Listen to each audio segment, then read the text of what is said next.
Put your wig on. I think that's us, Keith. I think we're live. There you go. Wow. So, unbelievable. Yes. So we didn't have the countdown. No, we didn't. I don't know why. I mustn't have set it off. I mean, it's probably going to be like a load of glitches and technical difficulties here, but hopefully we can keep on going. And absolutely. Absolutely. I'm very new at this, doing my own stream with a guest. But I was pleased to get, we've talked about this for quite a long time, to get Keith, long time. Maybe first guest, because obviously we've been sort of mates ever since day one, really. Yeah. And, yeah. But we've never been on stream together. It's amazing. We were just talking about it for so amazing, yeah. It must have been over a year now since we've been talking about this to actually do it. Yes, year plus. It takes a long time to get around things, doesn't it? The stars had the line to do. They do, yes. You're right. But, yeah, so the stream will be just we're just going to see what happens there and see how it goes. And we'll play it by ear. So I'll get through a couple of questions here, a couple of comments here. See if I can get them on the screen. That's me first. Yeah, just see. There we go. Right. Hey, so Forgotten World of Movies, Andy. Hi, John. Andy. Keith, hope you are both well. Hey, Andy. I'm as well as I can be, apart from being very scared. Yeah. Wow, Paul. Evening, Paul. Hey, Paul. How's things? Hi, Sophie. Hey, John. Hey, Sophie. You pair of legends. Is that legends? Yeah, that sounds about right. Mike's on. Even guys, hope you have a good stream. Mike. I hope so as well. I really do as well. Tony Crosby. I'll read, lads. Hey, Tony. Oh, Jody.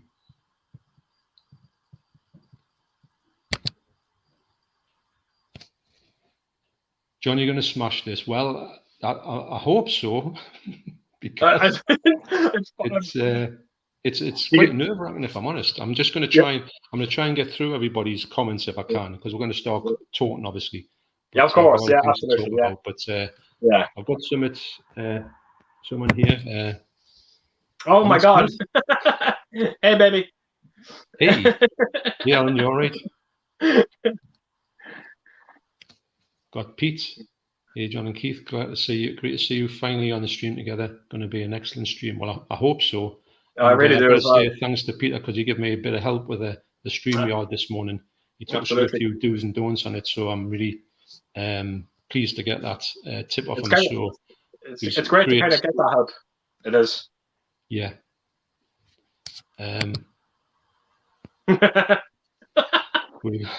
But he held the two of you on the screen at once. What a treat. Thanks, John. Yeah, I know it is actually. It's weird to see this screen actually, you know, because you're used to looking at screens that obviously don't feature us at the same time and stuff, but it's pretty. Well, that's what I'm saying. You would think that somewhere along the line, either whether it was Pete's stream or Jason's stream, you would have thought once we would have been on it together. Well, it's just looking back on it, when I'm obviously talking about it, I thought in my mind, we must have done a stream where we bumped into each other, but we haven't. So no, never happened. Really. No, it's amazing. It's like I said, it's great now that it's finally happening. Yes, I'm really happy to get it done. I tell you, it did start anyway, because the sort of the thing about starting it up is a bit nerve-wracking for me. Yeah, anyway. I well believe it. Do you feel a bit more comfortable now that you're like 3-4 minutes in? I've got a bucket to be sicking. No, I'm not that bad. Phil 4K High Titans of YouTube. Wow. Well, there you go. I know. I've heard of Titans of Cult. Yeah, that's the first Titans of YouTube. That's the next movie to come out by them. This stream. So Soph says, Keith, you like the Alien strip then? The Alien script then? Oh, I loved it. I thought it was incredible. I still haven't read it, but I actually did get a frame for it, and I'm actually going to frame it above my TV in this room. I didn't even know you could get something like that. When you showed it off, I was like, I mean, I've seen people get a lot of stuff. I've never seen anybody get something like that. Well, I thought Jason found it somewhere. I thought but he actually had it in his own collection for years, apparently. So I never actually thought to ask him where he actually managed to get it. I actually must do that. I've never even, when you say, oh yeah, I saw one in a shop yonks ago, or I've seen that somewhere to buy, I've never even knew that thing was a thing. That's what I'm saying. Like where do you buy scripts? I've never seen it. I've never literally walked in anywhere and seen. Because it was like a proper script, wasn't it? Yeah, it really did look the biz. I was absolutely chuffed with it. Really, really was. And because I said it in the video, I was a bit skeptical because when he sent me a picture and it was the drawing of the xenomorph, and I was kind of going, oh Jesus, I wouldn't send me anything to do with aliens because I own everything when it comes to aliens. But you do. And he managed to find something that I didn't have, amazingly enough. So well, he I had to give him credit for that. If I'm honest, because when it had, before you opened it and you said it was like alien related, I thought, to be honest, if I was going to buy you something, I would never go near alien because I would know it would be something you've automatically had through the course. And the weird thing with Jason is Jason sent me 2 subscriber. He sent me 3 altogether, but 2 of the subscriber mails he sent me is to do with Alien. And oddly enough, it was 2 items that I just never had from he sent me a vinyl of Alien. Yeah. And I never had the vinyl, and then he sent me that script. So don't send any more, Jason, if you're looking, because I will get you out one of these days when it comes to the Alien franchise. No, that was it was one of them things where you just it was a great little bit of unique sort of subscriber mail. Really, very unique. It don't be like even when I was opening this, I was kind of going, right, this is definitely not a movie. And I was kind of going, right, it was really kind of a head scratcher. I was like, what the hell did he send me? I would have never said that in a million years. Incredible. No, that was brilliant, actually. Really good, actually, to get something that you weren't ever going to expect to get as well. No. Yeah. And I was never going to get. Because I never would have. It's not if you're actively looking for it. That's it. But why would you? Who goes looking for scripts? I didn't even know it was a thing. Yeah, so there you go. It was something that maybe you could have bought from some kind of movie memorabilia of an actual script from a set. Absolutely. Not a replica of it. And wow. Yeah. And I was really happy with it. I really was. Excellent. So Joe from Geeky Hijinks Reviews says, the planets have aligned. The legends of YouTube have joined forces. Combined, they have enough physical media to reopen HMV on Oxford Street. You might have a point, actually. Evening, gentlemen. Evening, Joe. What a comment that was. Brilliant. Wow, that's brilliant. He's a good lad, Joe. He's a sense of humour.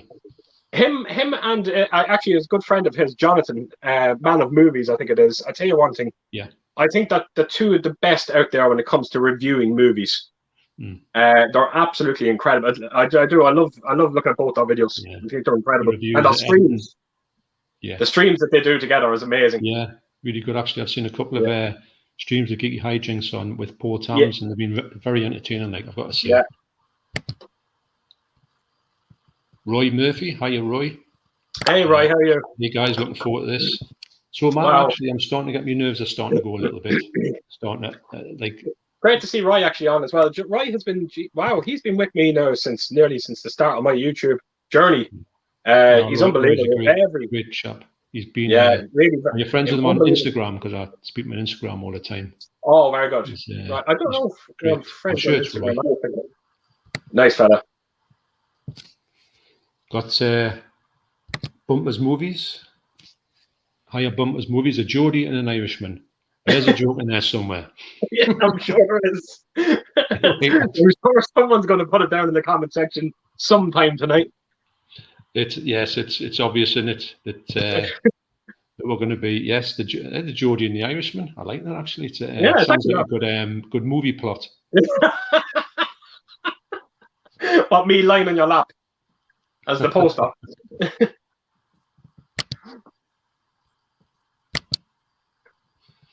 I've got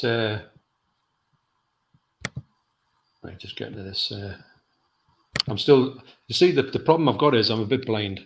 I should be wearing these, but I don't want to cover my eyes up. You know what I mean? Get that stupid. Yeah, I get it. No, so I'm trying to see this. I'm not the best with my eyes, I've got to say.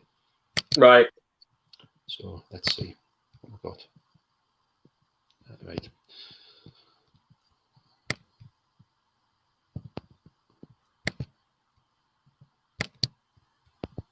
So this is something you wouldn't recommend doing then if you were just had like, because I have a PC in the house, y'all. Yeah. And the camera on it is absolutely god awful.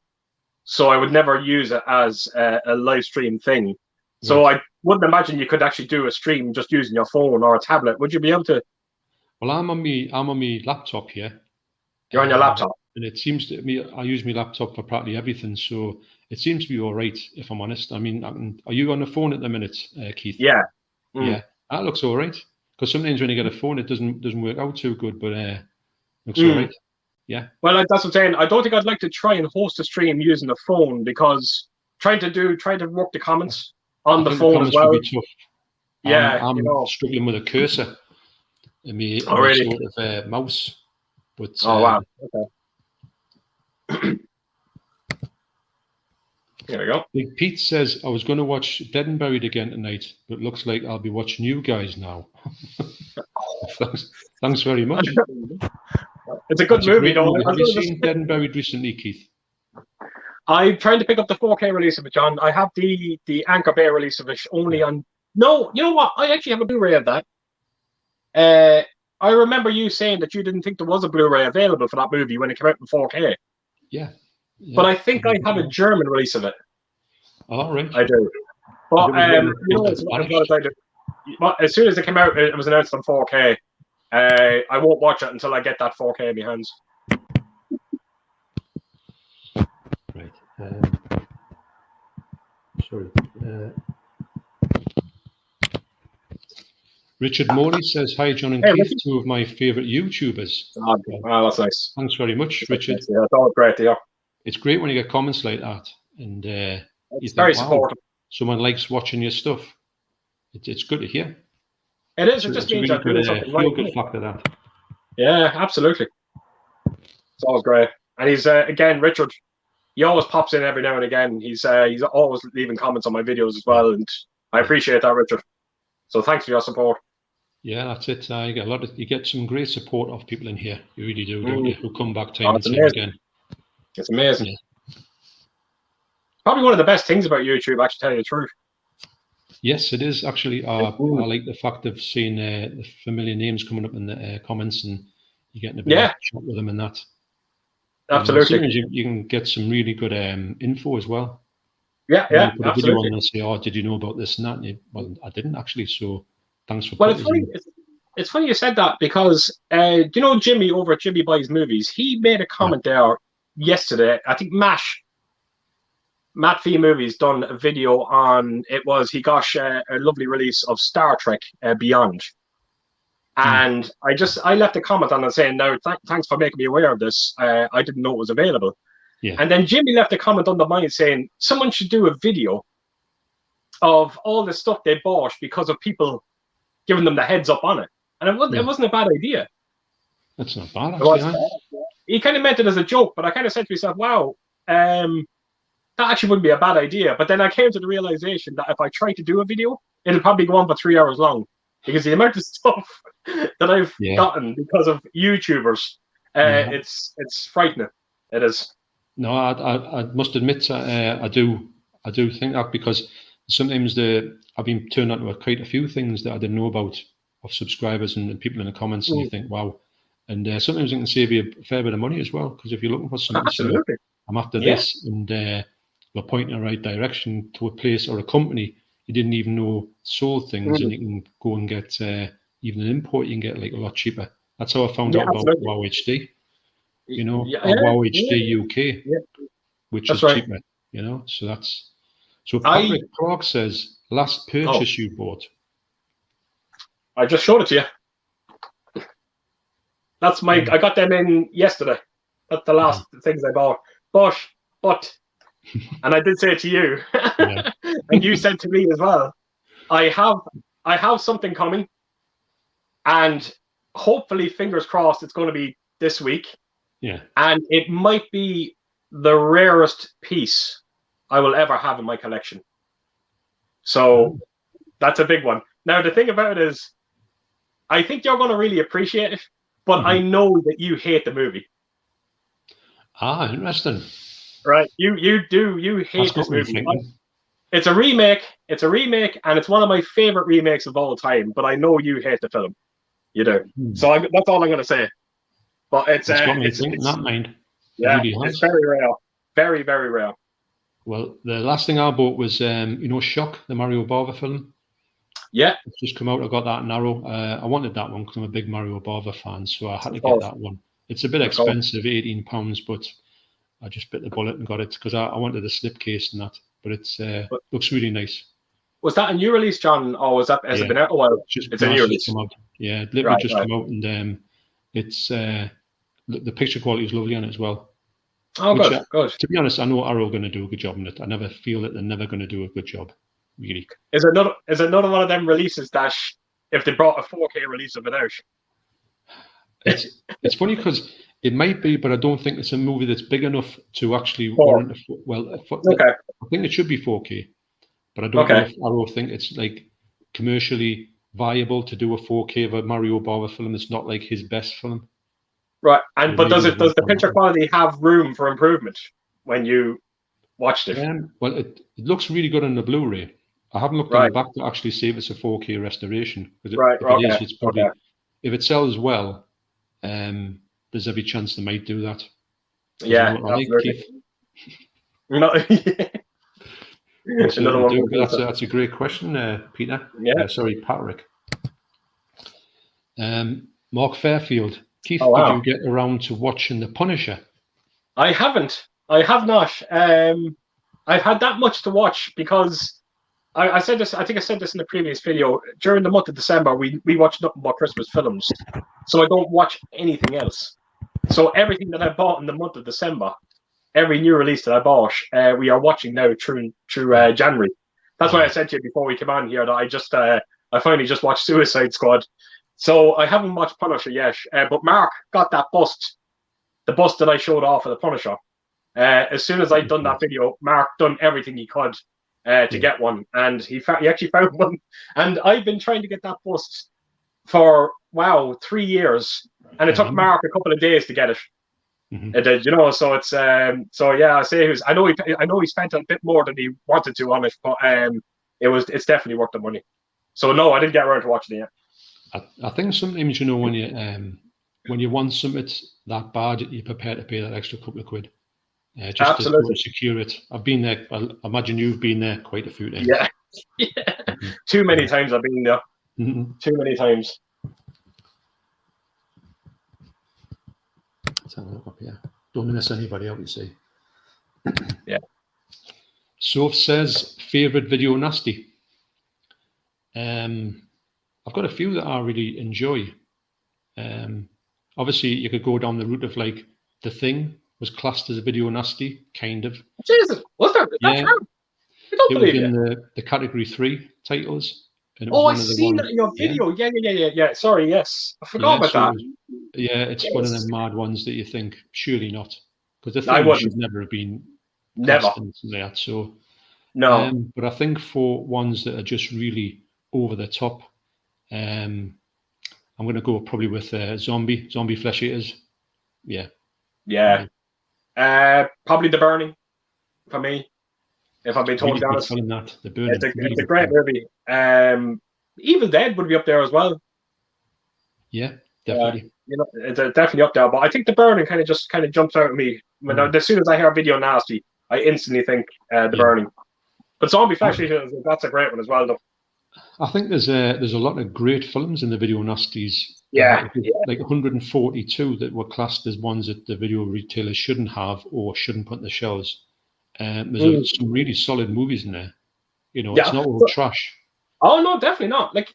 But when you do look at some of them, because I watched your 3 videos on that. When you've done the 3 sections, and there is films that are fairly tame compared to some movies nowadays. And that even when you watch The Burning, like I said, just go back to The Burning there. When you kind of hold that up against Friday the 13th, you know what I mean. If anything, Friday the 13th is worse. Yes, it is. I think they keep going. I think that Burning, the reason why Dash got so much, just got so much attention back in the 80s. I think it was always that raft scene. Am I right in saying that? It's that one scene. I think that the censors had this problem with household objects that you get your hands on easily. Now, you know, garden shears. As if somebody was going to go and take the garden shears out of the garden shed and go and chop everyone's fingers off. Yeah, as if. But they saw things like that as ones that they just wanted to get rid of. I think it was just a blanket ban on a lot of stupid things as well. So for me, there's a lot of stupidity involved in that from people who should have known better. But now that the Burning was, when I watched it the other night, I was really blown away by how good it was. Oh, it would be a movie that I liked way back. I didn't really like that now. I'm kind of curious to hear what Sophie thinks of that because I know Jason doesn't like that movie at all. Yeah, he hates it. Yeah. You know, yeah. So I wonder, did she watch it with Jason? Mark Fairfield says, did you guys pick up this special edition of Citizen Kane? No. I'm one of these people that I just don't buy into that movie. I don't know what it is. I've tried numerous times to watch it, and I get around 40 minutes in, and I just have to knock it off. I don't know what it is. I'm tempted. I've had it in loads of different formats on DVD, Blu-ray, and I've always done the same. Look it on, and I think I'll come back. I never do. So I might get a 4K, maybe not an expensive one, and just give it one last shot. But I do know that the 4K isn't a true 4K because I haven't got the original negatives apparently. Are you serious? I had to take it from somewhere else, and that's just the way it is. It's not available. Wow. Apparently. Wow. So I was quite surprised at that because I thought Citizen Kane. Yeah. The original negatives. Absolutely. So I believe they're not available. Wow. And did you hear anything about the transfer on it? What did you hear? I think Films at Home did a transfer comparison. He said the Blu-ray and the 4K aren't massively different, which is not really what I wanted to hear. No. It's good, but it's not as good as you probably could have got if you got like the original negatives and struck from there. Yeah, absolutely. But it's usually you've got to hear them original negatives or something like it. I'm sure that John from Movie Collector could fill us in completely on that. But, yes, absolutely. But it's a case of like saying that do you want to? It's not a movie that I rush to get anyway. I know it's a great movie, but I don't know if it's my type of great movie. That's what I was going to say. I can appreciate the film itself, but like I'm just like you. I don't know if it's the kind of thing. It's probably not for me. Yeah. So Millerman 1 2 3 4 5. Paul, hi John. Hope you're okay. Yeah, I'm doing fine. Actually, my nerves are starting to go. I'm not as bad as I was. Absolutely.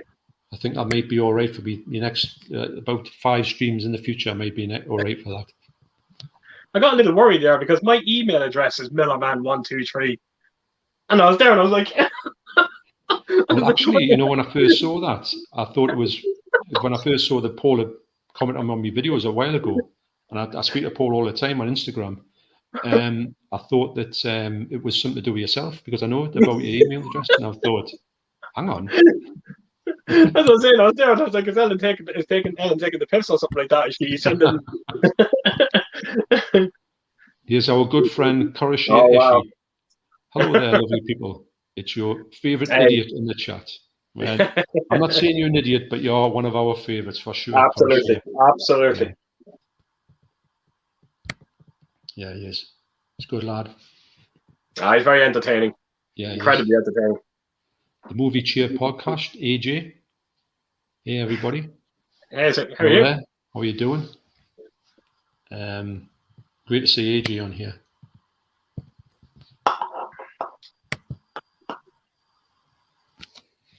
Bumpers Movie said someone boot the spanner. Already done, pal. No, very good. Was there someone on? Yeah. That's the only problem with a bit like Fight Club. We don't speak about them, do you? Well, yeah. There you go. He's right. That's that's the one that was. I must look at these because I didn't want to put any ones on about that, but never, it doesn't matter. Dude, 1 2 3. What movie you didn't like? Wow, where do I start? Movies I didn't like. just look at my last haul video. There was around 5 in that video. I know, yeah. You hit a bit bad with some of them, didn't you? You were like, this one, what a load of rubbish. Someone actually left a comment in that video and it says, that is probably the most depressing first 10 minutes to a video I've ever seen. I was praying for the next one coming up to be good because you were saying this one's bad, this one's bad. It was terrible. It was that again. If we're talking about a bad movie, I'll talk about that film, That Demonic.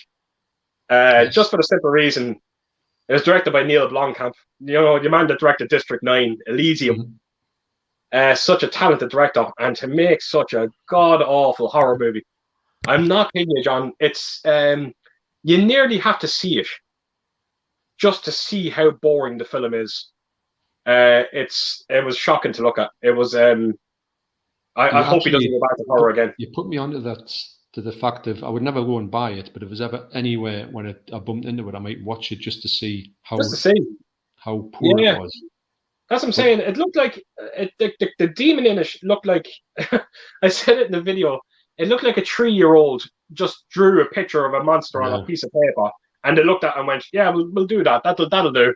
And it was ridiculous. It was a horrible movie. So my bad movie would be Demonic, because it was the last. He should know better though, because he's made some decent films.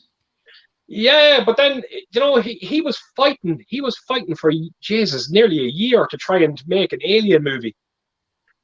And I was kind of going. I was all aboard for it. I was like, "Wow, Neil Blomkamp directed an Alien film." But after seeing that Demonic, I don't know. I'm starting to question it a bit. But then again, it's sci-fi is where he's home, not horror. So maybe it would work with doing an Alien movie. I don't know. Well, he's probably. I think he's blotted his copybook with that movie, mind. He'll not be getting many people getting his name forward if you're going to release something that awful. What about you, John? What would be a bad movie then for you? Bad movie for me. I'm trying to think of his. Oh, I'll tell you what. There was a video I was going to do a while ago, and I didn't get around to it because I didn't actually finish off watching the film. It's still on my Sky Movies, and I can only watch 10 minutes of it at a time before I can't take any more. So I'm sort of halfway into it, and I don't think I'll ever finish it. I was going to put a video to say this is the worst movie I've ever seen, and it is Cats. Oh wow! I had the common sense not to watch that film. I knew not to go near it. I just had to see it to see how bad it was, and actually I should do a video on it because there's loads I can say about it to be how bad it was, and it was really, really bad. I seen the trailer to it. The minute I seen the trailer, I went, "Yeah, that's." I think I've already seen enough. It's all kinds of wrong. There's a lot of wrongness about it. Just some things don't translate to film, and that's definitely one. I think the fact of the way they look vaguely sort of scary in a fashion, and they don't look real, but they do look real, and then they don't look. I think there's a bit where that because I didn't know any of the songs. The only one I did know is Midnight. Right. I can't sing it at all, but it's the Elaine Page one, and it's quite well known. Yeah.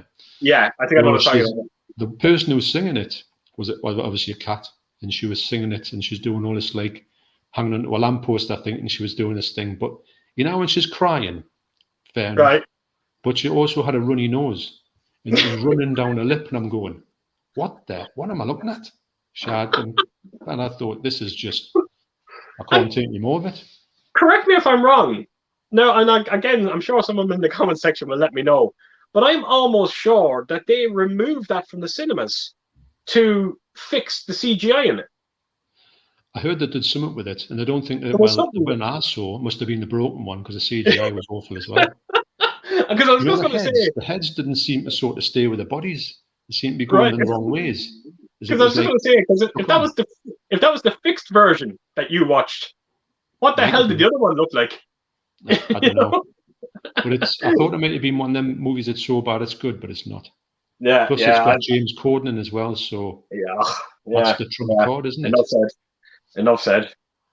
So Alex Movie Corner says, "Hey guys, are you all right? Hey Alex, how are you doing?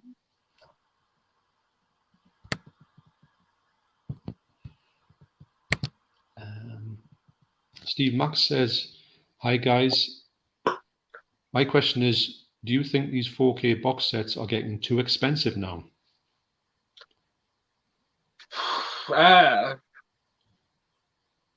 No, I don't know. You've seen the video I done on the Monsterverse box set where you get the 4 steelbooks. It cost €80, and if I bought them films separately, I probably would have spent €25 each on them. And you're getting it in this lovely metal tin box. All 4 films are in steelbook form as well. So €80 for the 4. No, I honestly no. Some of the box sets I've been buying, but look, some of the box sets that I have gotten in recently, particularly the Resident Evil box set as well. I wait for them to go down. There is certain ones that I will wait, but there is certain box sets. Gosh, I don't know. I'm actually kind of conflicted now about that.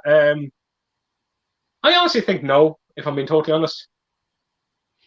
I think if you get ones that are, if you want one and you really want it, I think it's a good bargain. Yeah. But there's some of them. I mean, The Guest, which is a great set, but £50 for one movie, I think it's pushing it a little bit. I know you're getting a lot for the money. I'm not saying you're not. The book's amazing, and you can understand where the money went. But I think that usually when you get a £50 box set, you want more than one movie in it. I know you get the same 3D soundtrack, but it's maybe some of them are starting to creep up a bit. I kind of just misread Steve's question there, actually, because I instantly just went to box sets. But like you said, you just made a good point there about The Guest, and that being a single movie. And there is a lot of that going on now where you're getting deluxe sets and they're like 40, 50 quid for them. And I think in that aspect, there is some of them out there that is a bit too expensive. That Children of the Corn box set that I showed off actually quite recently, I think that was nearly €75-80 when that first came out. That's a good example of something that was a bit too much. Actually, it's lovely, way too much. But and I think you said the 4K is not astounding either, which is a bit of a shame. No, it was. But then, like I said, I did say this to a few people in the comment sections. I think I probably should have cut that film a bit of slack, because at the end of the day, it is Children of the Corn that I was watching. Yeah, it was never going to be the most incredible looking 4K transfer. So maybe I should have cut a bit of slack, because it was, without question, the best it's ever looked, and it's probably the best it will look. And that's I should have maybe went a bit easier on it. I think they could have put the other two in 4K, mind. I do. It's I know they're not great, but it is. It seems a bit lazy when you kind of buy a 4K set and there's 2 Blu-rays with the. It's kind of like that recent box set that came out of the Evil Dead box set, the Groovy edition. Yeah. Where they put in Evil Dead 1 and 2 in 4K. You didn't get Army of Darkness with it, and then the show Ash vs. Evil Dead was just Blu-ray. Yeah. It just seems a bit it's a bit of a disaster, that box set, if I'm being totally honest. It was they should have just brought the whole thing out in 4K, just did the whole thing. Yeah. And if you can't get Army of Darkness in that set, then don't bring it out, in my opinion. It's just not. It's not the Evil Dead collection without that movie. That's true. Now, sometimes when you get these, you get some like the Ash vs. Evil Dead on the movie and the streaming channels. You can get them in kind of a version of ultra high definition. You know, so it's not as if it's like totally unfeasible that they could do something with it. Even they bolster them up a little bit. Even they put the Blu-ray in a 4K and sort of spread the bit rate out a bit. They could maybe make them look just a little bit better. But it is a bit lazy when you think, you know, when you sort of like get a box set and you start looking through the discs and you say, hang on a minute, I know that's exactly the disc that was like in the previous release. Yeah, exactly. And you see all them discs where they must have just got them from probably a bargain basement, put them all together and put a couple of brand new ones, and you think, and you know when you feel, sometimes when you open a box set and you look at it and you think, oh, this is brilliant. Other times you open it and you think, I've been duped here, man. Yes, but now I will say one thing about that Groovy edition though of Evil Dead. The actual box itself, the artwork and everything, is absolutely extraordinary. It does look amazing, and I'm not going to lie. If I can get it cheap enough, I probably would pick it up. Yeah. But I definitely didn't run out to buy it when it first came out. No, not a chance. It's another one that you would sort of get ones that are like, you can sort of get ones where you can say, right, that's a definite day one purchase. I don't mind paying that money. And other ones you say, nice, but I'm going to wait for it to come down. Yeah, I'm a bit like that.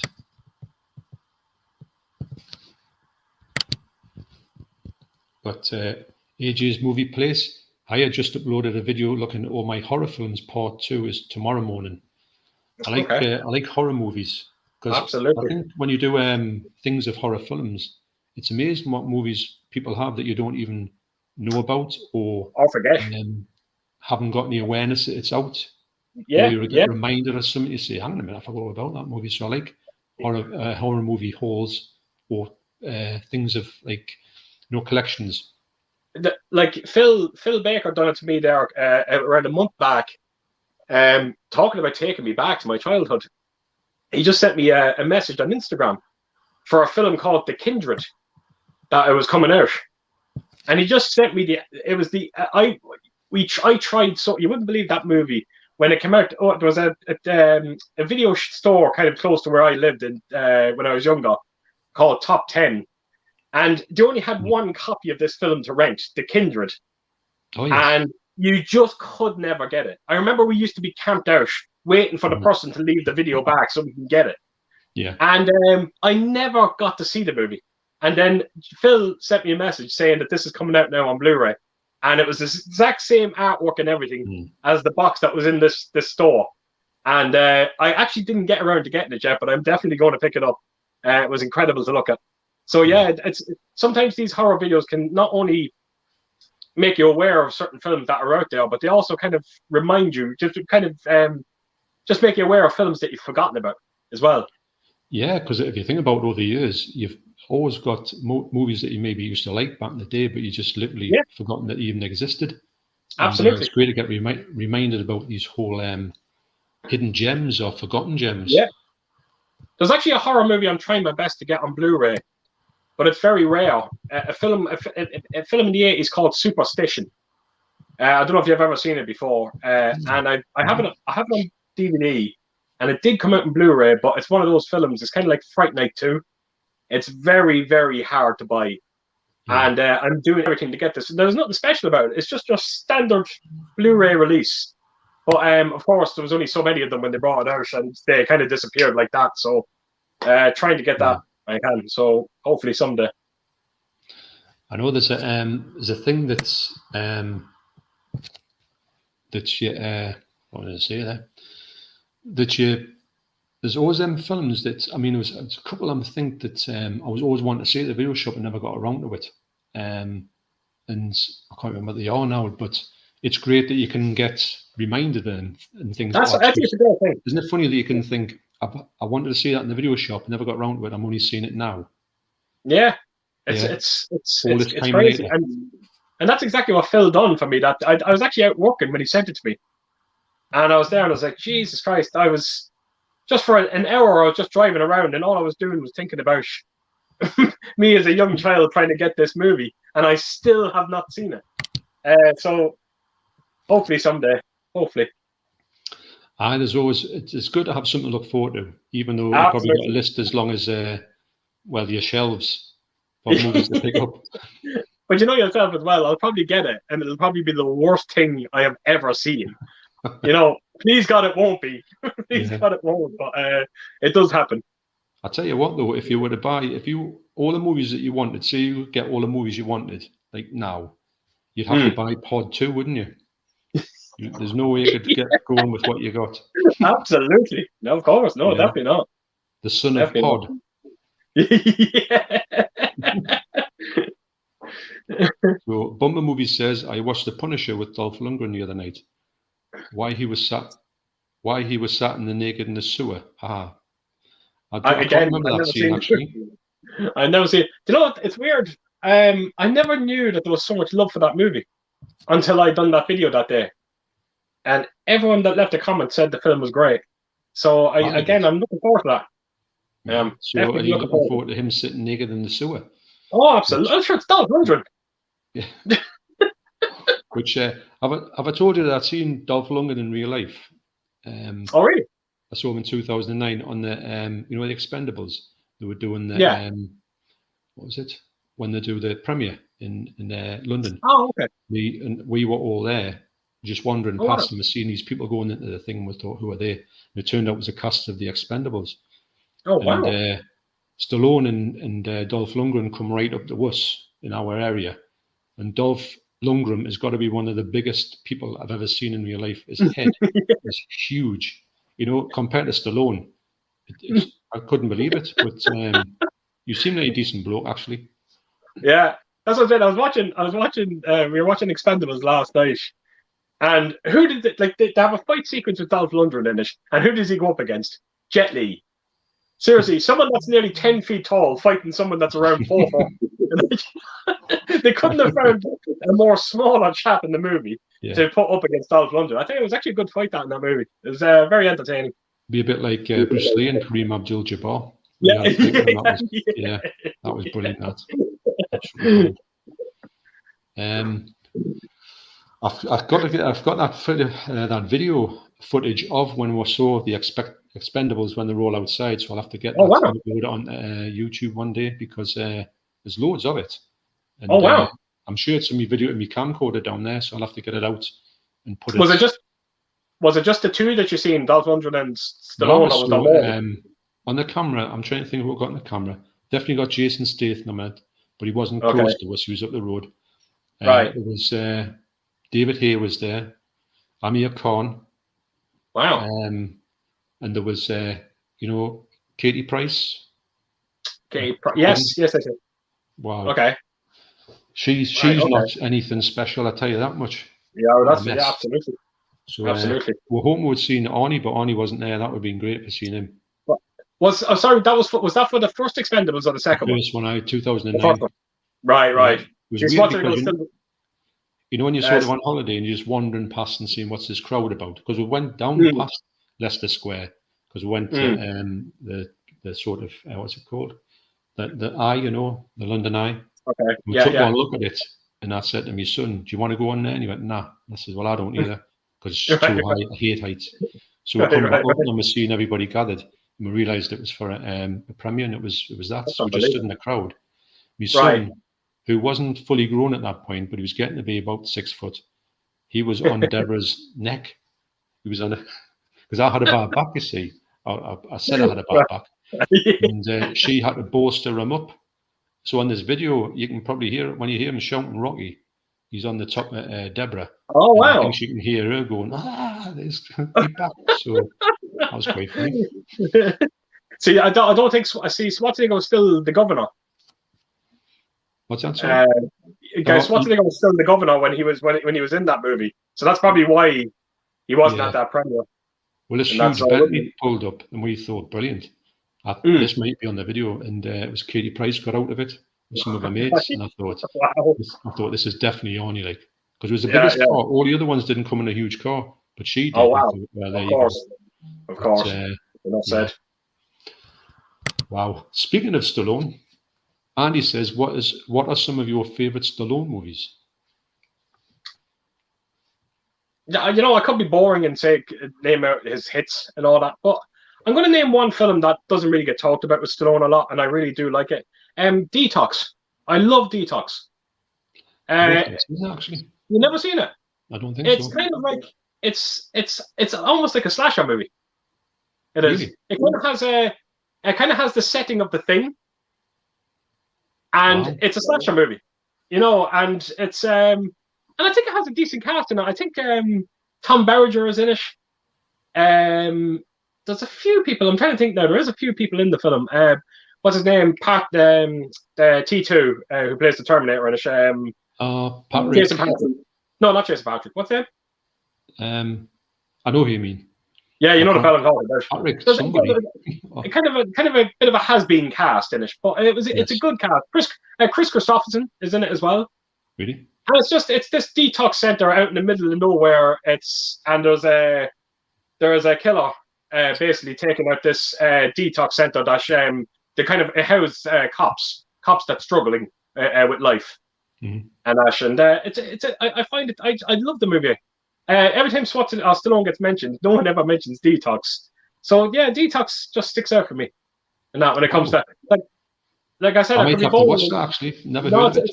It's a good movie. It's a good movie. Definitely worth. And I'm kind of curious to see if Andy actually seen it himself. But because Andy's a big fan of. He's got a great knowledge of movies. Usually, if you pick an obscure movie out, Andy's probably usually seen it, or he's got it actually. Right. I would say probably one of my favourite one of his ones is, apart from one that doesn't get as much love as it should do, is Judge Dredd. I really like that movie. Very good. Even though I know how they've done. I know exactly how they went wrong with it. He took his hat off. He should have never done it. The helmet should have stayed on for the whole long. Yeah, it's still a good movie though. And also Tango and Cash. Really like brilliant. Yeah, brilliant. Yeah. Wow, I haven't seen that in a while. I might look Demolition Man. Mm-hmm. Another incredible movie by him. You could say the Rockies, the Rambos. Yeah. There's too many. Actually, speaking of Stallone, he did the voice for Shark King in that Suicide Squad, and he was hard funny in that movie. He was incredibly funny. If you ever have a chance to look at a trailer of the Suicide Squad, just check it out and look at the Shark King. 4K actually. Yeah, you do have it, yeah. Yeah, I've got the 4K. It's just trying to get round with Deborah to get with shifts aligned, the stars to align, and actually get ourselves to watch a movie that's longer than an hour. That's usually what we can afford the time with, Yeah. So I think they announced another Expendables movie as well, which is going to be great. Yeah, I think, because I've never seen Expendables 3, but I've heard it's not that good at all. Yeah. I'm like I said, that's why I've only picked up the first two. I'm not a fan of the third one. So. And you actually, when you saw the two, I didn't think you would have got the third one. No, I'm not going to. But still. I'm not. But then again, if part 4 comes out, will you have to get part 3? No, I could live without it, I think. It's going to look funny on the shelves, mind.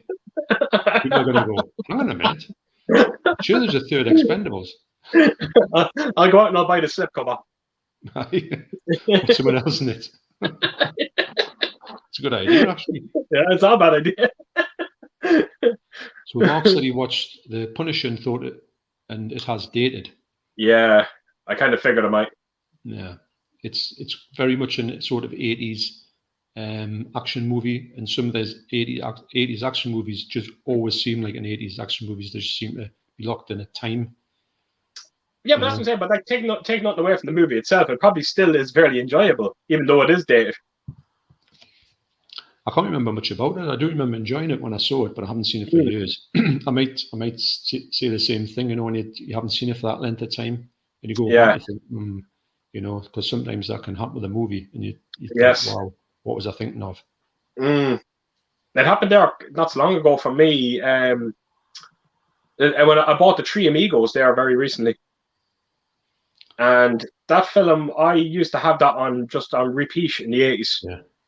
And I hadn't seen it for years, and I just bought it there recently. I got a very nice steelbook of it, and it just didn't do a whole lot for me. I was kind of sitting there, and I was like, wow, I just found myself not laughing a whole lot during it. Yeah. Where I used to be in tears laughing when I was watching it in the 80s. So I was a little disappointed about it. Have you ever seen that Only Murderers Left in the Building? No. With Steve Martin and Martin Short. No, Chase, I never really heard series. It's absolutely brilliant. Wow, I never heard tell of it. Me and Deborah watched it, and I can't tell you what happens in this end scene, but I've never laughed so much in all my life. Oh, wow. At Right. a new program on TV. It was, it just was such I can't even describe it. The scene was like a bit of a shock. I don't know. It was just so well done. And Steve Martin was really funny in it, because I think Steve Martin's went off the boil a bit. But yeah. It was. But the show itself is a brilliant show. If you can't see it, I would check it out. Steve Martin is he can be a hit and miss with me sometimes with movies, but when he is brilliant, he's brilliant. He really is brilliant. Like, it's like, I keep thinking of Planes, Trains, and Automobiles. Absolutely extraordinary. Bowfinger, I thought he was absolutely incredible in. I didn't really like Bowfinger, actually. Did you not like it? Kind of just didn't really. That was one of the first ones where I thought, oh, that's not funny to me. Really? Because I used to love his films. Wow. Everyone after everyone. Yeah, Mama Two Brains, Dead Men Don't Wear, Played the Jerk. Yeah. All of Me. Yeah. And I used to watch them. I haven't watched them for a long time, but I think I might start going back to them, because he sort of went off me to-do list. Yeah, absolutely. But I highly recommend that TV series. We had such a good time. time. I'll definitely check it out, John. I will. In the last episode, if you ever get around with the last episode, you'll know exactly the scene that we're going to talk about, that I'm talking about. It's one of the funniest things I've ever seen in any TV show. Okay, very good, very good. Korashia says, where were you guys during last weekend's 24-hour horror marathon stream? Had about 3 to 4 hours sleep myself. See as much as possible. So where was that? Yeah, exactly. I didn't hear anything about that. That's news to me, mind. Yeah, that's definitely news to me. No, I've never seen a 24-hour horror marathon stream before. I know people have talked about doing a 24-hour stream, but I don't think it's ever come to fruition. Jesus. Wow. That would be a rough one there. I'm not going to lie. It sounds great, but I'm sure it's very hard as well. I couldn't. Well, I would have to watch it in stages. I couldn't sit through a whole 24 hours of watching it. Yeah, absolutely. Oh, Korashia says, sorry, I meant 30-hour horror marathon stream. In that case, that's okay. Yeah, I should have done 2. Yeah. 30 hours. Could you imagine it? Wow. Tony Crosby says, just finished watching series 3 of What We Do in the Shadows. What We Do in the Shadows? I never heard of it. I'm not good at TV. It's like a mockumentary about vampires. And, right. It's done with, I think the film is done with Taika Waititi's in the film version of it. Okay. He's like a vampire and all. It's like supposed to be like a documentary. Okay. But the series, I've watched, I think, half the first series, and I think it's really good. Okay. Very funny. Got Matt Berry in it as well. Who? He's good in everything he does. You know Matt Berry? Yeah. He does all the voiceovers for things. He's excellent voice. Okay.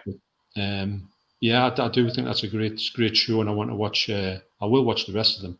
But I find it hard with TV. It's time. There's so much out there to watch. Yeah, I struggle with watching TV series, especially that's why I don't watch big ones like Game of Thrones, because there's just too many episodes. Yeah, too much. Couldn't afford the time. Cobra Kai is the only kind of series now that I've kind of committed to at the moment. I just finished watching the last season of that Cobra Kai. It's absolutely incredible. You're just waiting for a bad season to happen, but it just hasn't happened yet. They're going so strong, and it'd be interesting to see what to do with the next one. But it's a great show. If you're a big fan of Karate Kid, I think you'll love it. I will watch it. It's on my to-do list, but I haven't come into contact with it yet. We haven't got Netflix, you see, but we've got Disney Plus, and the Mandalorian was the standout TV series for me. It was just right. It was just the right length. 10 episodes, 35 minutes an episode. Brilliant. See, this is what's killing me. This is what I'm talking about with streaming. It's kind of killing us as well, because I'm not going to get Disney Plus just so I can watch The Mandalorian. Why can't they not just bring it out on 4K or Blu-ray after a certain amount of time? Like, even if it's 2 years down the line, so be it. But it won't happen. I know because it won't. They want you to get their streaming. They want you to watch it, yeah, of course, yeah. So it's a shame. Mind, out of all the ones that I've done, and I've done Amazon Prime, Disney Plus is well worth the money. It's really good, and we'll watch loads of stuff on there. You got the IMAX stuff as well in that, isn't it? You were saying the IMAX stuff looks amazing. Well, I showed you that little clip of Unbelievable. Didn't I? And Unbelievable. That was only on my mobile phone, but you could tell that it was like something else. It's extraordinary. That's why do you think I had, when I done my video yesterday, showing my TV? Did you notice I had that film on my TV as well? Did I? And, it's an absolute, it's a delight to look at. It is, and it's an incredible movie. Film. I love it from start to finish. Absolutely amazing. So, Playtendo guy says, what's your favourite Clint Eastwood film? Watch Tightrope today, and it's a fantastic giallo-like thriller. That's a great movie, yeah. I'll agree with that. That's a great movie. Great movie. I remember Barry Norman, the film critic. He used to do film 81, film 82. And he used to love Clint Eastwood, and he was always saying Clint Eastwood movies are great, and he hated horror films. But I remember him talking about Tightrope, and he said it was a bit of a strange one for Clint to do, because he was playing a bit of a kind of, he wasn't a sort of like the usual hero type guy. He had a few problems with what he was like into and that, and it was all to do with like bondage and that. So I thought it was quite an. Clint doesn't usually play characters where he's got like flaws, but he had a bit of a flaw in that one. But I thought it was a good film. He's So another what's one your of them. favorite Clint Eastwood film? Look, it's how can you pick that? Like it's Aye. like actually it's impossible. Because I love his comedy stuff. I love Dirty Harry. I love Any Which Way But Loose. I think that's an incredibly funny movie. I love In the Line of Fire. I think that's incredible as well. Even as later stuff, Gran Torino, unbelievable. Oh, yeah. Brilliant. And that's just too much. It's how can you possibly pick out, just like Stallone? It's so hard to pick out one. You know what I mean? He's made so many incredible movies. I'll tell you one that always springs to mind with that is Heartbreak Ridge. Really like Heartbreak Ridge. Another amazing movie. Yeah. Absolutely incredible. And then not forgetting his westerns as well. You know what I mean? We didn't even talk and say anything about the westerns. It's all the westerns. It's too hard. It's too hard. It's really hard to pick even a bad film of his to say that film is awful, because he's usually got something good in his movies to make them stand out. It's I can't think of one. I can't think of one movie where I sat down with Clint Eastwood and went, "My God, that has just got awful." Mm. That's just talent for you. It is. You know, he's just incredible. That's why he is who he is. Yeah. Mark Fairfield said The Burning is the scariest movie. I think it's a really decent horror film. Yeah, I think it's a very underrated horror movie. Yeah. Like I said, I find that it kind of lives in the shadow of Friday the 13th a bit. Yeah, it does. And no one ever talks about it, but I think it's a great movie. Do you think it's because there's only one Burning instead of like The Burning Part 16? There we go. Maybe Absolutely. That's why it slipped under the radar, because it was one of the rare ones that didn't get a sequel. And yeah, because I'm nearly sure that the film was a bit of a whisper hit as well. I'm nearly sure. I think it did make a decent amount of money as well. Oh, yeah. And they could have easily have done sequels to it, but they knew to leave it alone. Sometimes things should be left alone. Actually, I don't think they could have topped The Burning, the first one. And No. I think they've done right to do what they did. I don't think they should have a remake it either, because I think they would never top it. No. Are you one of them people then with Friday the 13th? Because it's funny, when I done my video on that Scream Factory release, because I said in that video that, look, my favorite Friday the 13th movie is the first one. It always will be. But the amount of people that left comments saying, "Oh my God, no way is the first one the best one." Would you be one of them people then? Do you find the first one to be the best one, or? I appreciate the first one for what it is. I really like the movie, but I kind of always got to have Jason's got to be in it. I tend to think of Friday the 13th as kind of like a prelogue. Yeah, it's kind of like it's setting up the story, and I treat it as that. And I do like it, and I do watch it. If I watch the set, I always watch part one. But I tend to go more towards like part 3, 4, 5, and 6. That's where I'm kind of best at home with, Everyone that left a comment, they all went to part 3, and naturally so, because that's the one where he got his mask. So, but yeah, I just thought the first one was fantastic. I still love it to this day. No, it's a decent film, and it's it's one of the ones that sets the benchmark, didn't it? For this type of movie. See, they can't bring them back. They're trying. I think they've tried. They've tried that. They've done that remake of Friday the 13th, which I didn't like. Yeah. And they just can't do what they're doing with Halloween with Friday the 13th. It just doesn't work the same way. It isn't, and they seem to struggle now to bring these movies back. The likes of Nightmare on Elm Street as well. They just, it's they just don't know what to do with them. I think Halloween's been the one that sort of managed to escape the fact of having that problem you said, like with the cons, like sort of do it in the modern times. It kind of stuck. And sometimes you can't, even if you make one a brand new one, it wouldn't fit. But Halloween's the rare ones that they can kind of get away with it. Actually, absolutely. But there's a bit more to it. You see, that's the thing about the Halloween movies. There's I don't know how to describe it. There's a bit more story in there than there would be with the likes of Friday the 13th, where Friday the 13th is just a man going around the lake and he's just killing people. But I don't know what it is with Halloween. They seem to be able to put a bit more depth into these movies. Kind of just, I don't know what it is. Yeah. No, and it just seems to work. Yeah, it does actually. I will say that, even though my favourite franchise is Friday the 13th, but I would like to see them do some more, because I know they've sorted the rights issues Yeah, out, I believe, now, so they yeah, can do it. But whether or not it will do it is a different story. that's it. That's it. So Carlino 9, Hey, evening Carl. guys. Excellent to see you both. Keith, your technology video was great. Oh, wow. That's great. Thanks, Carl. That's It was incredible. actually. You It know was your just something speaker, different. when you had your speaker out. Yeah. Now I've got my version of it, soundbar, and it's pretty good. Don't get us wrong. And I've got my subwoofer, and when I put music on, it's blasting, and you get some good stuff. But when you were showing yours off, and you were saying you can see all the little underneath the gauze, Yeah. you can see all the speakers on. I'm going, I cannot believe there's a speaker there. There's a speaker there. There's a speaker there. So God knows, and you've got the speakers behind you, so God knows what that sounds like. It's like I said in the video, it's a 7.1.4 sound system. Yeah. And I have it in a room that is 13 foot by 12 foot. So it's because this thing would power up a cinema. Never mind. Yeah. So what I didn't see in that video was, for instance, now we sat in here and we watched a few films, and the volume that I have on this soundbar, I have it set at 27. Now, when I was in the house, it was always on around 16. Yeah. So when we came out here, I put it up to around 27. And I can tell you now, we watched, like I said to you there before we went on to this live, I watched The Expendables, and I said to them, my God, I'm nearly deaf after watching that movie.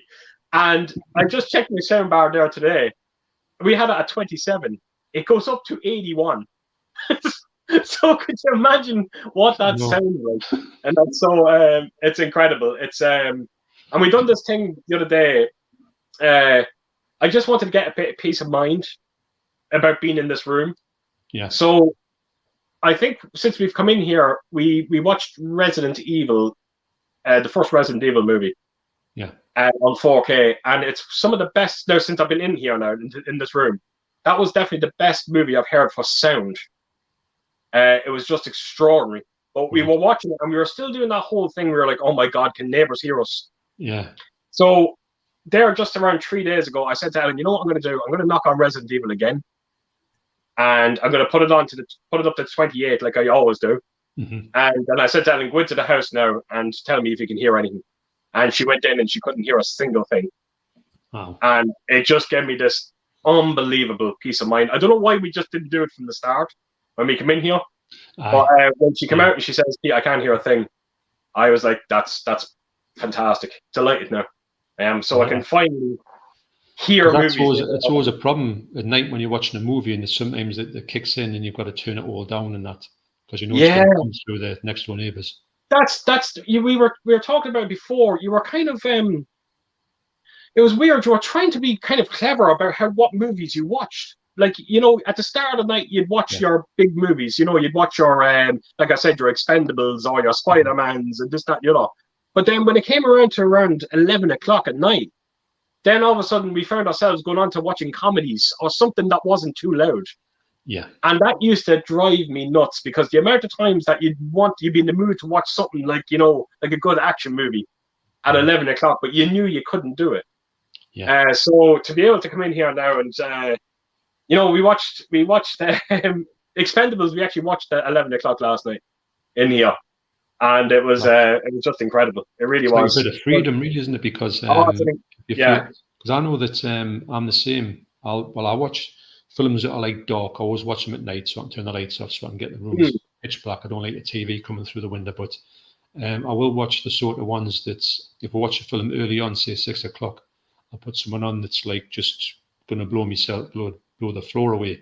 But at night, it's always got to be something that's, say, like even the likes of Halloween. Sometimes it's kind of got a bit of a bass on it, so you got to think, I'll not watch Halloween tonight. I'll go for something I know hasn't got like a bass heavy track. So maybe an old 70s movie, and which is fair enough in a way, but it's also when you think, well, I wouldn't mind watching something really like. But then again, I would wake my house up as well. So then I'd have the wrath of Deborah coming down, saying, turn that down. You don't want that. So yeah, no, it's. I think the for the peace of mind alone, I think the money was well spent just on the peace of mind. Yeah.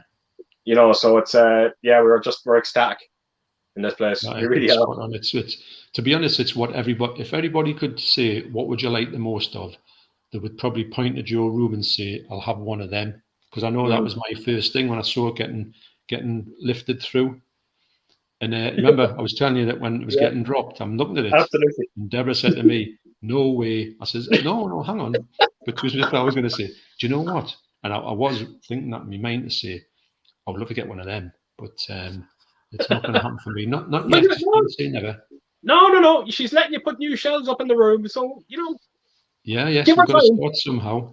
Got to start small. So Sophie says she hasn't seen The Burning yet. Right. Okay. You'll have to get on that, Sophie. I think Absolutely. it's a really good movie. Really decent. I do know. Actually, Jason may like it. Jason like it better the second time around.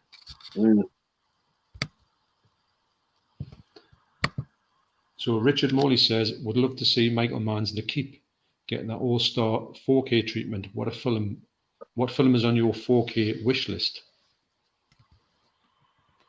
Is it a film that we wish would come out, or a film that is coming out that we can't wait to get?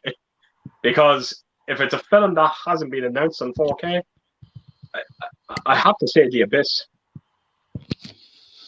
Yeah, would be the film that sticks out the most for me. Would love to see The Abyss in 4K, just to see if them visuals hold up as well as I remember them. Do you know if it came out as a 4K, say the Blu-ray is coming out as we know, it comes out as a 4K Blu-ray, remastered Blu-ray, would you hold off thinking there's definitely got to be a 4K coming? No. Would you not? I'd buy it. I know I'd buy it. Because you know he's going to do it. If it's a 4K Blu-ray, which has got to be a 4K Blu-ray, you can't just put out a regular Blu-ray. Yeah, you do be a little worried with these. Like I said, I've spoken to them numerous times about Arrow Video, and when they announced RoboCop in 4K, I was like, oh wow. But then I kind of just went no, because I've seen so many videos with you now.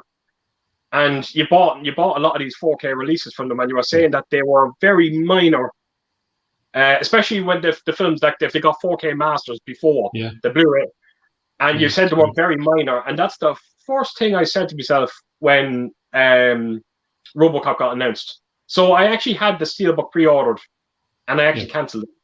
All right. Yeah, I cancelled it. I'm gonna wait. Well, I haven't had I didn't get the Blu-ray. I have got a Blu-ray of RoboCop, and I haven't got the 4K of it. I have seen the 4K on Sky Movies; it look really nice. So I'm thinking about debating getting it, but I'm not going to rush out and buy it because I don't want to pay full price for it. And I do think, like the other previous Blu-ray of special edition of RoboCop was literally coming down to 15 quid, or like giving it away. So I think I'll end up the same way in a couple of months' time, maybe even Christmas. You'd be getting it for about 20 quid, which would be a steal. And the way that they're doing these limited sets, the limited edition sets, I can't go out and buy, because when RoboCop got announced on 4K, as you know, it's the exact same limited edition set that we have previously. But then you announced the steelbook of it as well. And then I said to myself, oh, right, I can get the steelbook of it, because I can't go out and buy that limited edition box set and then stick it in my collection and have basically the two same box sets sitting beside each other. It just seems it's lazy. I don't care what anyone says. It's very, very lazy. Why did they not do what they done with Battle Royale when they brought that out in 4K? They brought all new artwork. Everything was all new in it. Yeah, you're right. And that, but they're gone very, very lazy. And you're right, John. These things will go down. RoboCop won't go out of print. I know it won't. No, definitely. No. Definitely, I think you're right. What about you? What's on your 4K wish list, by the way? Oh, sorry. 4K wish list would have to be more old horror movies on 4K, like the likes of zombie, full-C movies. I have to finish off the rest and be the Beyond. Oh, wow. Could you imagine? I know. That would be astounding, that. Yeah, so, And things like early Mario Bava movies.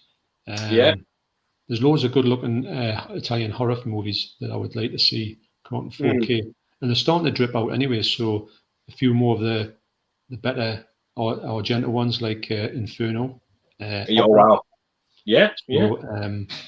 Did House by the Cemetery get a 4K release? Just asking for a drink there. All right. Is it? It's in there, I think. Did House by the Cemetery, did that get a 4K release? Yes. It did get a 4K release. Yes. Is that Blue Underground? Yeah. Right. It looks. You know exactly what I'm doing with that Blue Underground. I know I have a plan when it comes to them films because I haven't got one of them. Right. I'm just waiting for the day that I go onto eBay and some fella is going to sell that entire collection. And that's the day. That's the day I'm going to pound. What was that, Keith? Daryl's making loads of noise over there. No, I was just saying that I don't have a single release from Blue Underground yet. But I did say to you before, my plan is to someday go onto eBay and see some chap sell that entire collection, and that's when I'll pounce. That's when I'll get them. They're well worth it, mind. You'd be blown away by them. They're just someone else. They really every time you do a video on a Blue Underground release, you're always blown away by them. So, and I always said it. I trust your opinion. So. Yeah, and I've got to admit, even the one that you could say is the worst one, which is Maniac, because it's shot in 16mm, it can't look brilliant. That looks really nice for what it is. And the ones that look good, like Final Countdown, just look unreal. I don't know how Blue Underground do it. Yeah, it's so consistent. It's just amazing. Like the films that they like you said, the Final Countdown. Let's face it, a film that probably has no business getting a 4K treatment, but it got it. Yeah, and it's supposed to look absolutely incredible. And I heard the film is great as well. I've never seen it. It's a good film. It's really, it's well worth a watch. I was sitting on the fence with it, but I wanted to get it because it was something to do with a ship, and I like ship things. Yeah, but it was a very good movie. So, what kind of drew me to it was because I said it kind of reminded me. I'm just going by the cover now. It kind of reminded me of the Philadelphia Experiment a bit, and John kind of did say that there is comparisons there. John Clancy, that is. He said there was. So, I'll definitely look out for it. Yeah. Oh, it's well worth. Well, if you get any movies that are, you're going to get an astounding release and something that looks unreal on 4K, really unreal as well. Like when you look at a movie and you think, I wonder, you imagine what a 4K looks like, and sometimes you don't. These are what I think 4Ks would look like. Done best, and they're just right. They're all unreal. So Corashia says, Sophie, it's great, much better than Jason would let you believe. Yeah, absolutely. I would agree with that. It's absolutely. It is one of the best horror films I've ever seen. If I had to do a top 10, I think The Burner might be in there. Yeah. So, I actually knew someone was going to say this tonight. Keith, will you be getting the £149 Ghostbusters set? I couldn't force myself to in the end, says Carl. Yes and no. So yes, I am getting the set, and no, I'm not spending £150 on it. So I got it from Amazon Italy, and they are selling it for €120. So I actually went down to Amazon, and £150 translated to €183. So I got it for 120. Wow. The exact same set, but I got it from Amazon Italy. So that's what I done. A lot of that stuff, haven't you, to sort of save yourself them extra? I mean, in the end, that's a kind of bit of savings you must have got off them Italian releases. Yeah, someone was there saying, a few people have said it to me now that I should, I can't think of the word they said. They were saying I should contact these companies and set up something on YouTube. I can't think of the word because I'm promoting so many movies from Amazon Germany and Italy. I can't think of the word now. Someone said there was something. I can't think of it. Someone was basically saying that an affiliated link. Yeah, that's it. Thank you. Yeah, and maybe I should look into it a bit. Well, because what you would do is, I believe, if this is how it'll work, if you say you want to get this movie or this release, I'll leave a link down below, and if you click on it, I think for however they do it, for you going over there, they pay the same amount of money as on there, but they give you a little bit of money for doing that. like Right, finder's okay. fee, if that's. Oh, okay. Yeah, I'm pretty sure that's the thing. I don't know how they work, like, because there's a lot of Yeah. things in here that you just don't know how they work, but people do them. Mm. Yeah. I should look into it a bit because, yeah, because I do promote a lot of stuff on my channel. You do, yeah. But having said that, I do it for, for the people watching it. I like making people aware, but I never thought to ever get paid for it. You know what I mean? I mean, if they should be aware of the fact that you're sending people over there, for business. So, I mean, I went over to Amazon Germany to get that rollerball set. I would have never went if it hadn't been for your video. So, it's that. Yeah. It's like I said, we spoke about it earlier. You could do a video on this. It could go on for hours, but you could do a video on it. The amount of things that you bought from people letting you know about them. So yeah. that one. So yeah, I have that. Get that one cheaper. Ma? You're going to get that one cheaper. Yes, I'm getting that one. Yeah. It's coming, and I'm getting it cheaper. I don't blame you, actually, because you must have bought them films quite a few times in your past. Yeah, absolutely. Absolutely. It's not as if it's your first time buy or anything. Definitely not. So Mark Fairfield says, I thought the Citizen Kane transfer was amazing and seriously loved the movie. So I did hear that when Films at Home was talking about it, he did say it was good. Don't get us wrong, I'm not saying it's bad or anything, but I think he was saying that they couldn't use the original negatives, so he knew it could have been better if they had done that. But yeah, I know a lot of people who do really like it, but that's why I want to give it another shot, to give it the final run to see if I can get it. You see, it's very hard, and we've spoken about this before, and John Clancy as well, where you do have to remember everyone's equipment is different. Yeah. And Mark's when he looked at Citizen Kane, might be a hell of a lot of a different experience for someone else. Just going by your equipment, like you do kind of have to factor in that, because normally I never try to put anyone off by something when I review something, especially when I review its transfer, because it always comes down to equipment. But I have to admit, I will defend the thing to its bitter end from anyone that said that film looked poor in 4K. Yeah. I think they're wrong. Simple as. I couldn't have faulted that movie at all. The release, I thought it was absolutely spectacular. But I do think you have to factor in everyone else's equipment. You just don't know what TVs everyone has, and that, so. Yeah, I agree with that one. Yeah. There's Clark Tettles. Hey, Clark. Hello. Hope you're all well. It's at 6 a.m. here in Oz, so I might make a cup of coffee. I don't blame you. 6 a.m. Wow. You want to make a couple of cups? A couple of cups, yeah. With a little intravenous. To get yourself pep you up.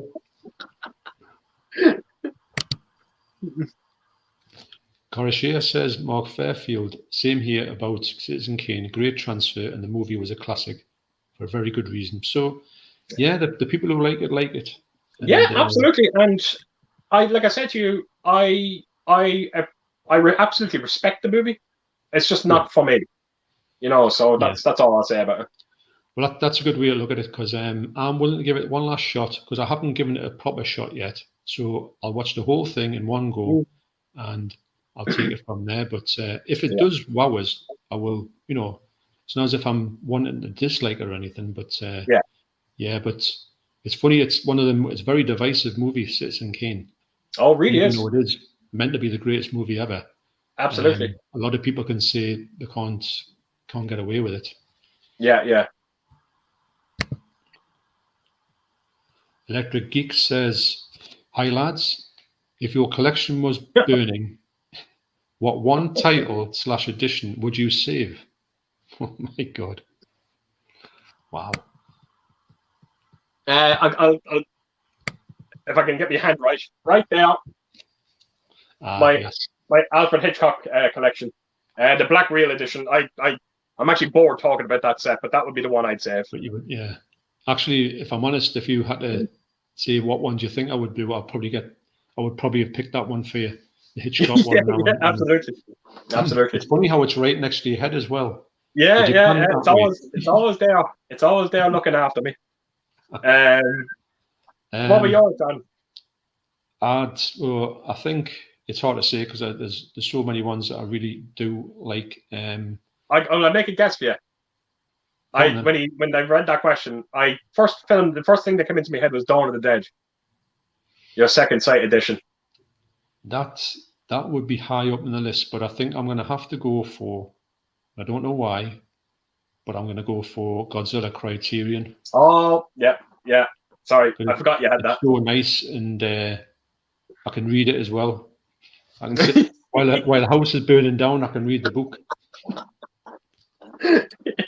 and cry. Good question, that though. That's a good one. AJ says, which TV shows have you been watching recently, gents? Well, I've actually answered this question already. So yeah, Cobra Kai. Yeah, and I'll say incredible. Only Murders Left in the Building, and I've always watch when we're eating. Watch Curb Your Enthusiasm. Watch that as well with tea. That's the one we've got kind of just. Then we'll watch the whole series and then we'll move on to somewhere else. I think we're up at series 3 at the minute. Love it. I watched it countless times. But we just finished that Only Murders Left in the Building, so highly recommended. Absolutely. I never thought I'd say that when I first started watching it. I thought, there you go. But great it's great when you kind of get surprised like that. It's when you're kind of going into something and you're just not expecting a whole lot from it, and then all of a sudden you're completely blown away by it. So it's always great. I'll tell you actually, John, before you do anything, just one second now. I just want to do a little test to see if Ellen's looking. Ellen, if you're watching, could you get me a drink? Right, John, sorry, go on ahead. I should have a big walk down the garden. Should be sticking a hose pipe through the window. You'll see a hand coming in there in a second. Thirsty work, isn't it? I tell you, it's rough. I was going to say as well, though, I'd watched a really good documentary about Andy Warhol that was on recently. Oh, wow. A 3-part Andy Warhol thing, because I'm a big fan of art in general, and I watch anything about art. And this one was excellent, and it had like loads of good music on it. Obviously, I had all about Velvet Underground on it, and I had stuff about when he got shot and all that. I thought it was brilliant, actually. Really watchable. Okay. Right, okay. I've been watching something on Netflix. I think it's something like My Lover, My Killer. I've heard that title. So it's again, it's like a couple that where the female or the male ended up killing his partner. Oh, yeah. And so it was a kind of just a documentary. I think it was like a 9-episode documentary on it of just different stories and all that, which was very interesting, but it would kind of depress you as well. I know I like stuff like that, but never watches all the time. But sometimes it can be really rough. Stories you hear can be really heartbreaking. Yeah. Mark Fairfield says, so for my 2022, my wish list for 4K releases: Dancing with Wolves and Bubba Hotep. Bubba Hotep. Wow. That's an interesting one, actually. That is a great movie. I like that. That is an fantastic movie. A real, like a real underrated horror gem. Yeah, kind of a horror comedy, I suppose. It's got a strange feel to it, hasn't it? It's not really it really does. Yeah. Nah, that would be great. I would go back to seeing just any more of these horror movies, these old horror movies, and the likes of the sort, even like The Burning, that type of thing. Some of the old, not so much nasties, but other ones that are like, because it's amazing how good you can get the picture quality on some of these old movies that you would think would just always look like rubbish, but they don't. Yeah. So how are you going to be now? Because I think it was announced that they're bringing out the next 5 Halloween movies. Yeah. So how are you for them 5 then? Is this going to be something? Because I know now you're going to have to buy them because you've already got the 5. Yeah. The first 5. Are you going to be very conflicted buying some of these? Well, probably. But what I'm going to do is I'm going to get them and know that they're going to look astounding on the shelves. That's going to be number 1 goal. Yeah. Yeah. I just love the way that they're set up. So they're both my favorite release of 2021 to look at. So I can't not get them, but I don't know if I've enjoyed the first 5 movies a lot. I don't know if I'll enjoy these next 5 movies a lot. That's what I'm going to say. And I haven't seen them though. I haven't seen 6, 7, whatever we'll go up to. Is it 10 or whatever? So 10. Yeah. 10. Yes, I haven't seen them. So it Right. could be awful. So it's going to be right. But the good thing with Halloween 6 is if they're bringing that out, you're going to get the producer's cut of it. Yeah. Which was a lot better movie. H20 I didn't mind. I always enjoyed H20. But then it's after that, Halloween Resurrection, the 2 Rob Zombie movies. I'm going to buy them, but I'm going to be very, I'll probably never watch them. I know. I'm really. Them are the 2 out of all of them. Those are the 2 that I don't really want to get. Yeah. This is how to get you. You see. I've got the first Rob Zombie Halloween, which I thought was all right, watchable. I thought the second one was awful. Just thought it was the biggest load of rubbish ever. Yeah. One of the worst horror films I've ever seen. Actually, Yeah. I couldn't believe I was watching something that bad. After the first Rob Zombie one being watchable. So that's going to be the kicker. But I don't know. Yeah. I do think I have to get them now. Yeah, we have to. Unfortunately. That's it. Electric Geek says, Blomkamp's Oat Studios indie stuff is really good. Would love to see some of them as full feature films. Right, I've never seen them. Yeah. Sad Returns got scrapped. Oh. I didn't even know he'd done that. I thought he'd only done them sort of ones. Because he's South African, is that right? That's right, yeah. That's right. And I never seen them, so. No, I didn't even know he... See, that's something else you've learned today, because... there you go. No. Unless they put them out in one box set, or put them in on another film. Exactly. They sometimes do that as well. Millerman12345, Paul says, have either of you gents seen Boiling Point, the new Stephen Graham film? Highly recommended. It's all done in one take. Oh, Paul was talking about this with me on Instagram, and I do like Stephen Graham. I think he's absolutely brilliant. And I've never seen the film. It's interesting. He's a chef in a obviously in a restaurant. He was like a head chef, but I think he takes to the bottle or something like that because of the stress with his job. I think. Okay. But I would know he would give a stunning performance as he does in everything. Right. All done in one take. Apparently so, yeah. I mean, it can't be, but you never know. That's incredible. Mark says, Bubba Hotep, autocorrect. Yeah. Bubba Big Top. Bad movie. Coruscant says, bad movie. Rob Zombie's Halloween. Enough said. Yeah.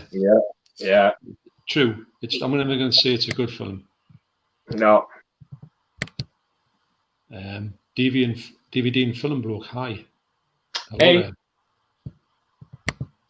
He also says, oh God, it's hard to pick what I call the worst film I've seen. Star Wars Episode 2 and The Dark Knight Rises are my top choices. I absolutely disagree with Dark Knight Rises. Now I can tell you that. That's an incredible movie. I love that movie. I'm actually shocked to actually hear someone say that. Wow. But I understand Star Wars 2. Star Wars Episode 2. I can understand that one. Yeah, I get that one. I do get that one. But having said that, I've actually seen more Star Wars movies. Yeah. The last one that came out, I don't even know what it's called anymore. That's how Rise of the Skywalker. Yeah, I thought it was absolutely god awful. Shockingly. Was it? Yeah. So Dark Knight Rises, I'm shocked. Wow. No, I wouldn't put any of the Dark Knight trilogy. No, definitely not. Although Dark Knight Rises isn't the best one. Oh, definitely not. It's the worst. It's the worst of the three. I think. But it's still a great movie. Yeah, great movie, and it kind of wrapped up very nicely as well. So. Yeah, I think it did actually. The fact that it was a trilogy and it actually ended as a trilogy rather than just. Yeah, exactly. Yeah. Take to a place where nobody would pick it up, and it would kind of be open-ended. Yeah. How many times has that happened? Absolutely. Corashia says at DVD and Film Bloke, hi, I was getting worried you weren't able to attend the show. Okay. Yuha Tanskanen says, hello to both of you guys. I hope that those unknown soldier movies are worth watching. Now, Yuha sent me the Ukrainian, the unknown soldier movies was from where he lives in his country. It was something to do with his war in his country. From his perspective, I think in Finland. Right. And big movies apparently. And the scene, one of them's like the movie in the 50s. Another one's like an updated TV series. Oh, and, you said you did a video on that, didn't you? Yeah. So I'm really interested to watch them. I'm trying to find. I've been bogged down with video nasties recently. Actually, it's all I seem to talk about. But I want to get down. That's definitely a nice afternoon watch. I don't say nice. I reckon it'll be pretty tough watch. But I'm sure it will be. Yeah, but I'm definitely want to get it. They want to be top of my list. I've got me nasties list, and then I've got me normal list. Absolutely, yeah.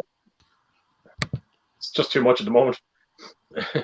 I know. You need to take. You need to have like a day where you can like not sleep and just watch 24 hours until you get caught up. Absolutely. DVD and Film Bloke says that Kurashia Ishii. You will never know where I pop up. Bumpers Movies says, I'd love to see House Party in 4K. The Kid and Play comedy from the early 90s. Don't think it's ever had a blue in the UK. I like House Party, actually. I actually like... They've done a film called Class Act. I thought it was absolutely incredible. I was in tears laughing from start to finish during that movie. I would love to get that. I have never owned that movie on any format. Would you believe that? I actually rented it on VHS. That's how I seen it. Wow. Never owned the film. Would love to. It's a good film, actually. Yeah. Yeah. Mark Fairfield says James Corden automatic switch off. Yeah. Oh yes, without a shadow of a doubt. Even the name, it's just it's like, you know, it's the name that you don't want to even say live online. Absolutely. Wish I could bleep it out. Koroshiashi at DVD and Film Bloke. Oh God, you're behind me right now. You're behind me now, right? Just when I thought I was alone doing naughty stuff. Thomas Pearson, evening, gentlemen. Hey, Thomas. Tom Pearson.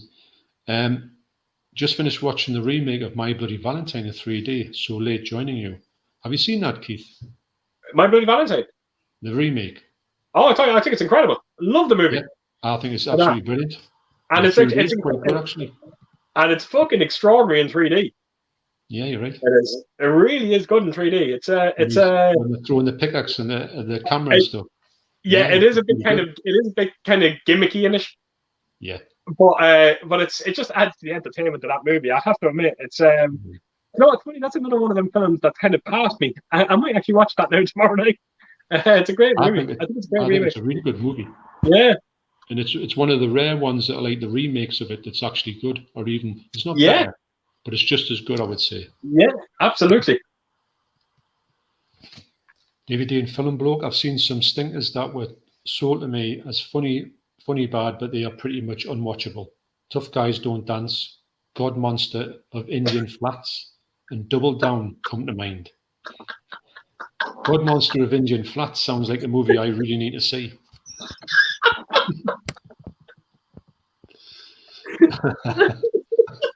the name alone, not like put you just right off it, you know.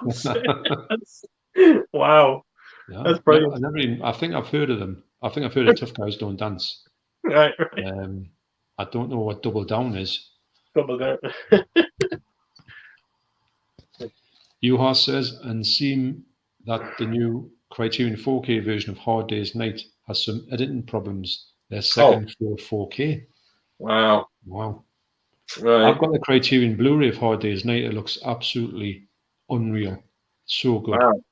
Yeah, I mean, like pin shot. Would you be conflicted then, kind of buying that in 4K then? It's one of those ones where I think it actually looks that good that I don't know how. I would love this if they can get it better. If they got it like a lot better than that, it would look astounding. It might even look one of the best 4Ks you've ever seen. Wow. Okay. It's just like it's black and white, but it's so it's crystal clear. Yeah, absolutely. I do like the movie. I like the Beatles movies actually. And what is it? Magical Mystery Tour on Blu-ray looks like a 4K. Wow. Yeah. Right. You see, anything to do with Beatles. Anything to do with the Beatles, they'll always put the work in, John. Yeah, definitely. So they've got another flawed 4K. Wow.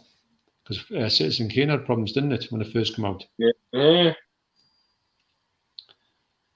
And David Dane Funenbrook says, I guess Meet the Feebles. Wow. But it's due a rewatch. That's such a strange movie. Yeah, that is. I've seen it once before, and I think that was enough. It's one of the ones I watched, but I don't know if I'd like rush to go back. I'd probably watch it again if it was in a box set or something. But it's not one that I think, I can't wait to watch that one. Yeah, absolutely. So it says Last Exorcism Part 2 was awful. Me and Jason, in inverted commas, Peach, on brackets, did not finish it and was stuck in a bin. Nothing happens. Well, some of these Last Exorcism movies are either watchable or trash, I find. Well, to be honest, I thought the first one was god awful. So, it's actually a wonder it even got a sequel, to be honest. So, yeah, I would be no rush to watch that now. Well, I'll keep wanting to get The Last Exorcism of Emily Rose, but every time I look for it, I can't find it. What? Have you seen that yet, John? No, because my niece, she's called Emily Rose, and it came up about the time when she was born, and she was a little whippersnapper when she was born because she wouldn't go to sleep. So we used to say about that, you need to exercise that kid over there, but. So I fancy getting it just because of that. But yeah, I've heard good things about it, but I can't find it. Well, I think it was on stream. I was on a stream there a couple of months back, and someone asked a question on what was the last film to scare you? And I don't really get scared by films, but that film, there was moments in that movie, and I was like, Jesus, even thinking about it now, kind of sends chills up my spine. Really? It is. Oh, it's a phenomenal movie. It really is. I don't really get scared of movies, but movies like that do scare us. Yeah, it's just it's a lot of these kind of like just like I said, just sends chills up your body, that kind of thing. So I definitely recommend that movie. I'll try and check it down. Yeah, it's one of the ones where you think it's obviously got to be an HMV, but I just never see it. Yeah. Well, I wouldn't. That's what I'm saying. I never thought you'd find it hard to get it. It's strange. It is. It's like anything, whenever you want it, you can't find it. Yeah, of course. UR says, or actually the Citizen Kane had a flawed Blu-ray. All right. I can't believe that they would ever put something out and then mass produce that flawed disc, take the disc that doesn't work and run loads of copies of it and get it into the shops without somebody going, hang on a minute. They mustn't be doing the jobs properly. Yeah, I know, but it happens a lot, John. It does actually, more than you would think. Yeah. Tony Crosby says, I hate the blurbs on DVD cases that as the best movie ever, must see, etc. Yeah. You get them, don't you? 5-star rating. Yeah. Most original horror movie ever. Yeah. I'll tell you one thing, that's the biggest red flag you could ever see on a horror movie. Yeah. You look for a little bit of Tipex when they've taken out the most, the not the most scary movie. Garcia says, not the best start for Criterion with their ultra high definitions. Yeah. Matt V. Movies. Wow. Good evening, Matt. Matt gave me news today of something that I knew was coming. I wish it wasn't coming, but I knew it was going to happen. Everything Blue. They brought out their last release there. That was The Invisible Man there around 4 months ago. And they said they were basically stopping, but they weren't gone. They were coming back with another company. And the minute they said it, I just turned around and I was like, oh yeah, it's going to be Zabi. Wait till you see. And then Matt sent me an email this morning. There's all their stock that they didn't sell out on being on Zavvi for sale. Right. And that, so I think they've partnered up with Zavvi. So that could be the end of my Everything Blue journey. It could be. Yeah, it's not the greatest thing that you want to do. You want to hear. No. And what do Zavvi do? The remaining stock, I think they're selling them for maybe €10 dearer than what Everything Blue was doing. Really? And I knew there was something up. Because before Matt sent me that email, I went down to my YouTube app this morning, and I noticed that all my Everything Blue videos were being looked at a lot. And when I seen that, I was like, right, something's happened now. Yeah. And then all of a sudden, Matt sent me the email, and I was like, there we go. And that's so. Well, there you go. Wow. But having said that, if they do bring out like a big Halloween release or something like that now, I will go out and buy it. I definitely will buy it. I know it's a thing when you say, I'll never touch them again with a barge pole, but those release something like really good, and you think, well, I've got to get that now. Yeah. I know, but the bottom of my list when it comes to, I would rather go somewhere else than go to them. Yeah. But you know what's going to be interesting as well, because Everything Blue, anyone that bought from Everything Blue knows that, John, you should see that packaging. I'm not kidding you. It is, nothing will ever happen to these releases. That's how well that packaging is. Oh, they're really now good. that Zavvi is involved, it'll be very interesting to see what that packaging is going to be like. Mm-hmm. Yeah, actually, yeah. Because the last thing you want to get one of them smashed to bits. Yeah, absolutely.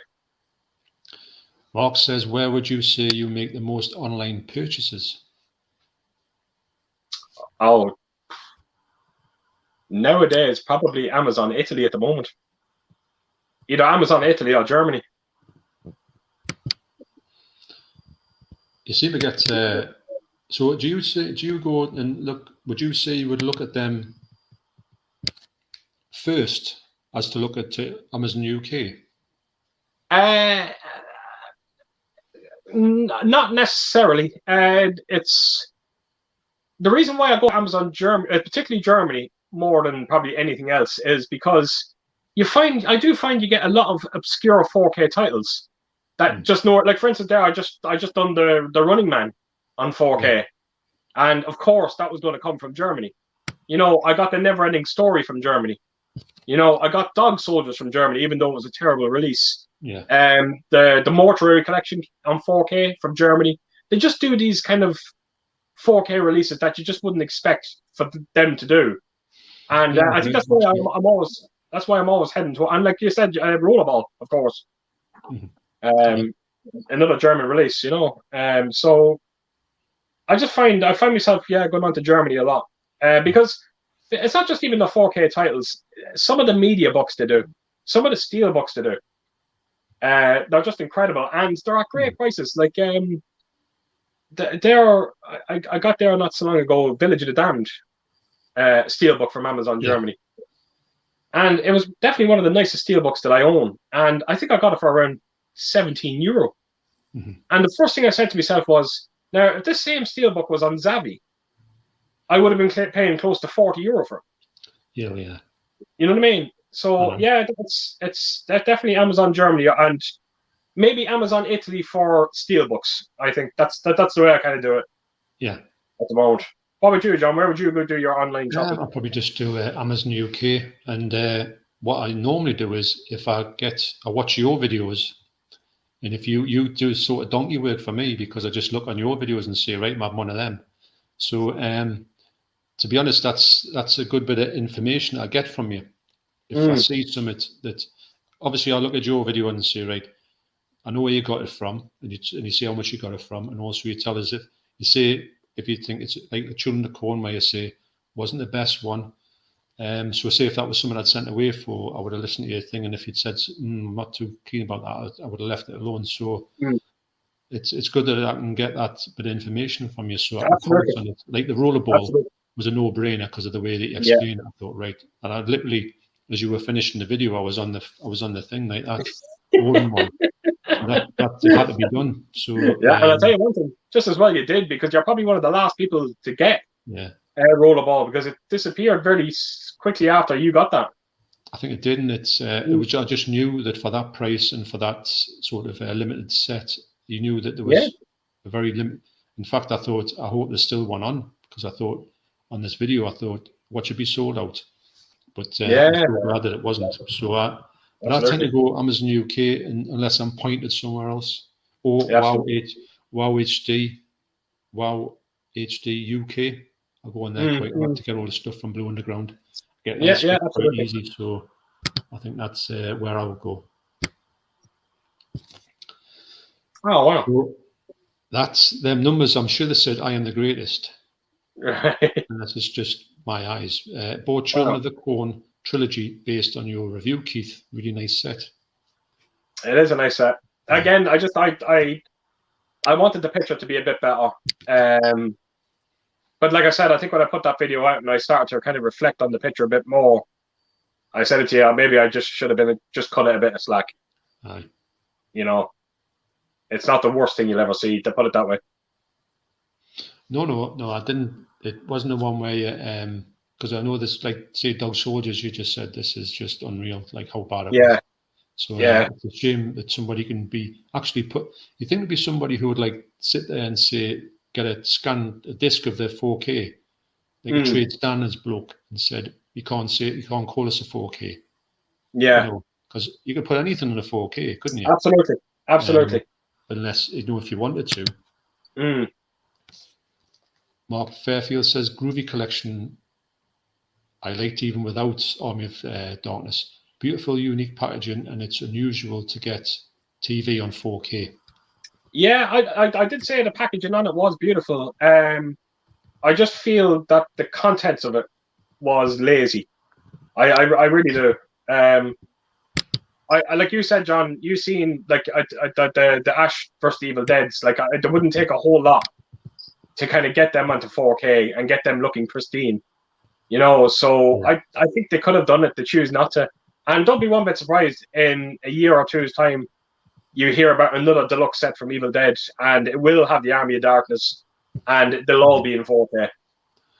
I think you're right. I think there's definitely one of them things where you can just tell. It might not be straight away. No, you can tell it's kind of going to get on its because they've got to happen in the can't not do that. It's very rare. I mean, look what they did with Friday the 13th. I never thought they would do that, but they did. Yeah, there you go. I'm just getting this comments sorted out there. DVD and film bloke, Tony Crosby. I always found charm in the blurbs on the back of ex-rental VHSs because they comically oversell the movie. Yeah.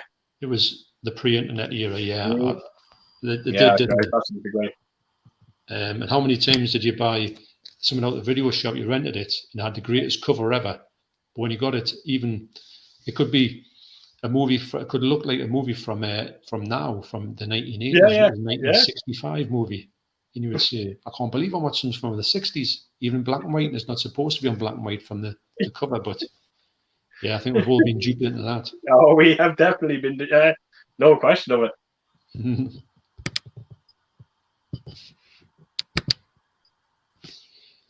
Matt V says, what film would you like to have a 4K transfer produced this year? Well, like I said The Abyss, so I'd love to see it push. Yeah. It's not even out in Blu-ray, so. Oh, that's crazy, isn't it? Yeah. I think the Beyond for me. Yeah. Especially the weird baffling thing about The Abyss, and the way I keep bringing it up is, like, James Cameron, he's big into this whole, like, you know, technology and 3D and yet some of his biggest movies haven't even come over onto Blu-ray yet. It's just, you know, True Lies not out in Blu-ray, even though I got a bootleg edition of it. You know, The Abyss, it just makes no sense. His Terminator 2 edition on 4K was an absolute joke. Yeah, yes. You know, it's very, very strange. It's very, and yeah, it's baffling. I'd love to see Aliens in 4K. Yes, Aliens, that'd be good. But again, it's James Cameron, so you wouldn't know. Well, there's that in it. DVD and film bloke. Horror is one of the genres that is both underrepresented and overrepresented. Horror is a niche thing, and yet its fans are some of the most dedicated fans I've ever seen. Yeah, definitely. It's one of them genres. It's just, it will always be there. John Carpenter said it himself. That, you know, you have your superhero movies that you have today, but one absolute fact, horror will always be there in the end. Horror will always make money because they're so cheap to produce nowadays. You know, and like even like the Scream film now. Apparently, the Scream film turned a profit on it just on its weekend opener. You know, so, and again, it's a great thing. It's a great thing to see, and some of these studios maybe should take note of some of these horror movies. And another one great thing about horror movies as well is, you do find yourself getting a lot of most of the original ideas coming out is horror. You know what I mean? It'll always be my favorite genre, and rightfully so. I like it because you get so much variation in it. Yeah. It's not just like, say, if you've got a Western, you pretty much know what you're gonna get in a Western. Yeah. Unless you watch Bone Tomahawk. Mm-hmm. And, have you seen that? The end of that? No, I heard about it. Wow. I was expecting it to be. I know it was brutal, but I didn't expect it to be that brutal. Yeah, I was told. Yeah, I heard it's shocking. It is to watch for a modern day movie. I'm so surprised I went that far. Wow. But it was good actually. But the movie itself is so nothing happens in it until the end. Yeah. That's what I was told as well. Watch, yeah. Right. Source says new Irish horror coming out soon called either Unwelcome or Unwelcomed. Looks really good. A new Irish. That's imagine that, a new Irish movie, and I never heard of it. Honestly, don't know. See, Keith, you should know about every Irish horror movie. No, unfortunately, no, because there's still a few of them out there that I'm actually trying to forget about.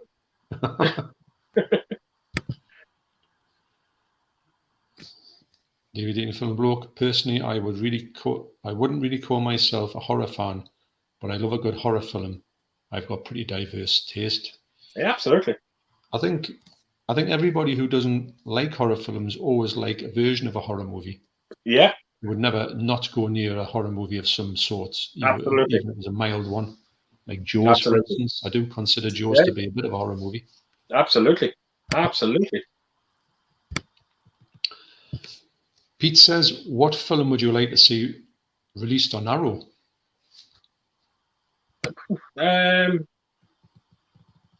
Least that I would like to see on Arrow. I would love to see a deluxe edition of Assault on Precinct 13. I would. Yeah. That would be a lovely release to see from Arrow. Now you come mention it. It's one of the ones where you think that you know how they've got these nice Studio Canal versions. They could go back over to Assault on Precinct 13. Yeah, and put that one in the mix. Oh, that'd be incredible. That would be amazing. Like I have a nice release of Assault. I got the second sight release of it, but it was kind of second sight when second sight were just first starting. Yeah. So it's not quite up to standard with some of the like the likes of Dawn of the Dead and The Guest and all that. Yeah.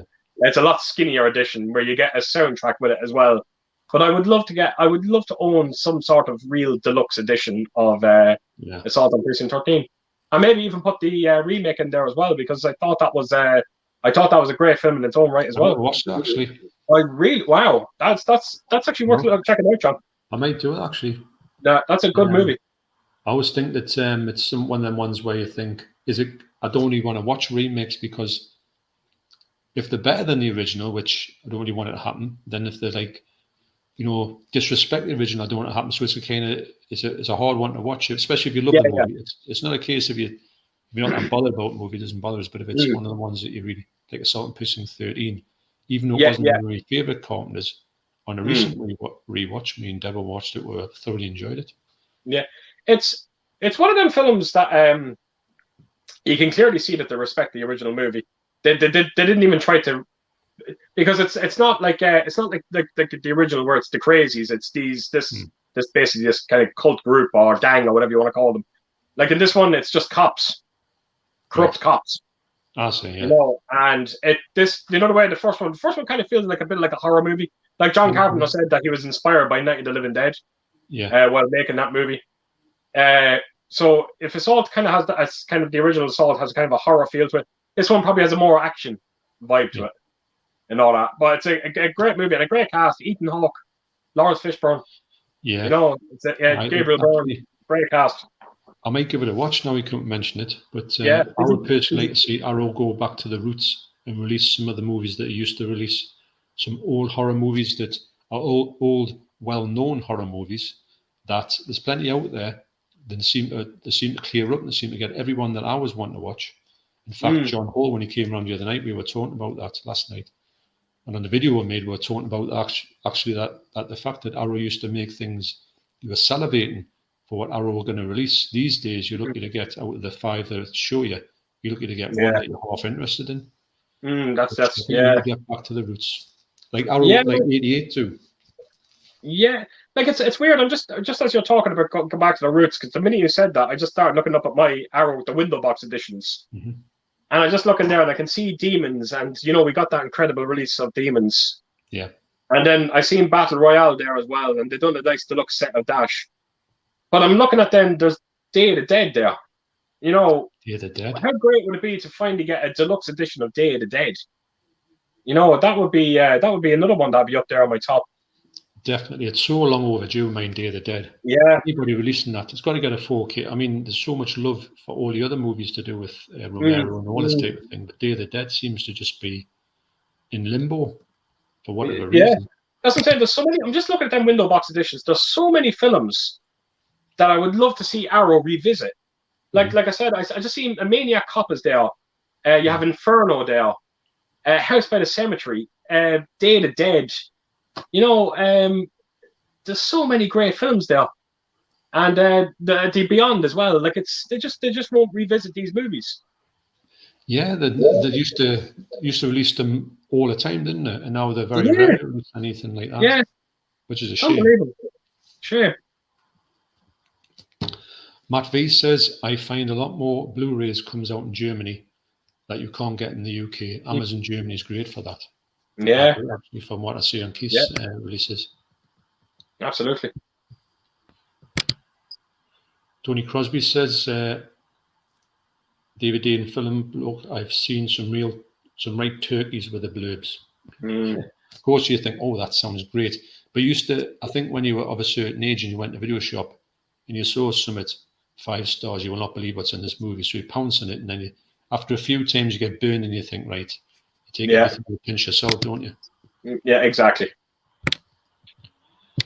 Tony Crosby, I usually never read the blurbs, but sometimes a bad blurb can be better than the film itself. Absolutely. Yeah, there you go. That's true. That is very true. So Pete says, thoughts on Mary Shelley's Frankenstein coming out on Arrow Blu-ray? I think it's on 4K as well. It is on 4K. I'll buy it. I think I'll buy it, but I think I'll wait. Again, it wouldn't be one of my go-to movies, if I'm being totally honest. It's not a movie I like. I watched it thinking I would like it. I didn't like it. I think I watched it in Sky Movies, and then I got a DVD. I think at the time, because it shows you how long ago it was. I thought I'm going to give it another shot, and didn't like it at all. There's just something about the movie that just doesn't connect with us. It's not like Hammer enough. It tries to be too much of a polished movie, which I don't really like in Frankenstein movies. It's just got no heart. Yeah, I'm gonna wait. I'm just gonna wait and hear what people say about it. I think that if Arrow would do a good job in it, it could look absolutely amazing. Whether they do it does actually look. It's good. It's a good looking film, especially when it's great. Yeah, but, it really does. I don't know. It just didn't really. And you would think with Robert De Niro being the monster, you think absolutely. But even he was all right, but it didn't really work. Yeah. For me. And Kenneth Branagh's in it as well, isn't he? Remember? Yeah. I didn't like Kenneth Branagh, but I half like him now. I think he's all right. Yeah, he's definitely a talent. I prefer him more as a director than an actor. You know, I agree that.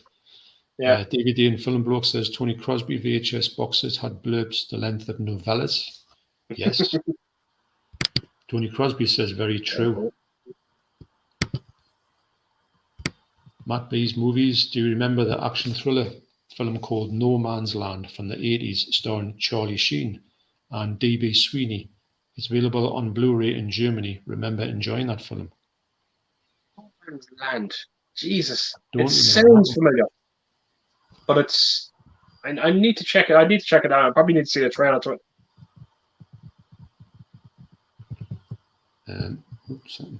But definitely never seen it. Maybe one of the movies that I think I've heard of, but I don't know. You know, it's one Yeah, of them, yeah. it's got a kind of generic title. And you think, I think I've probably seen a movie called No Man's Land, but it might not have been that exact movie. Yeah. Like I went on to Amazon Germany today. I have a few things in my basket. I'm just waiting to pull the trigger on them. I'm trying to buy a few more media books from them, and they have a beautiful media book of Jeepers Creepers trilogy. And apparently, the Jeepers Creepers is got a new 4K master. They're not a 4K Blu-ray, but it's a 4K master. Right. And I bloody love that movie, so I'm going to pull the trigger on that very soon. I have Firestarter, a lovely media book of Firestarter from Amazon Germany as well in my basket. So they do kind of a lot of these, like Cat's Eyes, as well as in a lovely media book of that as well. And that, so there's so many, they do so many incredible media books. I actually, and it kills me to say this, I missed out on one, and it's going for a lot of money now. I don't know if you've ever seen the film. It's an 80s movie starring Jim Belushi, The Principal. Have you ever seen that? Yes, I have. Yeah, it came out. They brought it out in Amazon Germany on a lovely media book. And it's like, never mind to get the film on media book, but to get it on Blu-ray. You know, and I bloody missed out on it. Sold out instantly. It did. It's a great movie. I love that movie. Is that the one where he's like a sort of head teacher?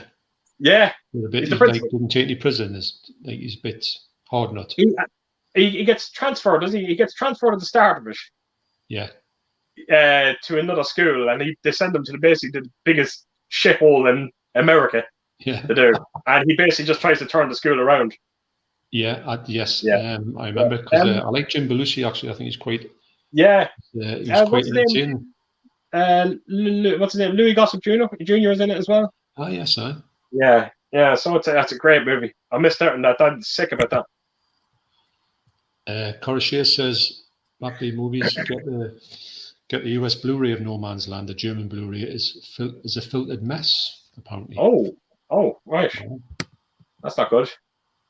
No, that would put me right off a movie in that. Yeah, definitely. Actually, you know your Three Amigos. Was it DNR'd? Yeah. Because the 101 movie, when I got it, it was like really heavily DNR'd, and I was like, yeah. It just looks like a fucking pacey mess. It does. It's yeah. Yeah, I thought it might. DVD and Film Bloke says Tony Crosby. Something I found with modern releases of older films, they usually just talk about the quality of the director power rather than the directing power rather than the film itself. Kind of modern releases of older films. Right. Okay. Yeah, and the blurb. I think that sometimes you get the blurb has changed its sort of tack, hasn't it, with what it talks about now. Yeah. To be honest, when I first watched all these movies back in the day from the video shop, I would have never had an idea what any of the directors were that were directing.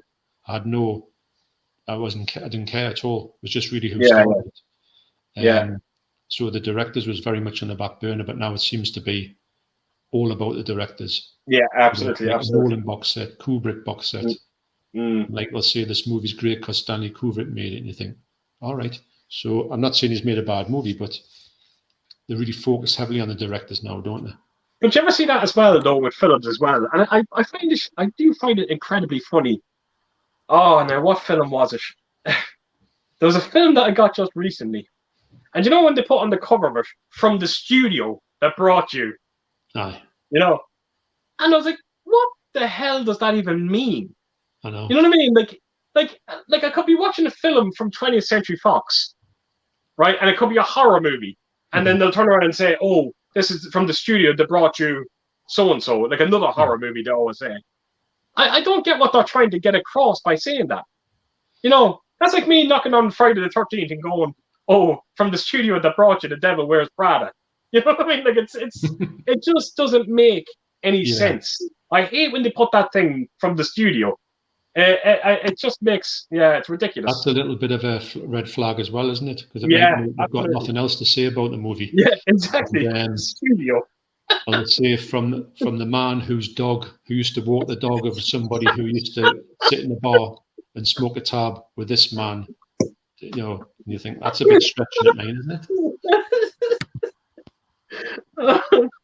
Wow. He says, looks like Everything Blue has teamed up with Zavvi. I can see the premium releases becoming more expensive. Exactly. Now, existing stock is definitely more expensive than Everything Blue. He sent me that email this morning. Devastating.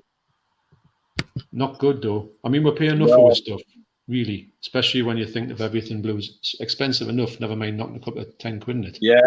Yeah. DVD and Film Bloke says to Tony Crosby, the first DVD release of the first DVD release of Tim Burton's Batman only had reviews, usually from dodgy newspapers. Oh wow! I think you used to get things like The Sun and all that, you know, the that's right. That's right. Absolutely. And I think it's one of those ones where you have used to have they would say things like the best movie ever, ... and they would just leave it there instead of saying the best movie ever. And the full thing is, you know, it's like, is such and such, this movie is not the best movie ever, and they take all that away from it. And they just cherry pick the little sentence out, and you think, oh, it's definitely, but as soon as you see ... you know, there's more to that than meets the eye. Absolutely. Mm-hmm. John Yushiha. Hey, John. Hi, Mondo Chelloveck, and hi, Euphoria. Hello there. Hello, John. Hey.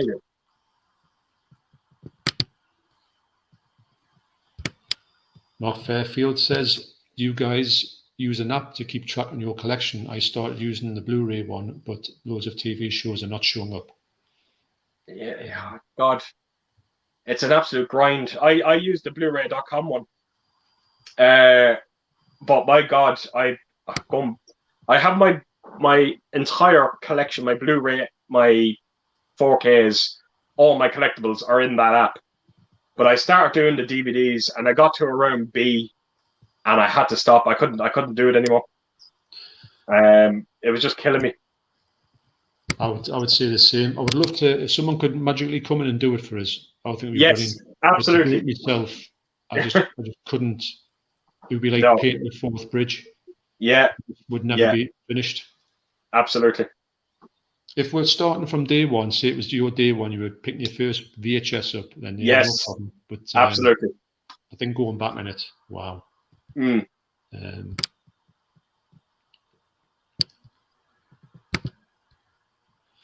John says, Euphoria, I don't see the amazing movie Mad Max Fury Road box set behind you.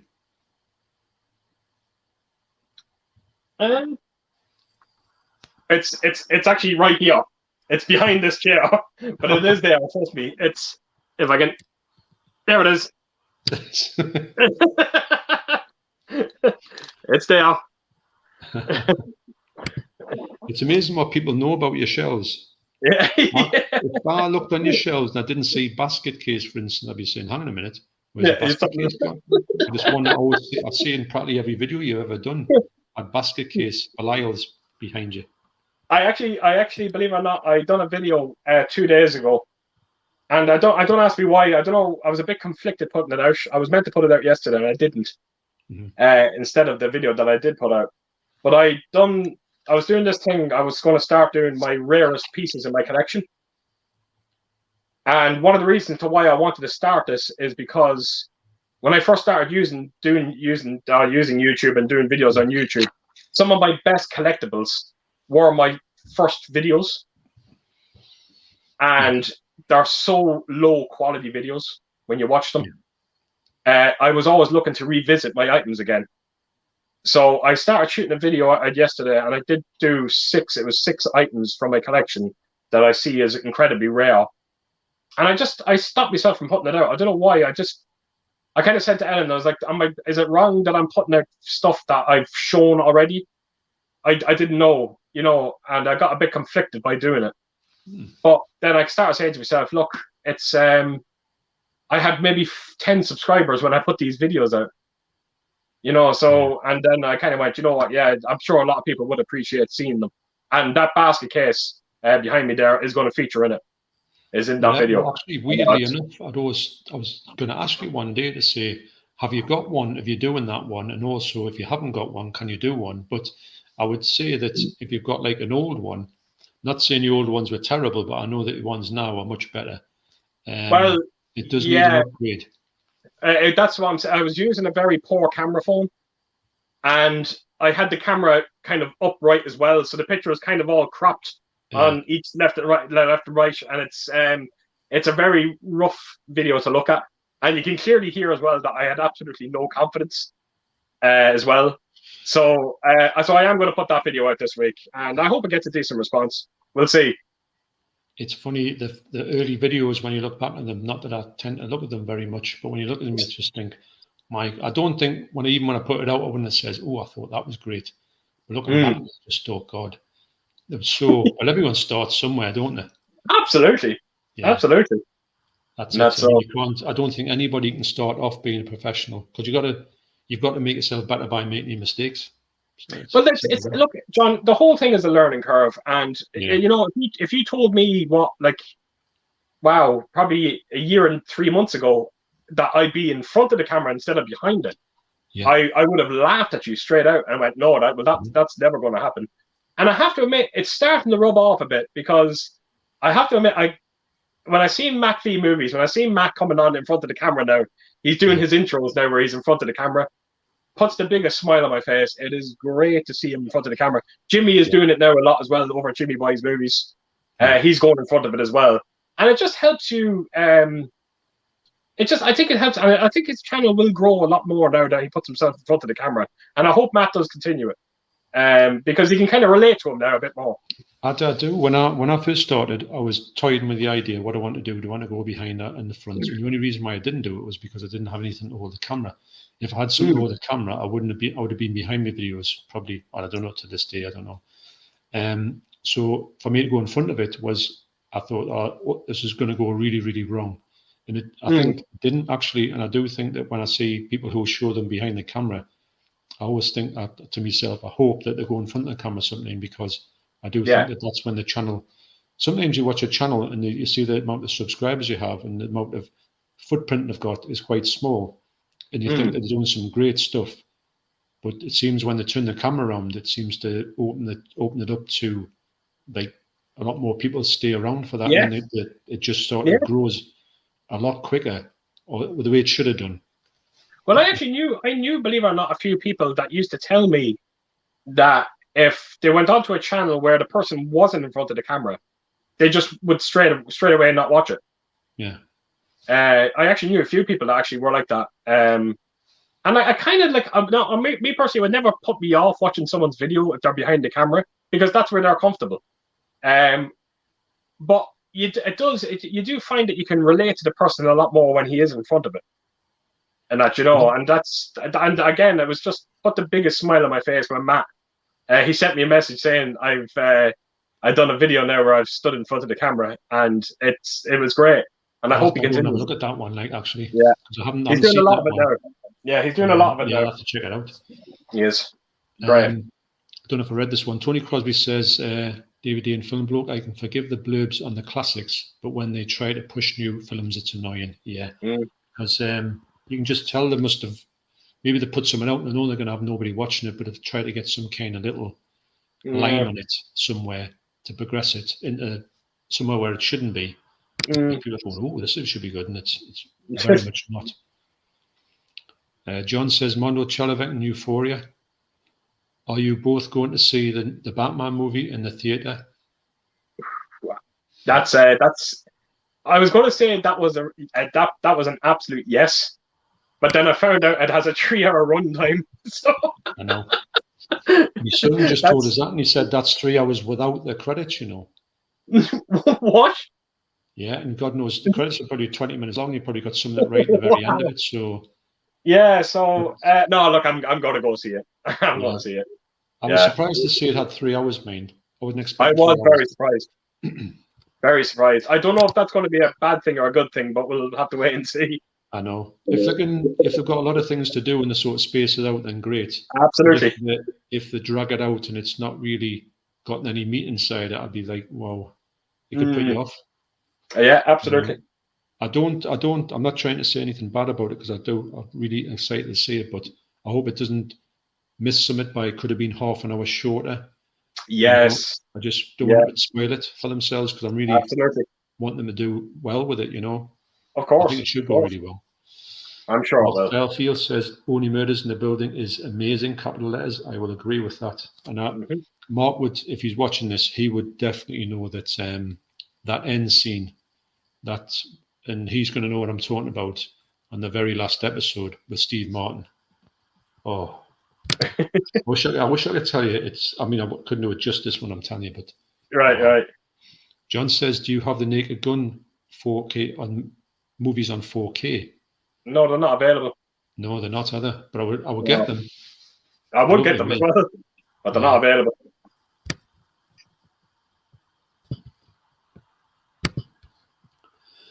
Walk on and always believe. Great stream, guys. And John, you have a useless prat of a troll, right?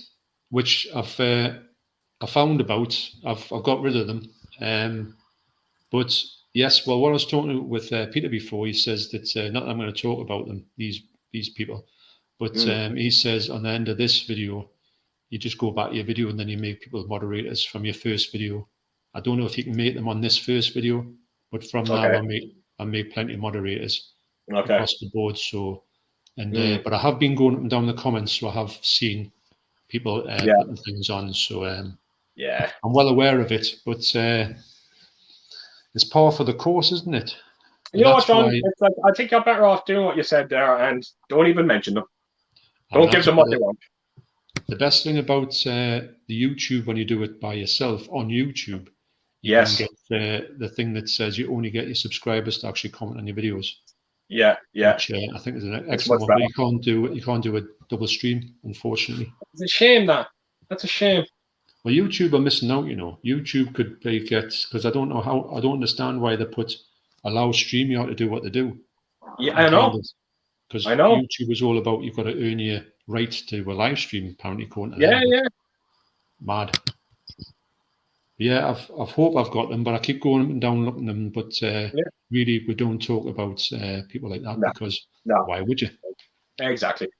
David Dean Fullenbloke at Mondo Chelloveck Movies. If you don't know how to set moderators, click on the 3 dots. Yeah, well, apparently, according to Keith, I'll be able to do that for my next one. But I will do it. Don't get us wrong. It'll not be something I haven't thought about I'd want to do. I'll do them next time, you know. Tom says, I have recently started rewatching some movies I haven't seen in a while. First up was The Expendables. Just got number 3 to see. Great movies, can't wait for the 4th. Just after me just watching banging the 4K releases of them as well yesterday. Amazing. I do like I remember the second one kind of, but I do think the first one was a really good watch. The first one's great. 80s movie. I'm looking forward to the second one. I haven't seen that in a while. One? I have seen it. I just haven't seen it in a long time. No. And I remember enjoying it. Yeah. Mark says, did you guys watch Ghosts on iPlayer? Really funny, and the American version is surprisingly good as well. No. No, I never seen it. But I haven't watched it. If it's a comedy, yeah. I did. If it's one I'm thinking of, I wanted to see it, but I never got around to it. Right. So I'll just keep talking there. I'm going to grab myself quickly a drink. 1 second. Yeah, no problem. I'm afraid right in front of me, so I don't have to walk far. Did Ellen bring you a drink? No. Oh, hey. Isn't that great? Terrible. But then again, I asked her to get me a drink, and I just realised that I actually had a fridge right in front of me. So That's what she probably turned around and she went, you can feck off and get one yourself. Can you imagine if she come in and said, you want me to get you a drink from that fridge at your feet? That's like the ultimate disrespect, isn't it? What kills me is I only just dawned on me now to actually get a drink out of the fridge. It took me nearly an hour. Be like, oh, actually, there's Deborah. Hello. It'd be like me saying, do you want to pass me that bottle, Deborah? Because I can't reach. Yes, I know. No, not yet. Still alive, yes. Do you want to come on and say hello? Well, the worker's going to bed, she says. Here we go. You can, you know. You can. Well, do you want to stick your thumb through? Do you want to do a thumb? I tell you, Deborah, some of your hand acting is amazing, and I'd love to see it. Is brilliant, isn't it? Next level. Yeah, it's incredible. Yeah, you're right. She's doing that to her version of it. Oh. Honestly. So yeah, enjoy your shift. Honestly, she's terrible. You're going to get Dark Shadows. Are we going to get Dark Shadows TV series from the late 60s on Blu-ray or 4K? Funny enough, a lot of people say that's meant to be a good movie, a good TV series. Well, I presume that the Johnny Depp movie is based off that, isn't it? I think so. I love that movie. I thought it was incredible. So I actually would be open. But I've never watched it. Oh, it's very funny. Very funny. But I've heard that the TV series is much better than the film. Apparently. Yeah, absolutely. So I would be. I definitely would check them out. I'd like to see things like the Monsters and the Adam's Family on 4K. I think they would. Could you imagine that? Yeah, that'd be great. Yeah. Disaster Area says, "Do you think black and white films are worth getting on 4K?" Yes, absolutely, massively. I can see I get what he's trying to say, and I get it. You know, because people, you know, you think of 4K, you think of HDR. HDR is for color. My God. I was like that. I was kind of going, you know, what benefits can you get from black and white movies? But when I knocked on Psycho, I couldn't believe what I was watching. It was truly remarkable, and what the HDR done with it was amazing. Yeah. Yeah, and I seen It's a Wonderful Life there just recently as well on 4K. Yeah. Absolutely jaw dropping on 4K. Well, so yes. The Elephant Man. Yeah, there we go. Man 4K looks. Yeah. So I think if you get a movie that's in black and white and it's done really well, then yes, absolutely go for it. It looks. Yeah. It's just got that special. I think the main thing about black and white on 4K is the sharpness of the picture quality is just razor unbelievable. Sharp. Unbelievable. So I would say yes to that. Yeah, absolutely. Karashir says the 24-hour marathon was organised by DMP Cinema Events. They have a Facebook page and do this very often, apparently. It was about £5 to join, and the people attending were really nice, recommended. Oh, wow. Man, I never heard that of it. Definitely look into that.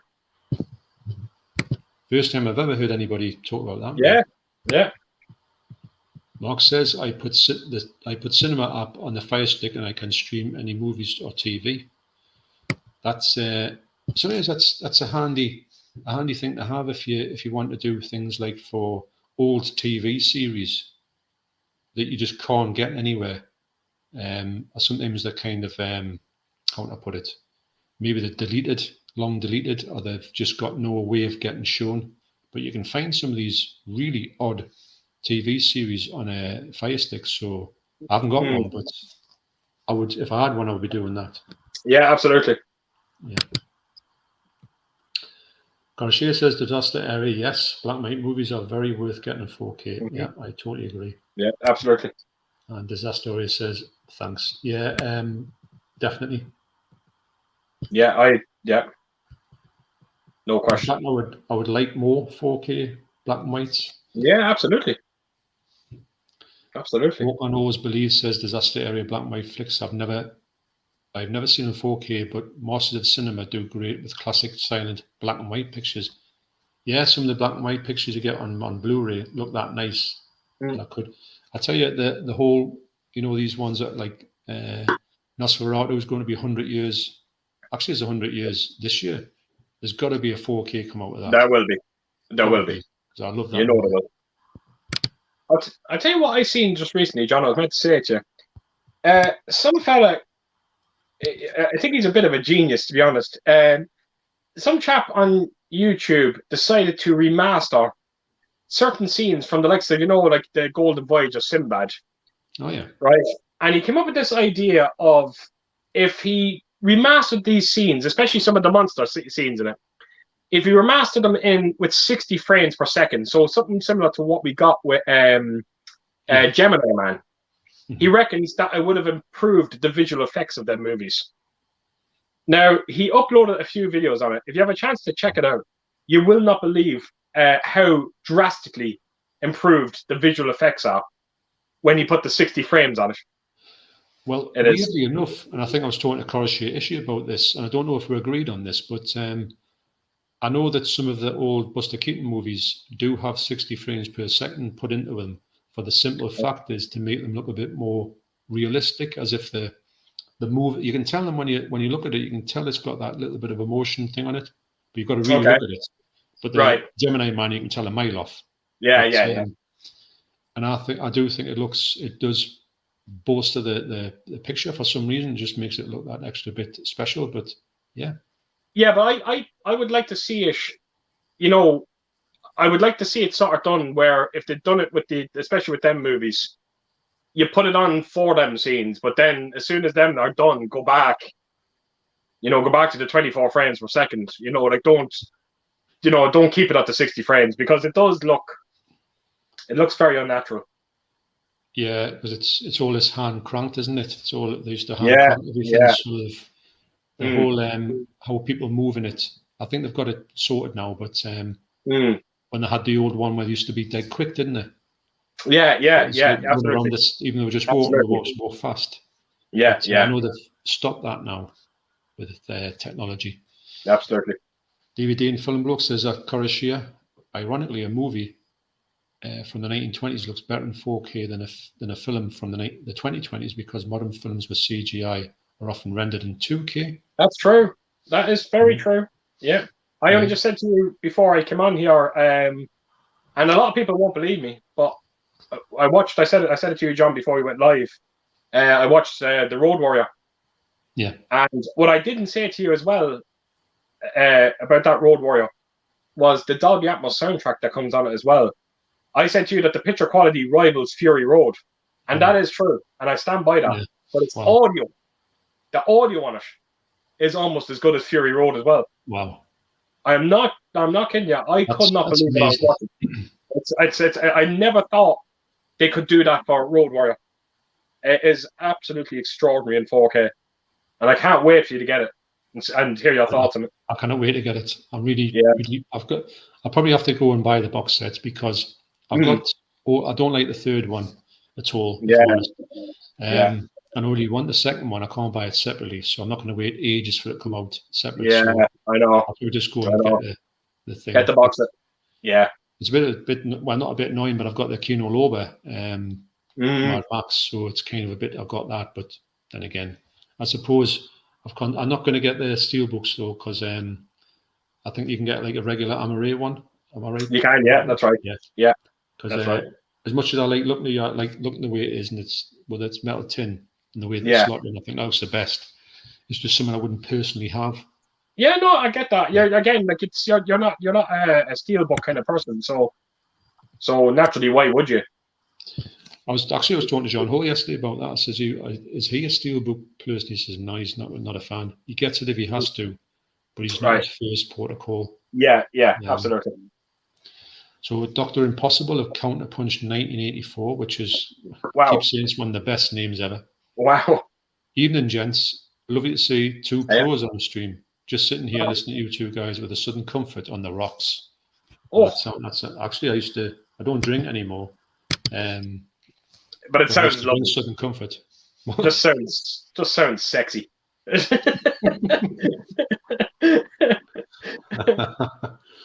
Yeah. I haven't drunk for yonks actually. This Oh, wow. I just can't be bothered with. Really, it's just not. I was never a big drinker anyway. And I just thought one day when my son turned 18, he's 26 coming up. I said, "This is my last pint," so that's when I stopped. It's amazing. No, I do like. I like to. I only have a drink when I watch a movie. Believe it or not. So I don't believe it or not. I only watch movies twice a week, and when I do, I have a couple of bottles. I was going to say, but the only problem is you watch 5 movies a day. That my movie sessions go on for 3 days. 30-hour movie marathons. Do me a favor. You have 30-day marathons. Sam Dean says, I want all the 31 4K movies by Elvis Presley. To be honest, I don't know if I'll go for the full 31, but I do like the thought of owning a few Elvis Presley movies in 4K. I'll tell you one thing, that would break the bank if they brought a box set out of that. Would you get it? 31? No. Yeah. No, I like some of his movies. I don't like. I think there'd be more. I think if there was 30, no, I said 30, 31. I'd probably enjoy around 14 of them, maybe 13, 14. I wouldn't be too mad about the rest of them. He made some clangers, if I'm being totally honest. Yes, there's some I really like watching. Blue Hawaii, I like watching. I think his last film as well was all right. A Changing Habits. Yeah. But there's some mad ones in the middle, which that again, it wouldn't. Yeah, it wouldn't. And did again, you know the sort of thing that he wanted to be in a kung fu film? He wanted to do his own kung fu movie. He wanted to play the bad guy with Bruce Lee. Can you imagine that one? And then he wanted to do. He was going to be the lead in A Star Is Born, but he didn't get the part. Right. And again, even it would never happen anyway. To be honest, 31 4K movies, it would just. It would never. It would just. Imagine the rights issues on that. Oh, could you imagine? Yeah. Tony Crosby, Barry, and why not Norman? Do you remember Barry Norman? They were talking about used to do the film reviews every year. Film 81, film 82. Oh, I think I do. Yes, and he had the sort of hair brushed over. I was talking about before because he loved Clint Eastwood. Right. I think I might. Again, it's. I might. I can't. I actually honestly can't remember. You probably know if you saw him. I think he's been dead a while. Yeah, absolutely. Matt V says, I've stopped collecting Marvel films now. I finish with Endgame and only pick up Spider-Man new films now. Disney Plus is great for Marvel and Star Wars and has some good films on good value. Yes, or Star, you mean the sort of you can get the Star movies on there, the Star television. I think that's where that only Murders in the Building is off Star. I think I know why Matt has finished with the Marvels. I'm nearly sure I'm right when I say this, and I'm the same as well with Matt. Even though I haven't stopped buying them, but Matt used to love collecting the Marvel films in 3D, and since Endgame now, Disney have stopped bringing out the 3D editions of them, and I think that kind of upset Matt a bit, and me as well, because I have every single. Yeah. You see, if the Marvel films on Disney 3D, they all come in these lovely. Matt will know as well. They come in these lovely red framed slip boxes. They look absolutely beautiful together. And for some strange reason, as soon as Endgame happened and then COVID happened, they just stopped bringing out the 3D releases of them. That's a shame. Yeah, it's a shame. Yeah. I can believe that actually. But I tell you what, the Star Wars content on Disney Plus is going to be phenomenal this year. I mean, Boba Fett's pretty good actually, although Mandalorian is the best. But it's weird because, not without going any spoilers, but Boba Fett seems that Mandalorian happened at a certain space and time, and Boba Fett was obviously happening at the same time.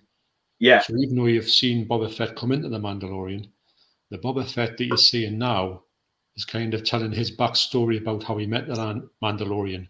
It's kind of, they're running a little bit in tandem. It's not going to spoil anything by you hearing right, it. but I didn't realize there was a connection there. Yeah, because I didn't know that. you first saw Boba Fett in the Mandalorian series. He turned up in that. Wow. You get the whole backstory of Boba Fett in this movie to find out how he became where he was when he met the Mandalorian, because he was a different part in his life. Because obviously last time we saw him getting chewed up by some falling into this pit. Yeah, of course, absolutely. Yeah. So this is how he sort of got. But it's really good, very entertaining. And then of course you're going to get the Obi-Wan one, which looks good. Is that out this year? That Obi-Wan? I think it is. I think it's out the end of the year. That's going to be massive. You're going to get another. You're going to get Star Wars one in the middle. I think you can get another two series this year. I think.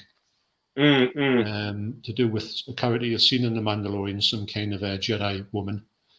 And then, this other one, which I'm not really too sure. It's something to do with Endor, I think. And then Obi-Wan. So it's going to be good. Some good stuff. And I mean, I wouldn't say that if I didn't recommend it, because I can take or leave some of the Star Wars stuff. But this is by far the best enjoyable stuff I've seen for a long time with Star Wars. It's actually I've got that together and I thought, right, we're not going to mess this up. Yeah. I need to see it, John. I really do. Yeah, it's really good.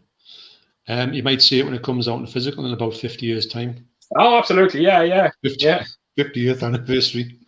Imagine that. Honey, get me teeth. The Mandalorian's finally out. It's on 32K when it comes out. I'll put it there in the other 32Ks. Wow.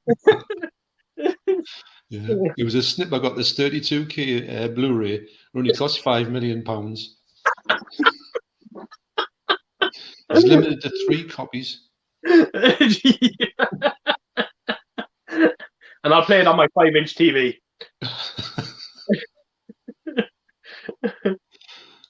Coruscant says, DVD and film bloke, absolutely agree. Recently watched The Golem Eureka Blu-ray, and the 4K restoration almost had me in tears. So beautiful. That looks incredible. That movie's from 1920. Oh wow! Okay. And some of the features in the faces of the people, you just can see everything, and you think, how am I seeing that in a film from 1920? Just a lot of work. Friedrich Fordel says, "Play Misty for me is a great Eastwood movie." Yes, I was talking about that with a work colleague actually the other day. I've never seen it. You haven't seen it? No. Oh, you've got to see that one. It's a really good one. Oh, I've never seen that now. Wow. Quite a different one for Clint. Right, okay. Tony Crosby says, "Dirty Harry and Every Which Way But Loose." Yeah. That's exactly what I said. Yeah. Definitely. DVD and film blow, Koroshiyeshi. I need to watch more silent films. The only features I've seen is Metropolis, and the earliest film in my collection on Blu-ray is King Kong. I love me silent films. Sometimes they're better than talkies, and I wouldn't like to see them remade. No. Movie Collector says, Citizen Kane, I'm not sure how the release prints would have been struck back then. It was black and white, so perhaps it graded dupe negatives struck from the original camera negatives, John. Yes, I just remember, just what this Films at Home said. He said there was something to do with the negatives that wasn't the proper negatives, which led him to think that it could have been done better if they had the proper negatives. Right. You have to go and watch that video to find out what he was saying. But is there any chance at all that this was kind of nitpicking? I don't know, actually. He might have been, because he might have been, I don't know. I don't know if he was too keen on the whole 4K thing happening anyway for Criterion with the price. Because it seems a bit unbelievable. Such a and they brought out a lovely deluxe set of it as well. And I find it very hard to believe that they would have put on, a shabby transfer for it. I couldn't imagine it. It's weird. No. No. Yeah. I don't think it looks bad. but I just think that he was saying it could look better. Okay. John says his Toys starring Robin Williams on 4K. No. And DVD and Film Bloke says, I don't think so. I wouldn't have thought No, so. definitely not. Definitely not. Disaster Area says, Clint was the first film star I watched everything he did. Yeah. If I saw a movie of his coming on, I'd watch it immediately. Well, you knew you were getting something great. Yeah. Just find that the comments have just went a bit. They do this thing where they just jump. And they've got to try and find out where you are. All right. Look for the blue box. There we go. Gosh, yeah, she says, DVD and Film Bloke, mate, you don't know what you're missing. Quite a few of my favourite movies are silence. Metropolis is great. So you're off to a good start. Yeah, I totally agree.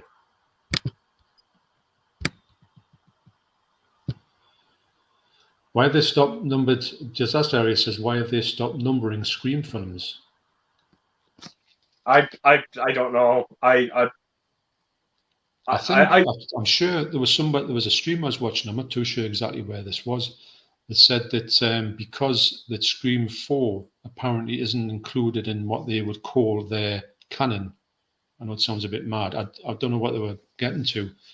They said that they kind of missed out. They kind of distanced themselves from Scream 4, so they can't call themselves Scream 5 because then they're kind of acknowledging that Scream 4 was made. I think that's what they're saying. That can't be true because there's Easter eggs in that movie. Yeah. Linked directly to Scream 4. I know. I remember you saying. Yeah.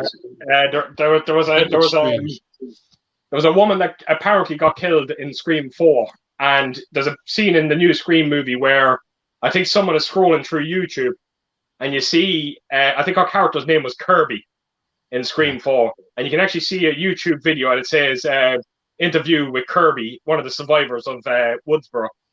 All right. You know, so it's that there is nods to Scream 4, but there's no nod. That's the thing that annoyed me when I watched that movie. There's no nods at all to any other Scream movie bar the first one. Really?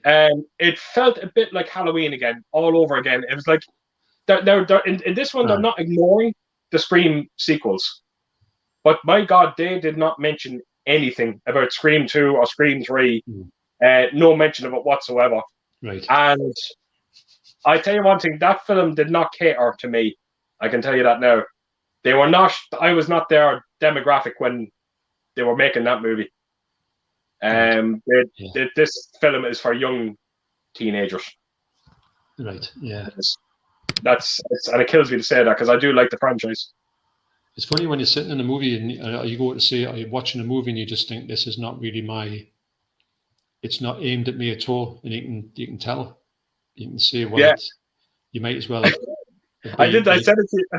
I said it to you when I was in the. I'll just say it on the stream, but I told you about it, but I was in the cinema, and it was near close to the end of it, and I forgot I was in the cinema. I did, and I let a roar out of me, and I just said, "You have got to be fucking kidding me!" And then Ellen kind of nudged me, and she was looking at me, and I was like, and then when I seen Ellen, I was like, oops.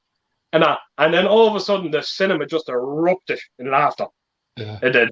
It was the best thing that happened in that movie. It was absolutely brilliant. But the film is definitely not for me. Not for me. That would be a good thing to put on, the tagline for it. Just have a picture of your face saying that. 5 stars, a 1 star. There you go. Just give me a phone call. I'm here. Keith from Euphoria Pictures says. And I tell you now, when you get to see it, because I'm sure you will watch the movie somewhere along the line. I will watch it sometime. I guarantee you, if you're sitting with Deborah and you're watching it, you'll turn around and go, "That's the bit." That's the bit. I'll be keeping an eye out for that, and I'll be messaging you. Say, is the bit? Was that the bit? You'll know exactly what it is. You will. Awful. Yeah. So DVD and Film Bloke says, Corashare, yep, I know most are public domain, so I have no excuse. The silent movies, you can see them all on YouTube, so You can usually try before you buy. If you don't know anything about them, just go and watch all the classics. The whole lot are on there, and you can literally see if, and then you would know that your Blu-ray that you buy will look much better than the thing you see on the actual YouTube. Corishia says, yes, movie collector, yes, original negative, fine grain, master positive, duplicate negative, print. Right. I do get a bit lost with that, mind. Oh, I tell you. The dupes. I kind of half get it. Yeah. But I find it very interesting, though. Oh, absolutely. Absolutely. 1981 says, just watched Blade in 4K for the first time. Great transfer. Can't believe it's taken me this long to watch it. It's. Have you seen the 4K of that? Looks exceptional. It looks. You know that scene with the rave at the start of it? Yeah. And it started raining the blood. I remember just looking at it and going, Jesus, look at this. Just extraordinary. Yeah. Excuse me. Corishia says, DVD and film bloke forgot the public domain. Those transfers are awful and do the movies more harm than good. Believe me, spend some money on a Blu-ray for a silent movie. You'll thank me later. Yeah, like I said, you'd watch them and you'd say, if you want to watch them and just think, you're not going to see the movie in its best condition. It'll probably be like so smooth. You're not going to see any detail in it. But when you watch the film in 4K, well, a 4K remastered Blu-ray of a silent movie, and you can see that you can actually see all the stuff in the clothes and all that, and in the face. You can just think, wow. So, highly rate them. Disaster says, I used to have a loud film set up. The neighbours loved it. I bet they did. I know they love me. They'll like you more because you're in your pod. Well, actually, I'm not going to lie. I have an asshole that lives next door to me. She was an asshole from day one. No matter what I do, it's, I could walk around my house and she could complain. Where the opposite side of me, where my sound system used to be, she never heard our television once. Wow. So go figure. Yeah, no. Sometimes you get people like that just complain about everything, don't they? Yeah. Well, they should have seen the head of her when this pod came in. She was on standby. She was waiting for them to come, because I asked them when they were craning it in. Yeah. Could they make sure that they don't even go past our garden? Yes. And they didn't quite understand why I was saying that. And then when the day came and they started craning it, all of a sudden your man was in my garden and he was looking up at the neighbor, and he could see her at the window, and he's like, right, now I get it. Now I know why he doesn't want it. She was just there on standby. She was just waiting to say something. Go wrong, so she complained. Yeah. There's always someone like that in a neighborhood. I'll tell you that much. Like John Clancy said it himself before. I've spoken to John about it as well, and he is right in a way, because we look, this pod was our second resort. If I'm being told, we did want to move, but that fell through, unfortunately. But John did kind of make this point that, look, he says, no matter where you go, if you go out to the country, which we wanted to do, you'll probably find someone still there that's going to whine and bitch about you. Yeah. And that, it's. But I was adamant that if we were to get a house out in the country, I said, look, I want to be really out in the country. I want to be away from everyone. Yeah. And that, so it's a shame it didn't happen. But the good thing is, when we do move, we can take this pod with us. Yeah, that's amazing, isn't it? Yeah. So there's kind of handles on the roofs, the roof of this. And all you have to do is get the crane, you just hook it to the handles, and off you go. And that. Hope you're not going to be in it when they do it, though. I'll tell you one thing. I wouldn't mind just, maybe going 5 feet off the ground just to see what it feels like. I'll do a video if you do. Put a video of that. The shells start doing that. You're going to catch all this stuff.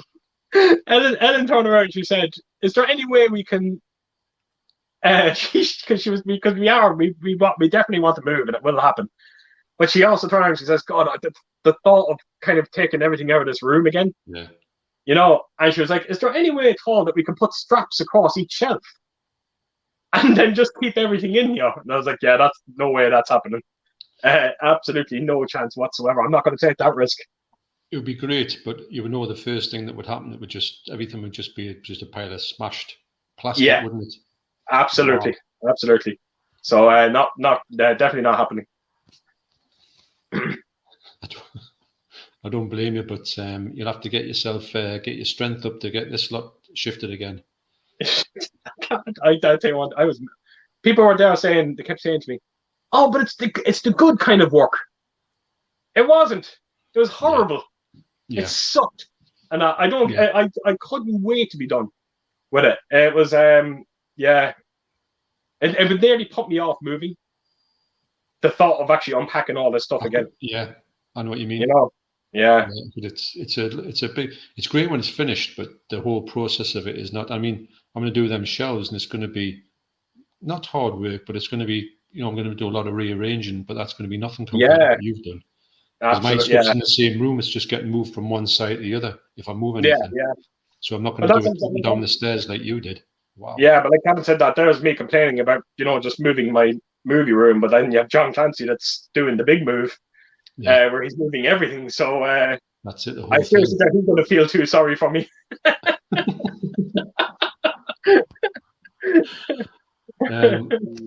DVD and film bloke, horror shit itchy. Yes, I will do.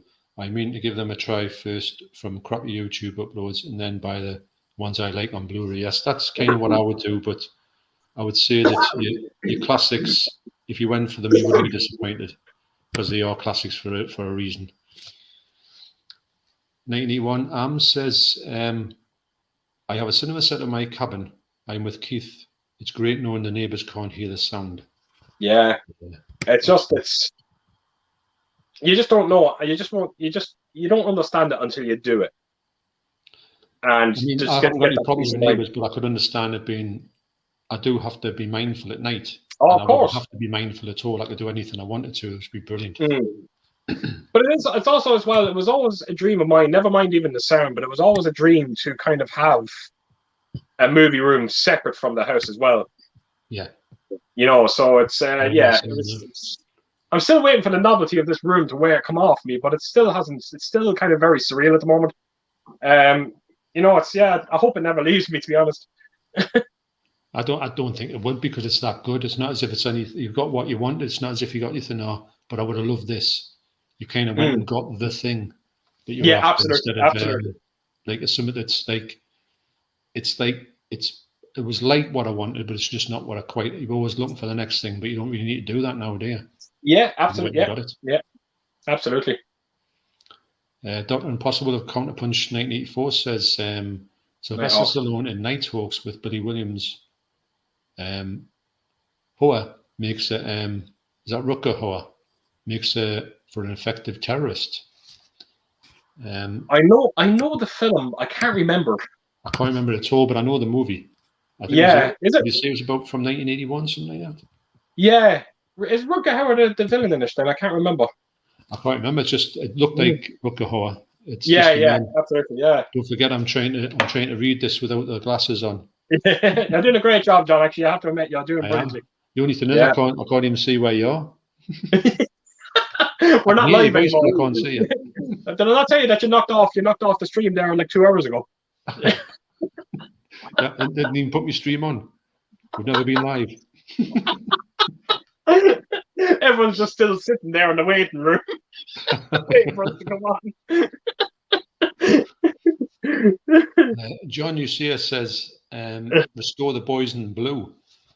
That would definitely be what they call again, Cannon and Ball. I watched that the other day. What a film! That's so funny. What was it? Cannon Ball. Remember Cannon and Ball? The comedians. No. There's a film called The Boys in Blue where there were two coppers.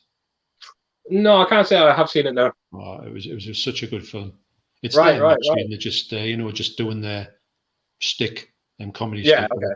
It's really very funny, actually. Okay. And I would like to see a good release of that one. Mark says, do you guys ever use headphones? No. Do you ever use? No. I have headphones for my PlayStation 5 where I have 3D audio on them, and it does work well. Now, it's funny that Mark said that, because Mac over at Maffey Movies, he left a message there on just my last video, and he has Dolby Atmos headphones, and he said they're extraordinary. Wow. He said so. I was, believe it or not, because there was one day. I never actually said this in a live stream, but I'll say it anyway. There was a day that it was the last day that this neighbor of ours came into the house, giving out to us. Yeah. And we didn't have anything on. We weren't watching films. Yeah. And she came in complaining about noise. So I was standing there and I said, look, I said, we do not have anything on. I don't know what you're hearing because the TVs weren't even on. Nothing was on. And we were baffled. And she was just yelling at me. She was shouting at me, screaming at me. And then I just turned around and I says, you know what? Get off my goddamn property. I said, I can't, you know what? I'm done with this now. I'm done, you know. And I tried to shut the door on her, and she stuck her leg in the door. She did. Wow. And when she done that, I pulled the door back and I swung it again. And I hit her leg that badly that I was convinced that I broke her ankle. And I was kind of down. I was like, I can't went into the house. And I was like, oh, I shouldn't have done that. I felt fucking lousy. I really did. And was the door all right? What? Was the door all right? That's what I felt bad about. I chipped the paint. Just the door. I chipped the paint. Wow. But yeah. So after that night, even though we weren't watching television, I started saying to Ellen, maybe I should look into headphones. Yeah. Getting Dolby Atmos headphones, and Ellen just said to me, "Is it not just stupid? You know, the two of us sitting there." Yeah. In our own house with headphones on, watching movies. Mm-hmm. And she was right. She's absolutely right. It was absolute crazy. But the one thing I will say about that one that done that, I was convinced her husband was going to start off on me. Yeah. And I am not Jesus kidding you. The next morning I walked out of the house. The very next day. And of course he was walking out of the house as well. And he just looked at me. Good morning. So I was like, right.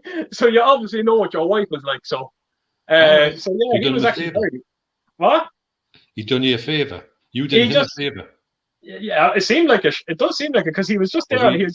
Was he bringing around and like sticking the head through the door so you get a neck in the door? He was just so pleasant about it.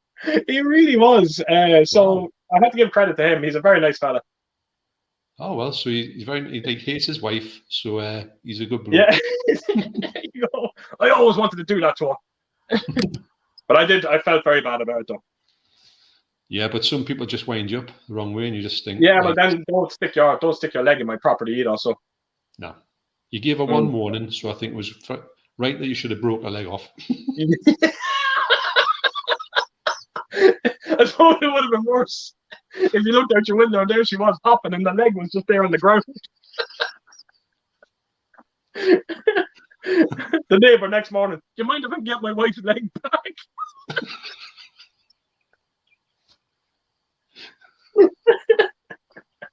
Oh, we could dream, I suppose. I know. But I'm sure you'd have bought some crutches or something, you know. Oh, there's a present for you.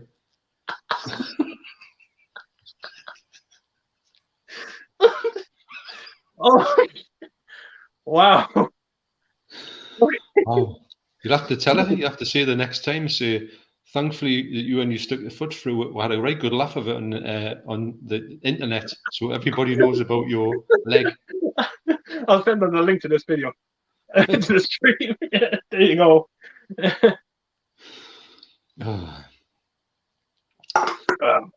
DVD and Film Bloke says at Karashi, she's saying that a lot of the YouTube uploads of public domain movies look decent, all things considered. Yeah, there's some decent ones. I would always go and actually, I'll tell you what I looked at the other day. I'm going to watch it.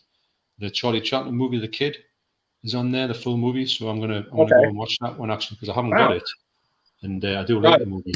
So it looked a really nice copy as well. Oh wow! Okay.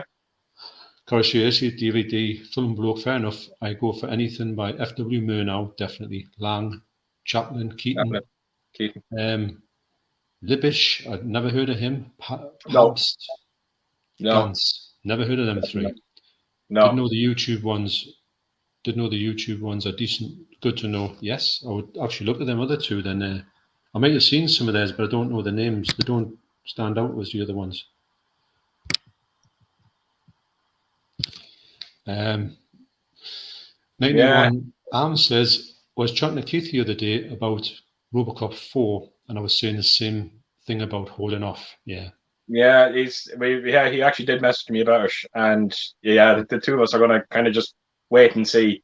But I can sort of tell by his message, and then my response to his message. It's kind of like, yeah, we're going to end up getting them anyway. It's one of those things. But we will wait and see. I think you'll definitely get it cheaper. I really do. Yeah, definitely. But I agree with 1981 Arm that it's to me, I would love to get it, but I don't think. See, I would hate to miss out on it, but I don't think because the other ones, them the Blu-ray ones, you can still get them. They're like 10 a penny. And, I don't know how many they must have made of them, because they've never seemed to be anywhere near selling out. I think some of the other ones have, the other desirable ones like that. Yeah, they've all sold out, like the Thing and stuff like that. But this one hasn't done it at all. I do feel like a hypocrite sometimes, because I'm not going to lie. I said to you before, when you done the videos on Deep Red and you done the bird with the crystal plumage. Yeah. I was kind of there, and I was like, right, I'm not going to buy into these. But I have to admit, when you go onto Amazon UK now, and they're there now for £23, yeah, I'm getting very, very tempted. I am to get them. Look, they're not bad. I'm not going to say they're bad at all. They're just, you've got to know that you're just getting something that's pretty close to what you've got. But right. Did you ever watch the Cat and Nine Tails 4K? No, I did. That's the thing. I only just got it in the door, so it's I haven't had a chance to. But you know as well as I do, I only had the window box edition of that, which didn't look that great anyway. So I know that's going to be. Yeah, so I know that's going to be decent. But I do have. I'm just looking at my collection there now. I do have the bird with the crystal plumage, the limited edition Blu-ray of that already. But I don't know, that £23 price is just appealing to me a bit. It is because I got that. It's worth it. You know that the standard version of it. If you think I'll just get the standard 4K, fair enough. But all you get is literally the 4K in the case, nothing else. Yeah. No slipcover. There's no nothing. Wow. It's ultra poor. Because I would have done that with say Hills of Eyes, but when that comes out, it's just the actual disc. I say, well, I don't want to do that because I would like at least a slipcover on it. But they're not releasing them with slipcovers, so you've either get that one for 23, which isn't far off what you would pay exactly the same much for the standard release, 20 quid. Yeah. 22. That's what I'm saying. I got that Cat of Nine Tails. I got that, believe it or not, that was there at £17. I actually got that for. That's pretty good. Which I thought was quite great. So I don't know. The bird with the crystal plumage is down to 23, I think now. And I'm getting tempted. I am getting tempted. But then another part of me is going, just hold off a bit longer. Maybe it might go down again. Or then again, it might disappear. So it's you don't know. Well, I saw them all actually in HMV the other day. All of them 4Ks, and they were still all they were top price. So, wow. Right. The HMV aren't showing any signs of reducing any of the Arrow stuff. Right. Okay. So I wouldn't go there if you were looking. When I have a quiet week, I might pick up one of them. I'll see. But I think it would be better that if they'd not released them all on the 4K remastered Blu-ray, you would have had that massive upgrade from the previous ones. Yeah. It would have been astounding. You would have been so made up of them as opposed to being kind of, well, they're all right, but they're just not, it's just, you were looking for the wow, you weren't getting the wow factor. You'll get the wow factor on Cat and Nine Tails, but you'll not get the wow factor on the other two. That's what's kind of bothering me. I'm kind of down. I'm like even thinking about the bird with the crystal plumage, which, by the way, it's a great movie. But I'm kind of looking at it and I was like, if I buy that now on 4K, it'll be the third Arrow edition I have of that movie. I know. You know what I mean? So, I'll see. I'll see. I might just hold off a bit longer and just see if it goes down a little bit more. But what I'm reading between the lines now, Keith, is you're definitely going to get it, aren't you? Yeah.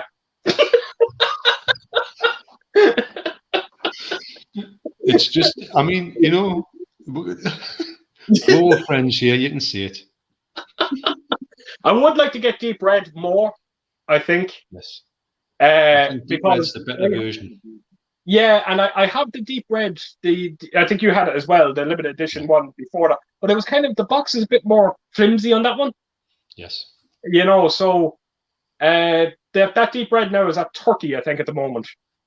So that's a good one for, you're getting a lot more of an upgrade because you're updating the box, because the box was always flimsy. Absolutely. So you're getting a bit more to that. The most close one is Crystal Plumage, because you get one that's nearly the same. It's exactly the same packaging with an slight uptick in the picture quality. So to me, that's the one you want to get the cheapest if you can. Yeah, okay. I might look into it then. Yeah. Mm-hmm. So Karashi says to DVD and Film Bloke, I have 3 different Blu-ray releases of Buster Keaton's The General, and that's not the only silent film I've got multiple times on Blu-ray. So yeah, I'm a bit of a nutter. No, don't even get that. The General is a great film, absolutely amazing. Multiple times on some of the things that Buster Keaton does in his movies is astounding. DVD and Film Bloke says to Karashi, I just stick to a sing copy, but it might be single copy, but it's your collection and your money. Yeah, sometimes I don't like the double dip, but sometimes you kind of got to, unfortunately. Double dip. No, that's what I was kind of laughing at there. I was like, he got it multiple times. I was like, wow. Halloween alone, I have that movie 4 times on 4K. Never mind on other formats. And that, I know it's crazy when you sort of add them up and you look back. Oh, it's amazing. I've got rid of most of my double dips, but there's still a few. I think the one that I've done the most is Clockwork Orange, but I don't mind that because I quite like. And there's still a few I haven't got, and I still would get them at a cheap price. Did you get rid of your Deep Red? No, I kept it. You kept the Blu-ray one as well. Yeah. Oh, very good. I got rid of the window box one, but I kept the Blu-ray with the CD in it. Yeah, because a lot of people seem to think, oh, there's a 4K release of this now, so that means everyone's going to sell up. Yeah. But it hasn't worked out that way. Not with that movie, it hasn't. That film is still expensive to buy on Blu-ray. Yes, I think it's because of the fact it's got that extra that disc in the soundtrack. I think it's absolutely. I think if the soundtrack had been in the 4K, which I thought it was originally, that Blu-ray would have just everyone had got rid of it. Yeah. There'd be no point in having it because it would have been superseded a lot. But having said that, the artwork on that, even though the box is a bit flimsy, the artwork is beautiful on it. Oh yeah, it's got the best artwork of the whole lot. Yeah, absolutely. And that artwork doesn't feature at all on the new case. Wow. In any way, shape, or form. So you get that's the only one you've got. Well, the way I kind of like that, John. To be honest, I do kind of like that. Again, it gives you more incentive to keep the other one. But the one I've got, which is like the original artwork one, it doesn't have a back cover. It doesn't have nothing on the back cover, which is a bit nuts. Wow. But the other one, which is kind of like the one that come up in the shops, has got a cover. Yeah. It's got art on the front and the back. It's a better looking edition, actually. Wow. Okay. And I think about it. So if you want to factor that into it, you might be able to get that a bit cheaper. Absolutely. Yeah. Absolutely. And it is kind of because Jordan from Movie Wing got one, and I thought to myself, that's a better version, even though I wanted the original art to have something a bit more exclusive. Yeah. I'm going to get something for the same price. I get the exclusive version, and then I've got something a little bit better, but in fact, it was a little bit worse. Yeah, I can't understand. That's strange. Very strange. Electric Geek says RoboCop 4 is getting Atmos though. You need to get that on your system, Keith. The box set and the steelbook are just the exact same as before. Is he sure about that? Wow, I didn't know. You see, now the reason why I never spoke about Atmos about that film is because I just assumed it wasn't getting an Atmos soundtrack because Arrow Video never do Atmos. I wouldn't have thought it was getting an Atmos. I didn't think it was getting that, so that kind of changes things a bit as well for me. It does. So it's went up the list a tiny bit. It's gone up a little bit there now. I have to admit, I did not know it was getting an Atmos soundtrack. You'll be on the net tonight. Honey, let's break out the card. Dr. Impossible says Paramount will never release a 4K of The Keep.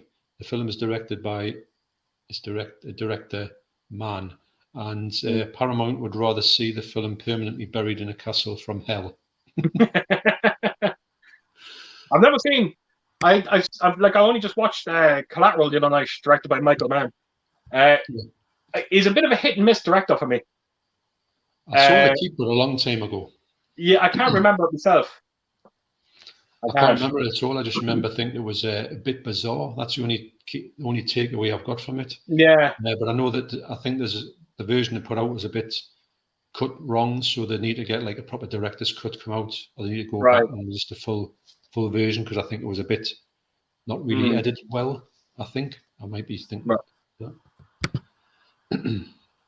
Bumpers Movies says, do you guys like any of the French extreme movies from the early noughties? Martyrs, Switchblade Romance, Frontiers, Inside. Martyrs is a decent film. But I don't know. I think John Hall, my friend, I think he's got. He likes that type of thing. He was always going on about them. I know some of them are. They're all right, but some of them are like really over the top. Martyrs is quite bad, but I think some of the other ones is. I think Irreversible is one that I don't really want to see, because I've seen the clip of it. The bit where the fella's getting beaten to death with a what's it called, a fire extinguisher. Wow, it looks really real. Right, it goes on forever, and I thought, I don't know if I want to see this movie. Yeah, it's a bit too nihilistic for me. I think that's just a small part of it. Apparently, there's a huge, scene in it which is like grotesque. So I think I'll pass on that one. I think that's the way I've spoken about this numerous times with myself. I don't like movies relying on their controversies to sell a movie. You know what I mean? I'm not the biggest fan of that, and I definitely don't. And again, it's why I think I spoke to you, John, about this, and when I reviewed Halloween Kills, and I said I spoke about that movie, and I said that I didn't like the way what they done with Michael Myers in this movie. They made him out to be the Terminator, and he was just this absolute killing machine. He just non-stop killing in this movie. And I said that in the video, and then a lot of comments were coming back to me saying, I love this movie because Michael Myers is so vicious in it. Yeah. And I was like, well, yeah, but that should not be the source of your enjoyment from that movie. Yeah. And that's the way I kind of look at it. Like, and I was like, let's look at the story of it. It's very poor. But because Michael Myers went off and killed a lot of people in it, and he done it in such a graphic way. Yeah. He's trying to tell me now it's the best Halloween movie since the original. It's no. I don't bite that. I really don't. John Clancy said it perfectly.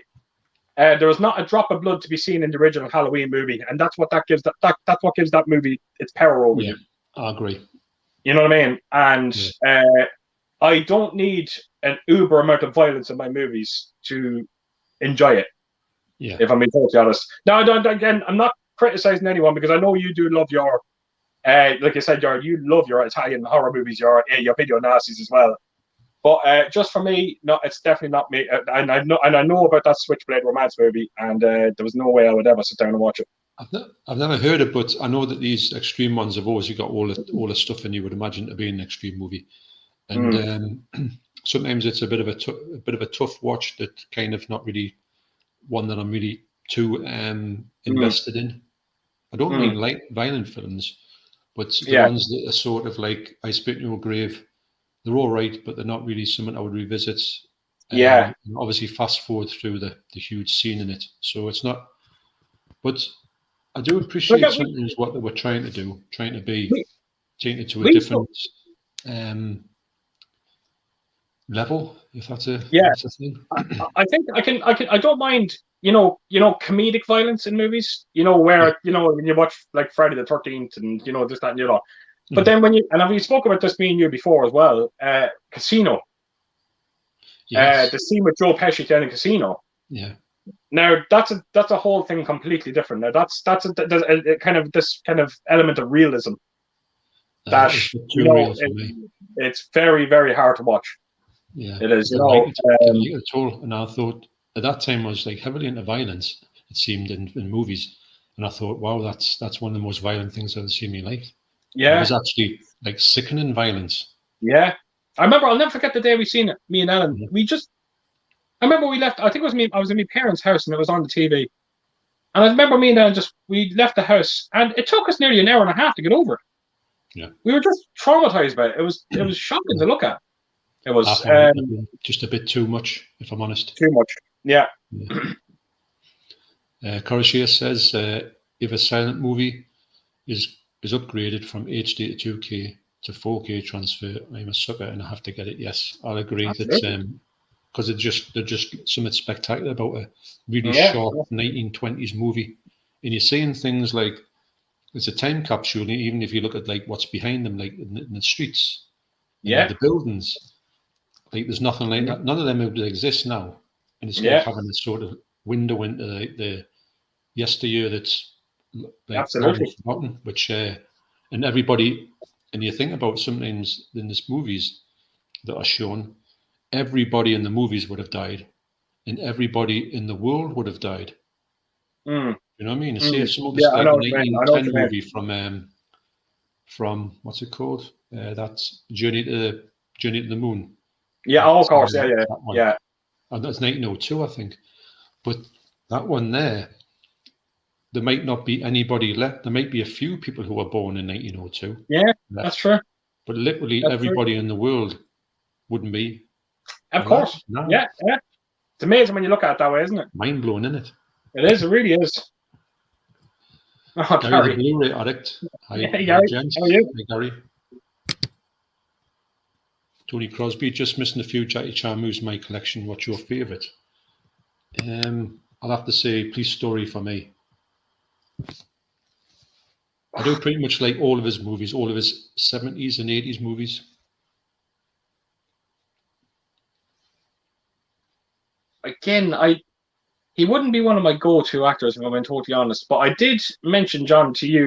You unboxed the the Armor of God. Armor of God, yes. Yeah, and that one always stuck out for me. For Jackie Chan. So I remember watching that and I was completely blown away by it. So I think I probably would put that up there. Oh my God, yeah, that's a great movie. Yeah. All of his ones there are like are really just really watchable. Snake and Eagle's Shadow from the 70s, I like that one. They just in a Drunken Master, really Drunken Master. Yeah. Master's good as well.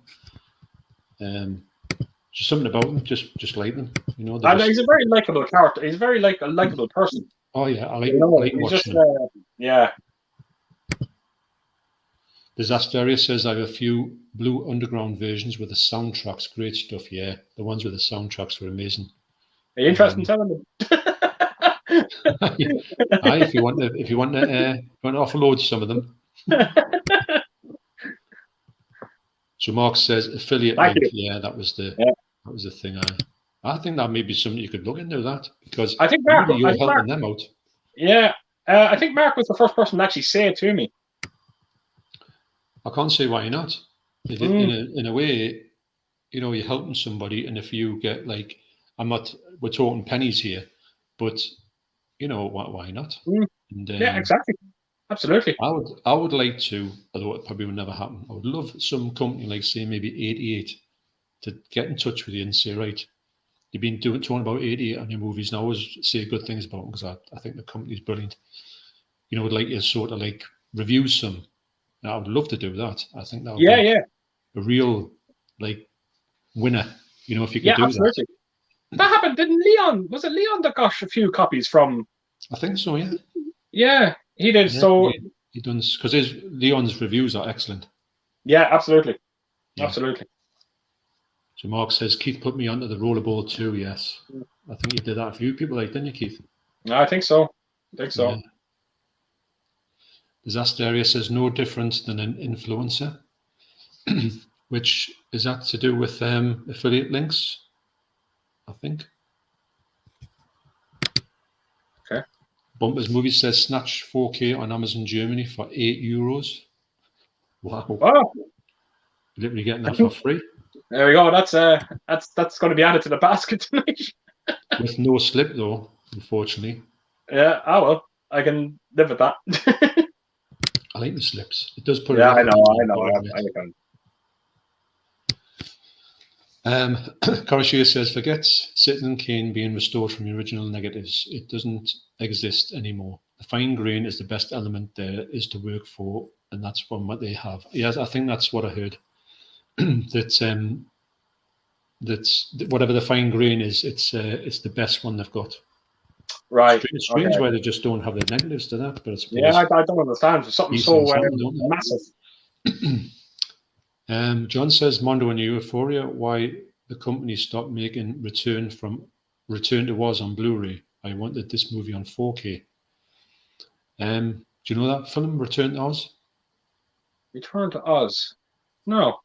I think I've heard it. Is that no, hold on. No, it's not. I was thinking that's the Michael Jackson film. That's The Wiz, isn't it? Right. Return to Oz. No, I can't say that I've heard of it. No, never heard of it. Return to Oz on Blu-ray. I wanted this ring a bell for some reason, but I don't know why. What's that? It does. It does ring a bell. I just thought, yeah, I'm the same. I'm actually just looking up at the right side here, and I'm just looking because I thought I might have seen it over here, but obviously not. No, I know. No, again. No, I don't know. I kind of drawn a blank on it. Just me, things that went a little bit weird again. Got to find out where I am.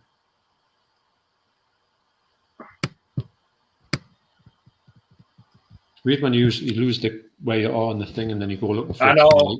Yeah. Miles away from where you were. And you've got to try and find out where you are, which is just like. I'll tell you one thing, John. The comments have been unreal. Yeah, they have actually, and as I said before we came on, it's going to be a 2-hour stream. It's not looking like a 2-hour stream. I think we're a little bit over. No, because I'm actually just looking in front of me, and I'm just seeing. Now I'm hoping.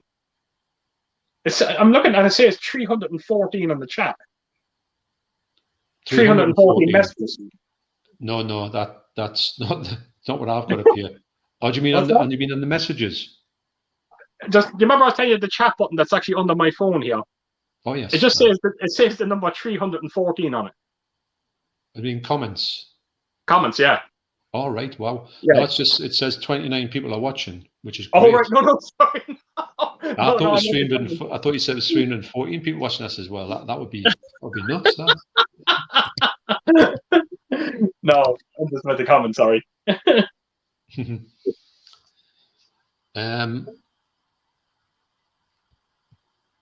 Right, so I tried Citizen Kane. Sonny Crosby says I tried Citizen Kane 4 times. I couldn't get into it. So yeah, it really is. It's like Marmite. You either love it or you hate it. There doesn't seem to be any middle ground with it. Yeah, I know it's. I do want to watch it once more. I'm gonna give it one more shot to see what I make of it. Just go in and watch the whole thing from start to end, and then just ascertain that the fact I'm not giving up on it, but I just don't know if I will like it. Yeah. Unfortunately, I do appreciate what they did with the technology of how they actually got the frames. They did revolutionary work in the camera. Yeah. Right. Okay. I know they did that, but yeah, it's. But as well, Orson Welles' performance in it is supposed to be extraordinary as well. So. I do like Orson Welles actually. I think he's quite a decent actor, even though I don't really see him in too. There's one of the movies that people like a bit like what's he called again? I can't remember his name now. But he's always considered to be one of the greatest actors. But then you think, well, what great films was he ever in? Yeah, absolutely. Yeah, and you say, I'm not saying the bad actors, but you say, like say Clint Eastwood, he's done like a million great movies. Yeah. These other people like, and you say, well, tell us 10 movies they've done, and they'll be struggling to name me 3. Yeah.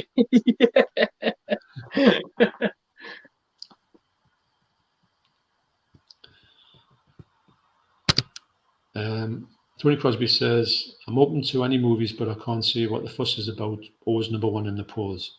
It is number one all the time, like, isn't it, really? What's that? You know, Citizen Kane. Yeah. I don't get it, to be honest.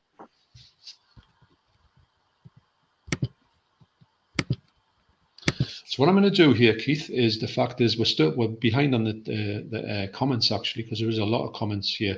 So I'm going to go through quite a few if I can. I'm getting dead legs from sitting on this chair because it's a horrible chair to sit on. I'm going to be like that neighbour of yours when you smash the legs in the door. I'm walking off like here. Yeah. So we're going to do what, a quick fire, are we? We'll have a good look through these and see if we can get through. Because I don't really want to leave anybody behind. Yeah, no, absolutely.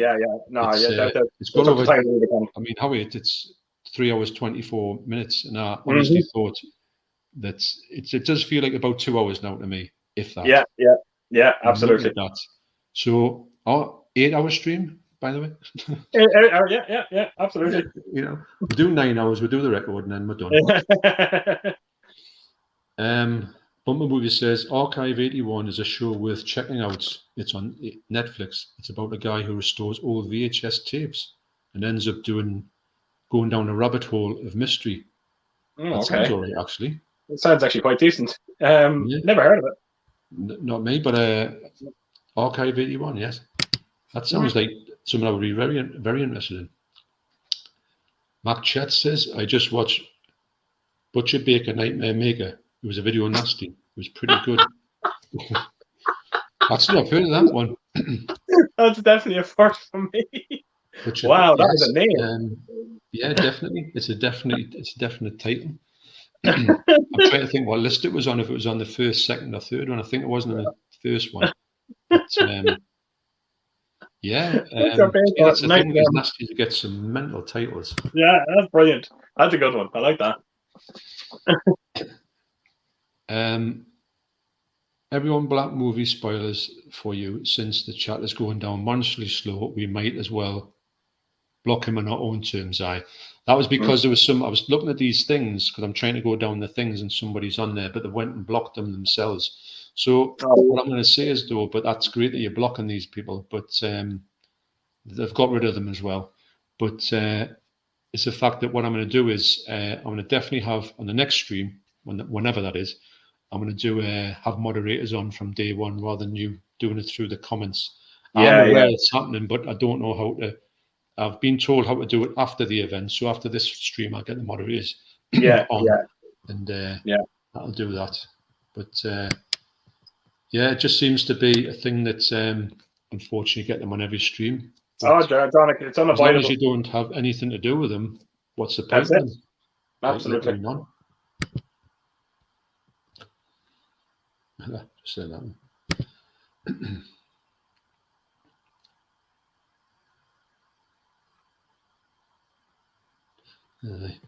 That's Wow. Right. I think the Blair Witch Project is the worst / overrated thing made, says Walk On always believes. Yeah, he's done a review on it. I saw the Blair Witch Project before it even was a thing.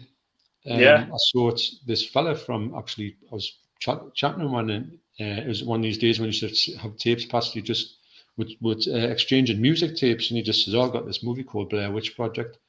I'm going to send it across to you. So he sent it across to us, and I saw it before he was out of the cinema, and I thought it was really good. I didn't know anything about it. I went to see it at the cinema on release, and I thought it was brilliant. But after the sort of hype got off it, if you watch it now, people say, what was it all about? Yeah, I didn't. I watched it there not so long ago. It was my first time since my first time. Yes. And I don't get it, to be honest. The hype surrounding this movie, I really don't. Yeah, it's kind of of its time. It was all right if you saw it. Yeah. At that show, but after that, what's the point? Definitely not. Yeah, not for me. I don't think it will look very good in 4K either. No, definitely not. No, I can't see that happening. But the movie said Troll 2 is hands down the worst movie ever. Yeah, it's what a load of rubbish that is. It's great though. Yeah. John says it feels like that Stanley Kubrick made Star Wars The Last Jedi, and for me it was a very good thing. Wow. Like that Stanley Kubrick made that Star Wars. Okay.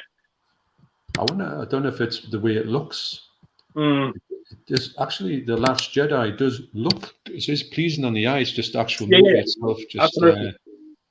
it just doesn't Absolutely. do anything for us. It's a bit, No, it's a bit like what were they thinking of? exactly. But it's on me. We've got the last two to watch before we rank them all, and it's the next one I've got to watch, Last Jedi. I've only watched it once, so I might think a little bit different about it. But Yeah, I've seen it twice now. I don't like the movie. I don't think I will ever like it at this point. It's a poor trilogy. The latest trilogy is poor. no, you're right. It's just not. It's not what it could have been. No, definitely not. It's not what No, it promised to be. people were screaming about the prequels when they came out, but when the new trilogy came out, all of a sudden they were praising the prequels. Yeah, yeah, you're right. Yeah, you're right about that. Tony Crosby says, I hate found footage horror movies. Yeah. I don't mind them. Sometimes they're all right, and sometimes they can be a bit, the whole handheld can get you a bit on your nerves a little bit. I think they're, you know, when they're done with the paranormal activities, you know, like where they started making like 20 of them, it just gets absolutely ridiculous. But they can be decent as well, especially if they're done well. And that Chronicle, remember that one? The kind of like it's like a superhero one. I've seen it. I haven't seen it, but I know of it. Yes. Yeah, that was actually quite a decent found footage movie. Class act. Matt Jet says class act. Yes. No one talks about the old chestnut. Oh, that's a great movie. Really, do they? It never comes up anymore. Yeah, I think there was the fella in this. His name was Duncan Pender Hughes in it, and I think they used to call him Duncan Pender Piss or something like that. All during the movie, I used to be in stitches laughing every time they called him it. That was a great movie. I'd love to see it again. John says my wish is getting Puffin Stuff, the movie, on 4K. Wow, that's no TV series. No is it HMS Puffin Stuff or something? Puffin Stuff. Okay. I don't know about the movie though. J. Laura says, "Hey guys, do you see any pre-orders coming up?" And then it might go out of print. It might go out of print. I don't know. It's how do you know what's going to go out of print? It's hard, isn't it? I know. You know, because like I said, I got that Children of the Corn box set, and if you asked me 3 months ago, I would have said, "Yeah, that's going to go out of print in no time." And now look at it; it's just there to be bought at a very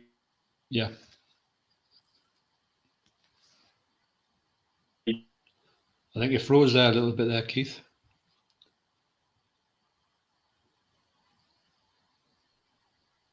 Sorry, got cut off there, John. Sorry. Oh, it's all right. Are you back? What's that? Are you back now? Yeah, I'm back, yeah. Right. That'd be a next door neighbour, you know. Over the fence, she'd be trying to cut your internet line. Yeah. Someone tried to ring me, I think. That's what it was. So, no, I don't know anything that might go out of print. To be honest, most pre-orders have always got a chance of going out of print. Because they're only released. Some of them are released in so small runs. Yeah. The only thing that I can think of now, it is actually almost sold out everywhere, is that Ghostbusters box set that we're talking about, bar Amazon UK. Yeah. Amazon Italy, it's sold out. Amazon Germany, it's sold out. And I think it's sold out on Zavi as well. I might be wrong with that. But other than that, no, I can't really think of anything else. No, I can't. No. Well, the thing I was telling you about that I haven't got yet, I ordered something from Amazon. Yes. Stopped. They said, "Oh yes, you'll have it on Sunday."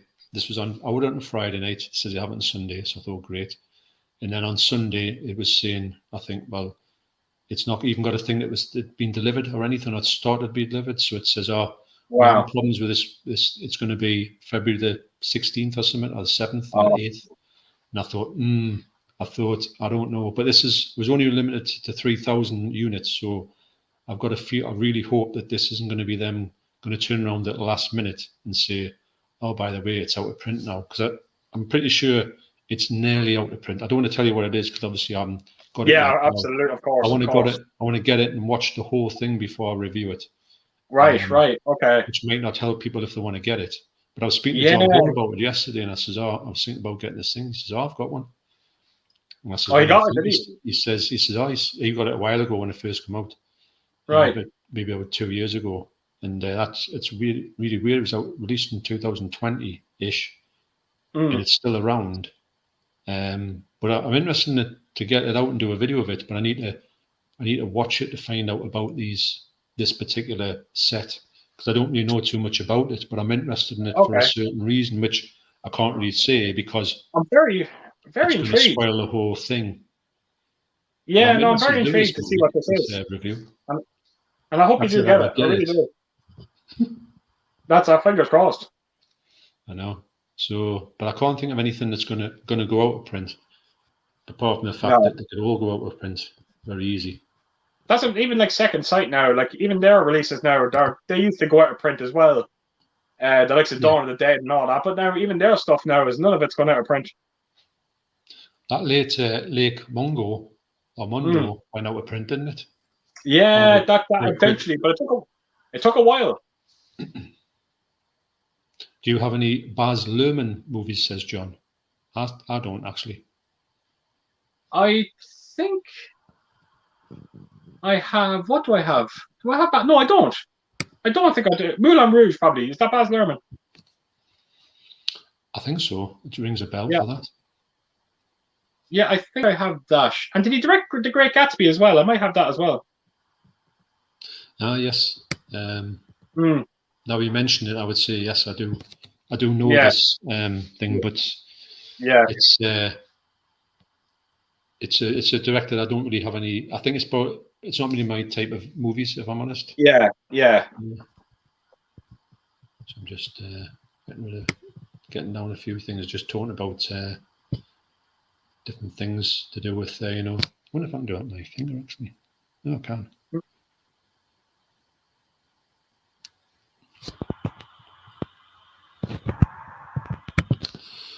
Right. Tom says, I started buying more Blu-ray movies, new versions. I found tech has evolved a lot. The difference in picture quality has also improved, and differences between 4K is very slight. What do you think? Yeah, in some cases, I can see some really good Blu-rays. Really good Blu-rays. Yeah. That's a good point, actually. Like I said, there's some Blu-rays that do come out there. I think I mentioned it there when I watched that. When I watched what's it called, *Malignant* on Blu-ray. Yes. Yeah. I kind of said that I couldn't imagine that the 4K looking any better. It looked that good. Very nice, didn't it? So, yeah. It looked incredible. It really did. Just trying to find the end of the comics where I'm at.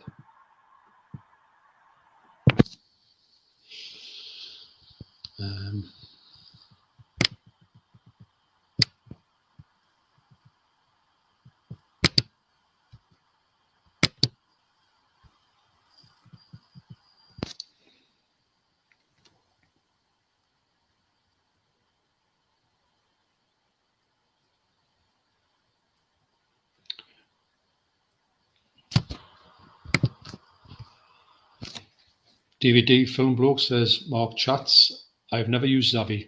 I usually go for Amazon, maybe HMV, and for out with print titles like Music Magpie and eBay. Right. Forgetting about Music Magpie. It's amazing, isn't it, when you see the amount of complaining for Zavi? It's just, you just wonder how they exist as a business. Yeah. Oh, yes. I know people who've got nothing but bad things to say about them. I personally don't like using them. It's only if I've got to. I ordered 2 films there. Don't Breed 2 and Candyman. I have to give credit when credit's due. They were doing a good deal. They were doing 2 for £30, £30, and then 2 were relatively new in 4K. Yeah. And I ordered them off Zavi. It took them a month to get to me. Yeah, what's all that about? Yeah, I don't know. Ridiculous. That's crazy. Because Amazon, sometimes you can order them and they're literally there in your house the same day. Yeah. I don't know how they do it, but they do. Crazy. Never witnessed a company like them. No, I know. Other people have bad things to say about them in that respect. Mark, I ordered the replacement disc from Rollerball and they sent ASAP. Top class customer service you don't see anymore. No, he's right. Absolutely. No, you don't actually. And why not? You're paying big bucks for the things. You think that you shouldn't get a strap on because even when they send something like it's broken and they whinge on because you say this is smashed to bits, and they're like, yeah. we'll give you a couple of quid off it. Say what? No, Yeah. how about giving us a brand new thing? Yeah. I never had to send for a replacement disc with my rollerball. You haven't sent for one? I didn't have to. Mine was fine. Mine looked all right. I haven't watched them fully, but I've watched all the bits I've watched. They look all right. Yeah. So I had no trouble with mine. What the movie says, a good tip is to go on the Blu-ray database website, change the country to Germany, Italy, and then look on details. There will also be a link to the Amazon page. That's how I found Snatch for €8. Right. Okay. Normally, I'm very good at these things. I just never came across it. I'm just looking at it.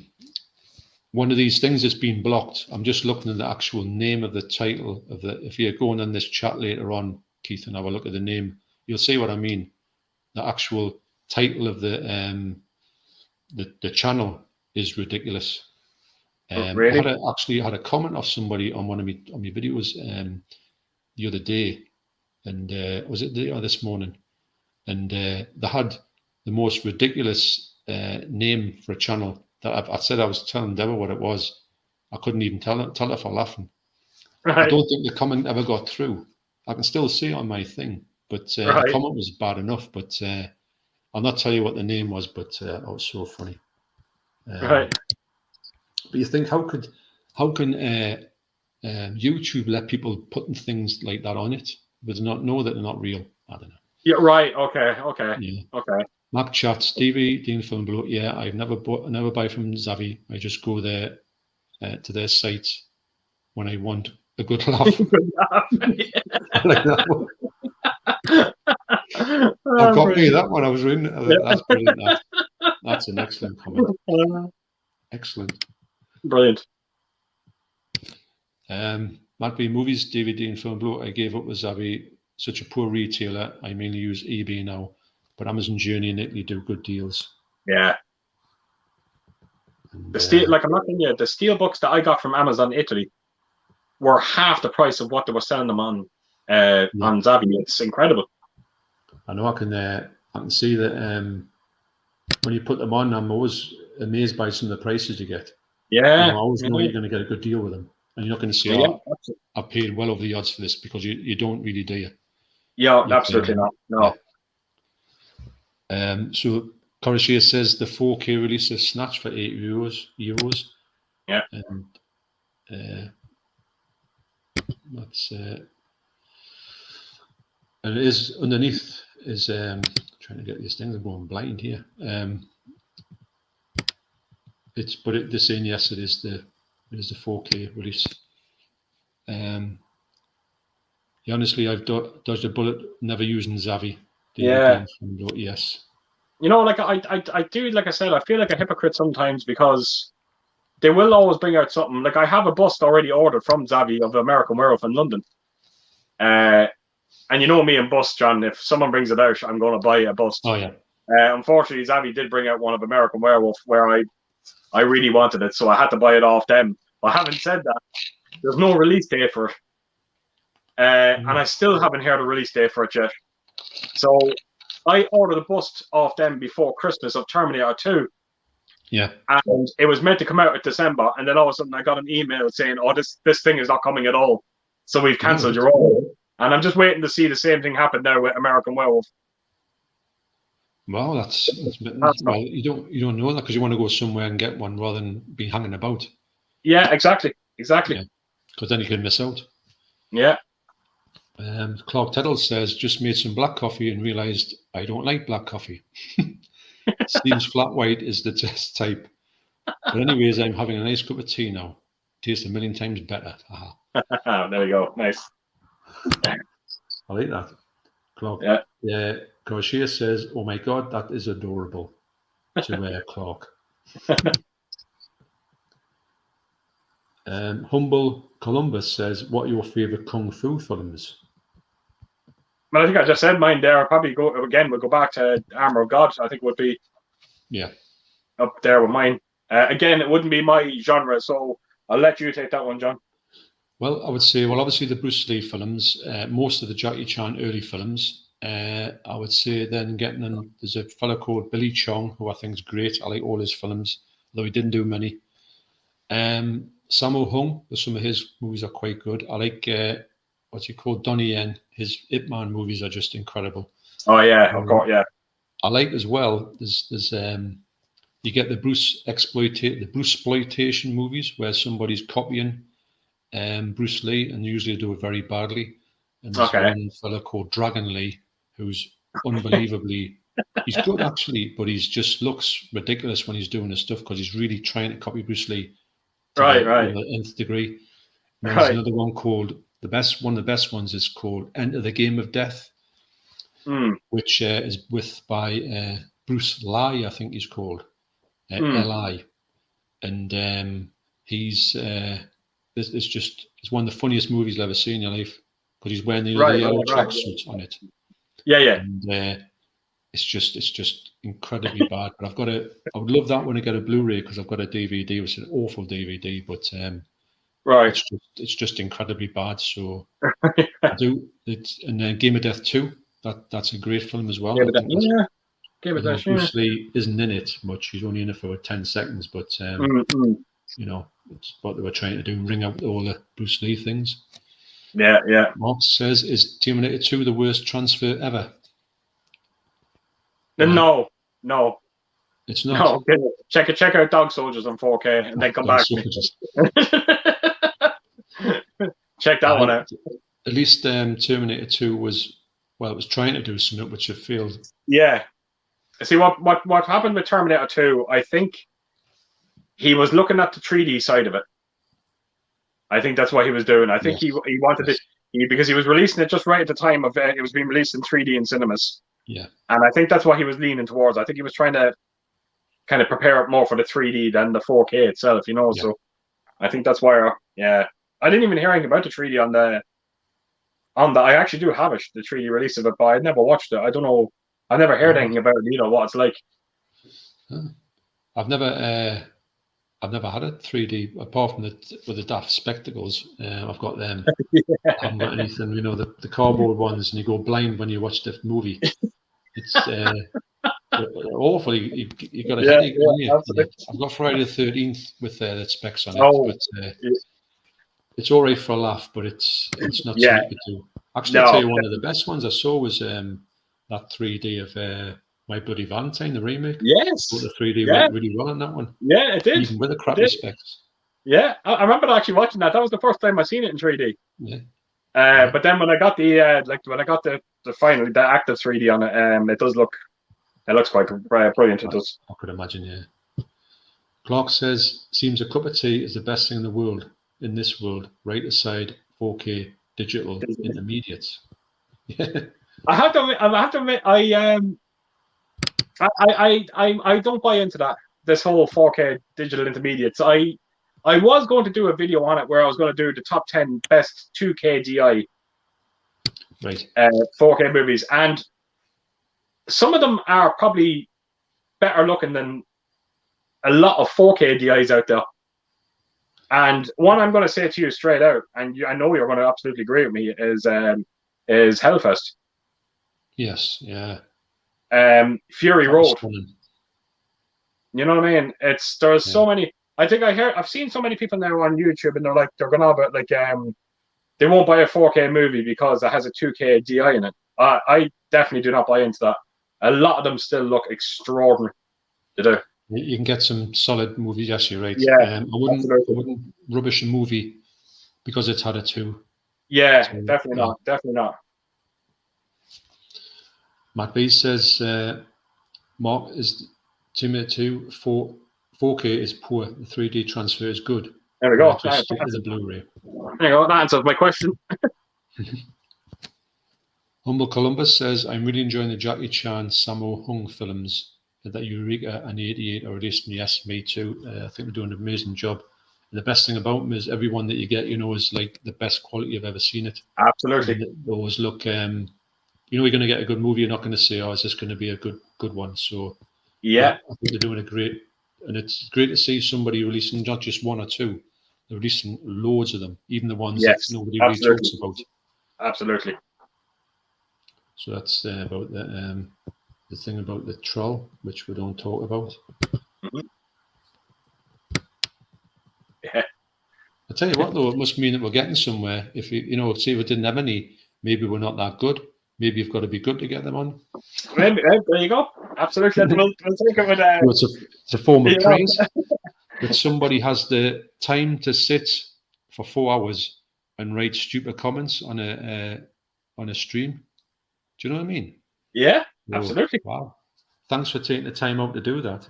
Yeah, yeah, absolutely. Yeah, absolutely. I wish I had zero life as well. But there you go. Oh, yes, absolutely. Yeah. Yes, living in my mother's basement. Yeah, that's it. Matt V Movies says too much DNA on Terminator 2. They look like waxworks. That's what I feel like. Yeah. Pete says, do you collect the HMV premiums, John? Well, I do like getting some of them, but I don't think I collect them as such. If I see a good movie on it, I will get it on there. If it was released on, I don't particularly look for them, but I would. If I see a one that I like, I would buy one. I do think they're really good. Like, you sent me two beauties over, I have to admit. Gremlins and 2010. Nice, weren't they? Oh, they're fantastic. They really were. Yeah. They do. I mean, even the quality of them is not as if they've got like a bad transfer or anything. They're like a really nice little set they've got. We watched Gremlins 2 there a couple of weeks back. I hadn't seen that film in years. I was in tears laughing watching it.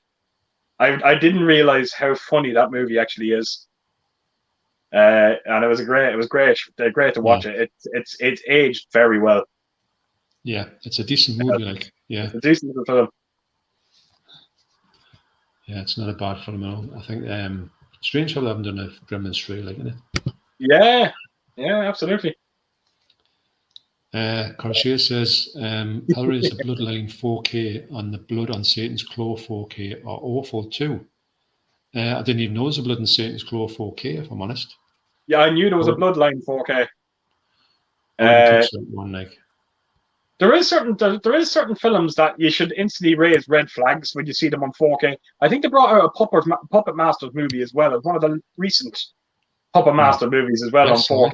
Right. And it just instantly reads, like, you just red flag. The minute you see these movies getting 4K transfers, you just know to stay clear of them. No, you're right. Yeah, I would say that massively. Yeah. And, they just don't deserve that. We're not saying they don't deserve, but they don't seem to belong in the 4K realm. So yeah, absolutely. They're not really a 4K that you would ever want to invest in. Yeah. Mark says Psycho is still the scariest movie I've ever seen. It's pretty. It is pretty good, isn't it, for that? Very hard to disagree with that. Now it's like everyone goes on about that shower scene, but I have to admit, the scene where he gets the private detective, that scene I think is the way the camera is overhead. And it's just pointing down. I know. Gets me every time. Incredible. No, it's really good. And I love his grin to the camera. Yeah. Incredible. That's really creepy, that, mind. Yeah, absolutely. Yeah. That's actually a franchise I can tolerate. I actually like its sequels. Maybe not so much the fourth one, but the fourth one's a bit wow. Yeah. Parts 2 and 3 though I found quite enjoyable. Yeah. Pretty good, actually. Yeah. Yuha says, I hope to see the rest of Kubrick's and David Lynch's films in good 4K transfers. I think that Kubrick's Killer and Killer's Kiss are coming to 4K this year. Wow. Barry Lyndon, definitely. Well, I know what you're going to say about Barry Lyndon, so I think it's 2025 for that. I think they're all getting released on the anniversaries. Right. The one this year, the next one coming up, I think next year would be Lolita, which I'm struggling to think if we'll get that one on 4K, although it looks lovely on the Blu-ray. Yeah. I would like to see them doing it, but although the film's a brilliant film, it's very much overlooked because of the subject matter. But it's not really like that when you watch the film. It's right. That. Have you ever seen the film Lolita? I've seen bits of it. Yeah. It wouldn't be my go. Stanley Kubrick's not one of my go-to directors, if I'm being totally honest. I do, what I do love by him, what I think is great, is just they are absolutely amazing. He's talented. He's so talented. He's unbelievably talented. But there is films out there, like I said, 2001: Space Odyssey would not be one of my go-to movies for him. And I said this in a video before that I actually preferred 2010.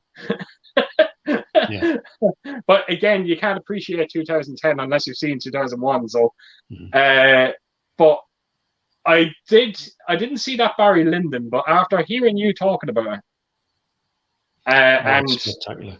It sounds like an absolute masterpiece.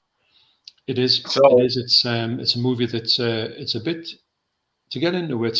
Give it a good half hour to get into it. It's 3 hours long anyway, so you're in there for a fair while.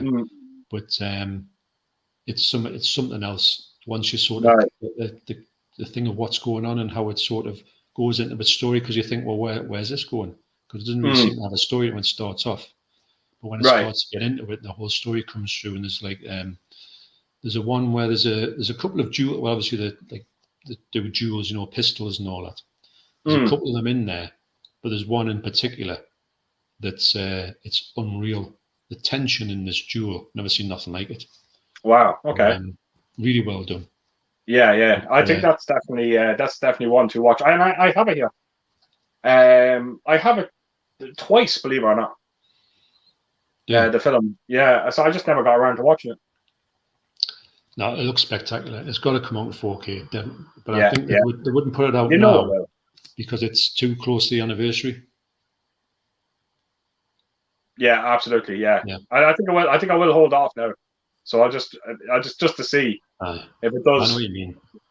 I'm a bit like that when I come to a movie. I know it's going to come out in a good 4K. Just say, well, I don't want to watch it on the Blu-ray because the 4K comes out next week. Yes. Yeah. That guy got burned. Don't get us wrong. The Blu-ray is nice, but the 4K is going to look good. I keep coming back to. Sorry, I just kept coming back to that Howling. Couldn't believe it. Me and Ellen looking for something to watch, and I said, Ellen, do you want to watch The Howling? Haven't seen that in around 12 years. Yeah. We watched it that night. Woke up the next morning, got an email. Howling coming to 4K. Unbelievable. That's a pick of that, mate. Yeah. Sick now. That's there's nothing worse when that happens, if I'm honest. Yeah, absolutely. Amazing. So Blockbuster Bob there. Bob, hiya, you all right? Hey, missed the stream due to work on my lunch break. Well, you haven't missed it really because it's still here. Yeah, absolutely. And that was it's 9:30. So yeah, we're a little bit behind. I can't see how far I don't want to go right down to the bottom because I'm going to lose all the ones at the top. So I'm going to I know. Try and get through a few that are not. Some people are just talking to each other, so I'll try and get through some stuff here. Mac Chats would love to see Second Sight do a job on Day of the Dead. Yeah, give it as much love as the Dawn release. All of the Arrow releases of it have been great. Yeah, picture quality hasn't been that good on the Day of the Dead. No, and could you imagine if they did do a deluxe set just similar to Dawn? How special would that be? Oh, it would be brilliant. I think that would be a coup de grace if they could get that. And would they do it? Could they do it? I don't know who's got the rights to it these days. It seems to just be one of the ones that, a bit like Dawn of the Dead. It was like you just don't know. Couldn't get a hold of it. You really don't. It's too hard to know who has it. Argento movies? Inferno. Mm-hmm. Mine's Suspiria. Yeah, definitely. Right. Just love it. The 4K of that is just. How did you find the remake of it? I put 10 minutes of it and that turned off. I couldn't stand it. I thought it was just shouting and screaming rubbish. I just that last was all she was doing was screaming. I thought I can't put up this. Yeah. So it might have been decent after that, but I didn't think it would ever get. Well, it didn't get me interest. So House by the Cemetery, that's Argento, isn't it? House by the Cemetery, that's Fulci. That's Fulci. Sorry. Okay, right.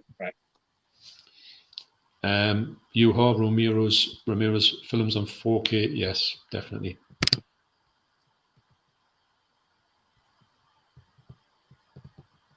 There's Tony from Horror and Todge. Hey, Tony. Hey, Tony, how are you?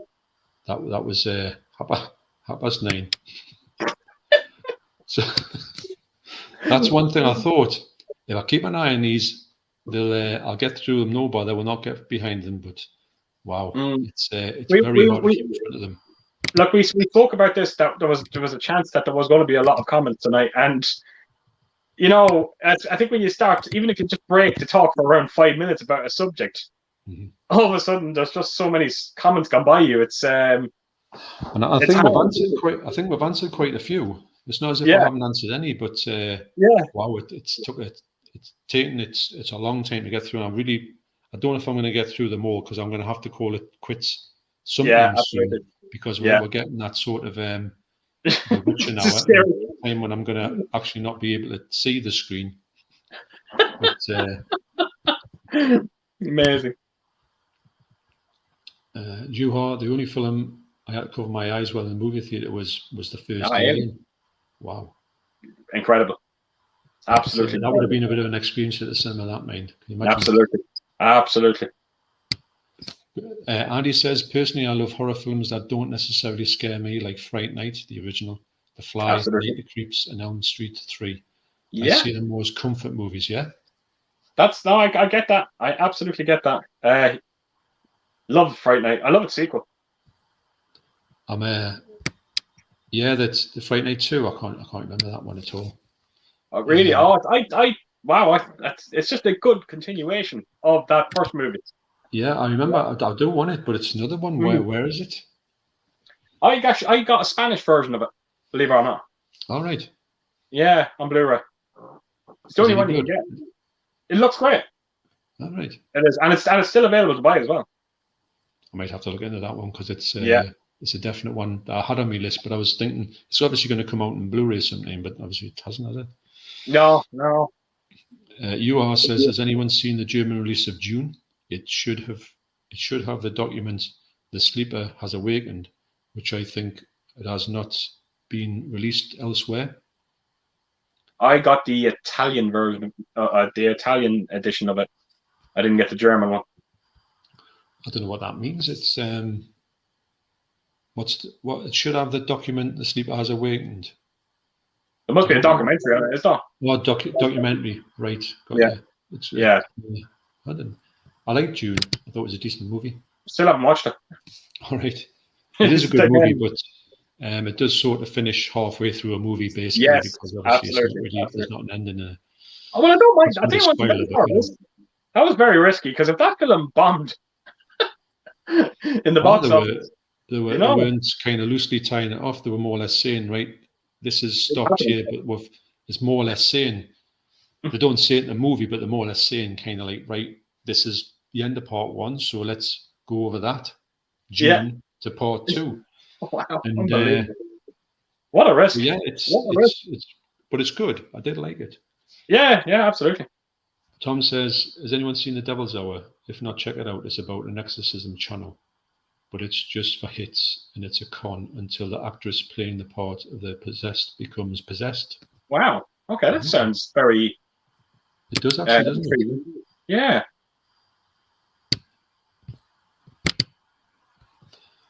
So Bumper says it's called The Cleansing Hour. Great film, Shudder exclusive. Oh, okay. Right. Keep an eye out for that. Never. Joa says the document mainly, the film version, I guess, is the same. Most versions of June are the same, are the most expensive version. I think that that must be a documentary that's on there. Maybe an exclusive documentary. Oh, okay. Okay.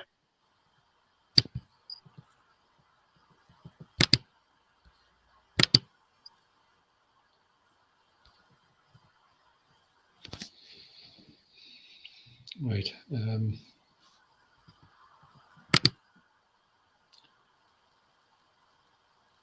I love horror. DVD and Film Blog says, I love horror movies with great premises and are just entertaining because they're honestly, horror films don't really scare me.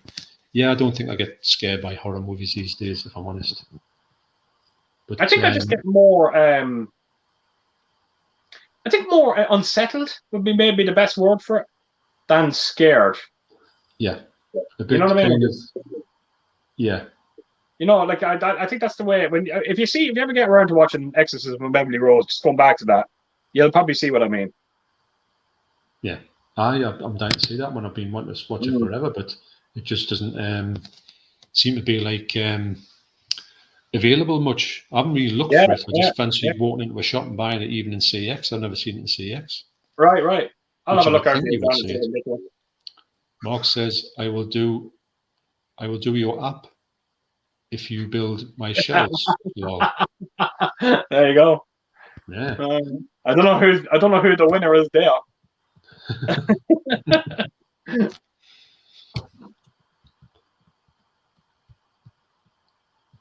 I like this one here. DVD and film bloke. I'm so old I use an Excel document.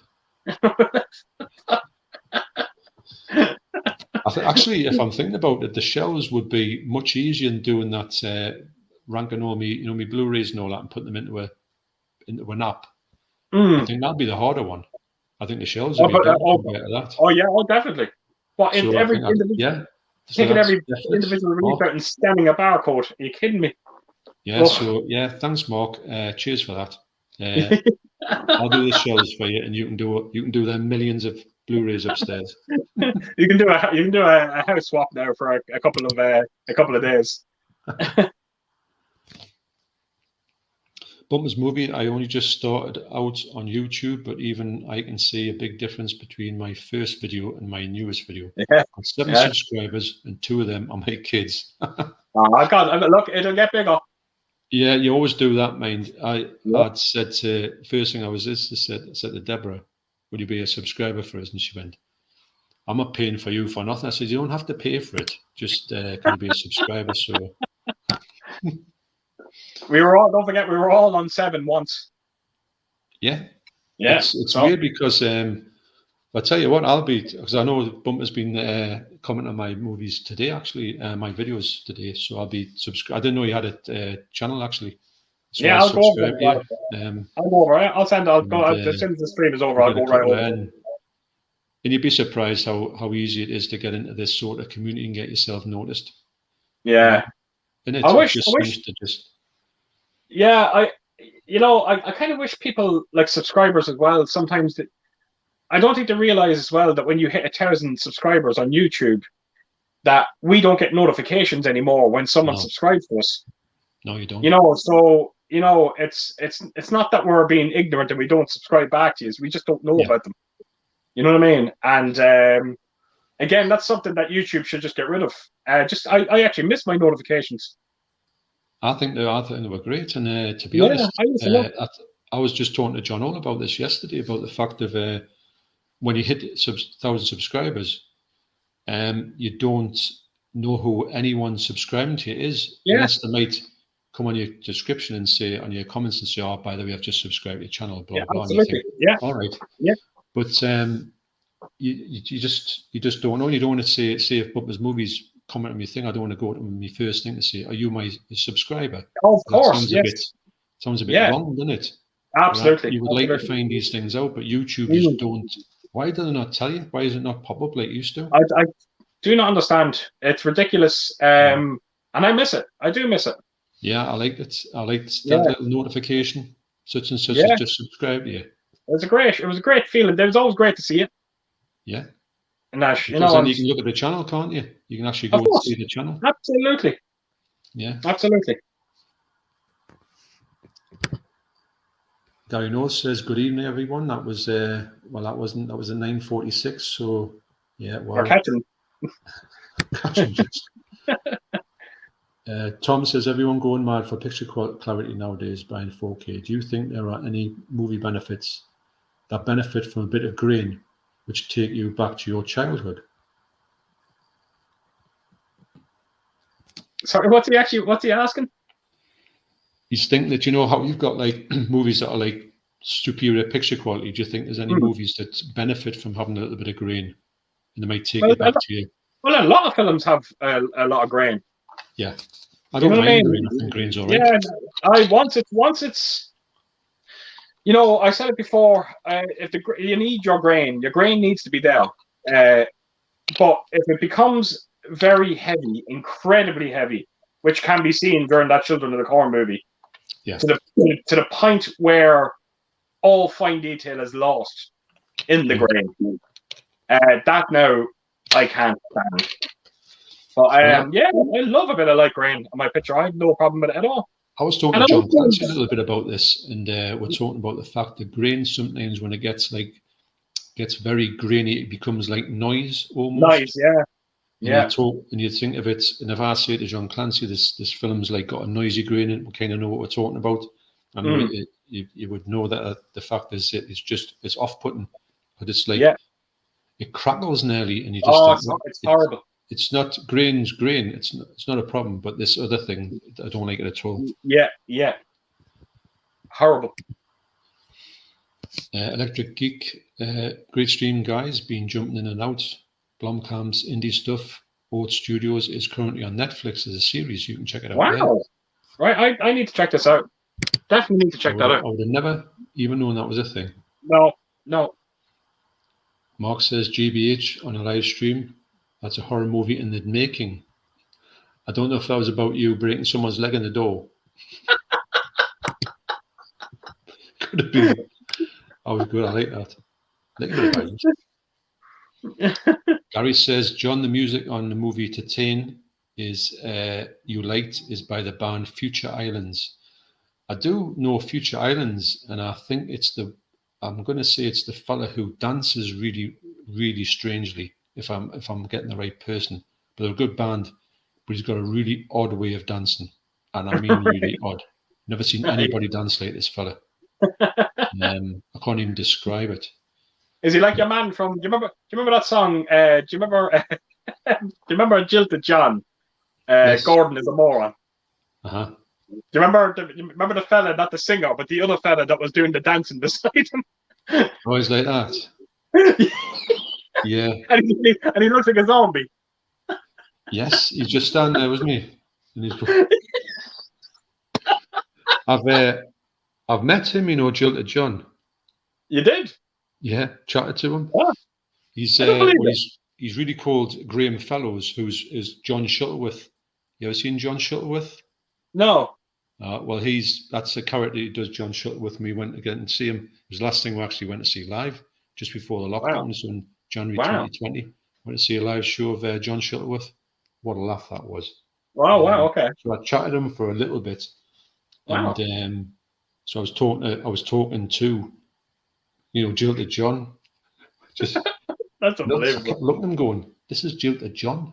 Yeah, he's a big bloke, he's a big bloke. You wouldn't think it, but nice fella. Wow. Really nice fella. Right. Okay. I wouldn't have said no, he was a big fella. No, he's a big lad, and plus he's I'm saying he's a lad, he's 60-odd fella now, but he's I'll try and see if this I'm not going to put any sound on, obviously, because I'll get thingy blocked, but I'm going to try and get this bloke dancing, and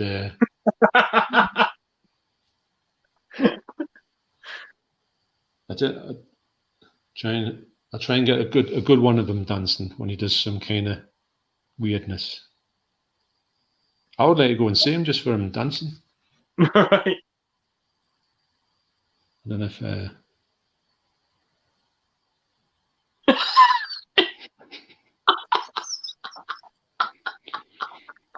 but he goes crackers on some of them.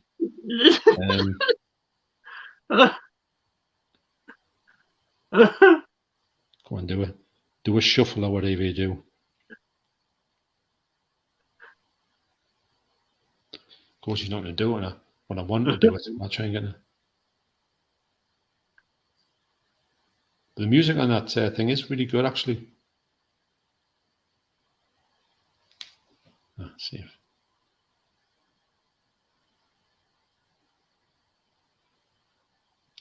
Well, anyway, he does this sort of.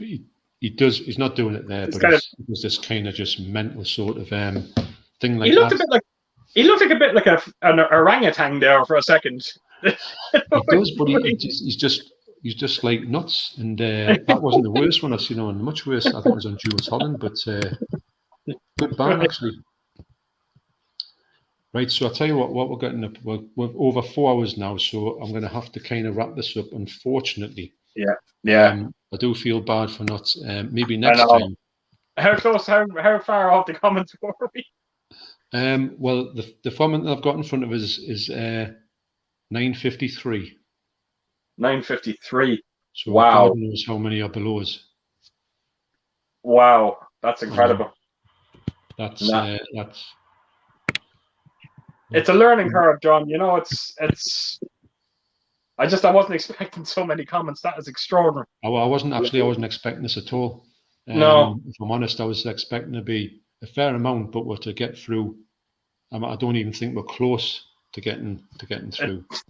I'm going to give a few shout outs when I'll go through. We've got Martin Buckburney here. And we've got Niels Johansson. Hey guys, and he's always come to my videos actually. Okay. Gary Turley. Do you think Amazon has put their prices way up? Yeah. Well, sometimes yes. Yeah. I would agree with that one.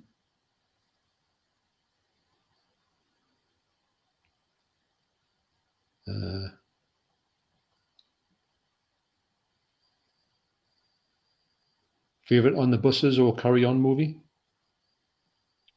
My favorite what? Carry On? Carry On movie or On the Buses movie? Oh, I was never a fan of them, to be honest. Really?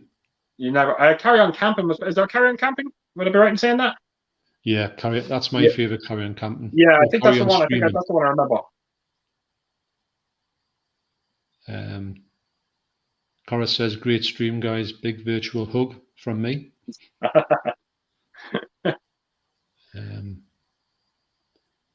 So there's lots and lots of comments here. So I'm so sorry for not getting through them. Yeah, it's just to be honest, I think if we went and went literally just answered the questions out of the question, I don't think we would have got through these. That's incredible. Even in 8 hours, I don't think we would have got it. Figures and things. That's amazing. Evening, gentlemen. Hope you're both well. That's amazing. Like that's incredible. Like what an incredible amount of support. It really is incredible. Yeah, definitely. I mean, wow. And sorry for everyone that's. I don't know if when this finishes, I don't know if I can actually reply to them. As this thing, I think it's sort of like I don't know. I might be able to. It's done. Yeah, there's movie games UK, 007 UK.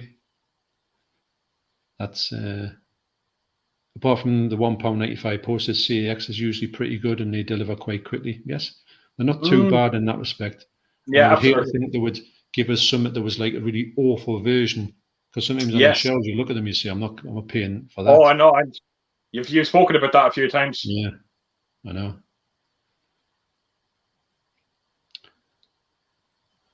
Someone else has put, Steve Downs has put, regarding your Video Nasty series, did you ever watch Butcher Baker, Nightmare Maker, a forgotten classic? I haven't, but just had somebody mention that.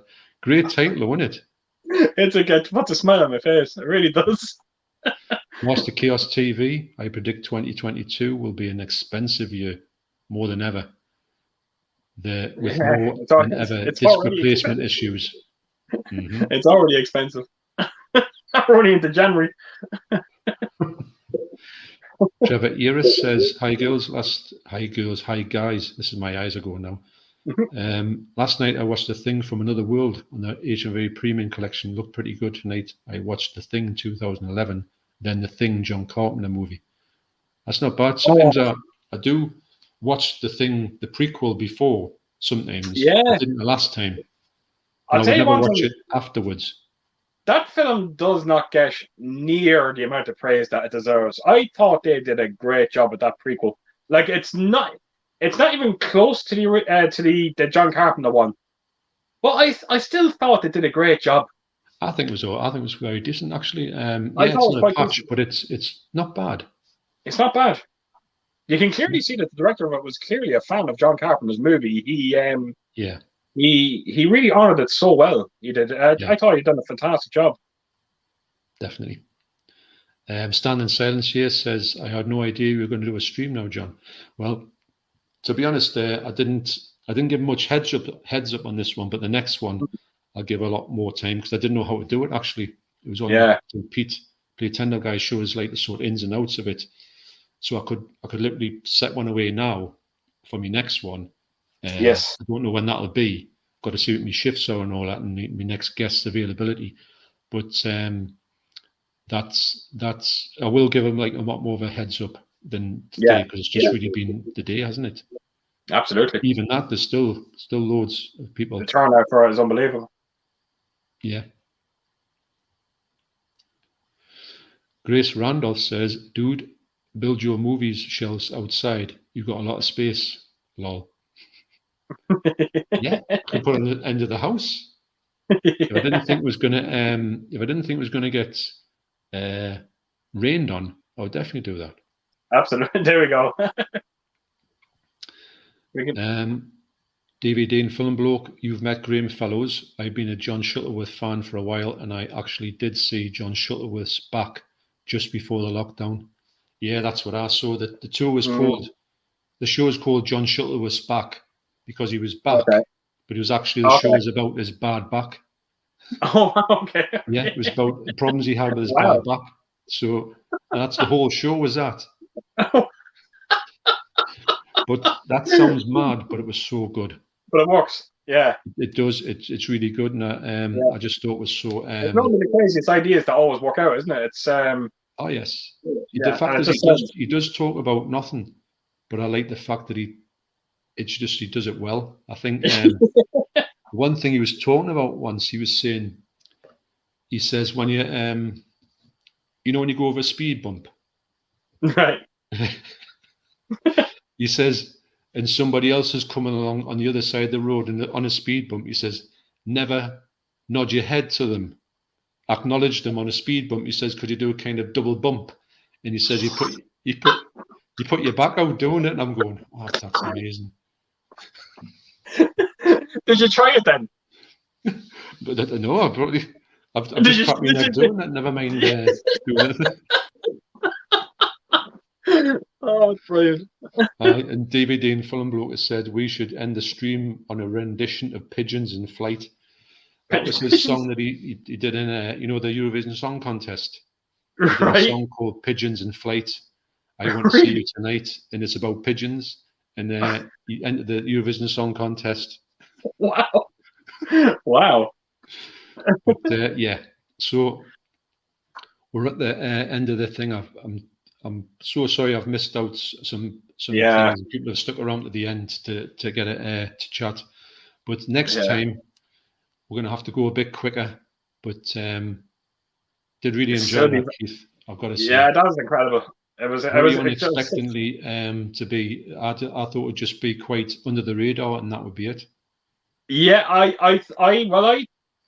I did say to Ellen today that I thought, I seen a couple of your streams already, and I said it to you that I knew a lot of people would come over from your side, and then when you put me on as well and I kind of said right, a few will come over my side, and I thought we could do decently tonight.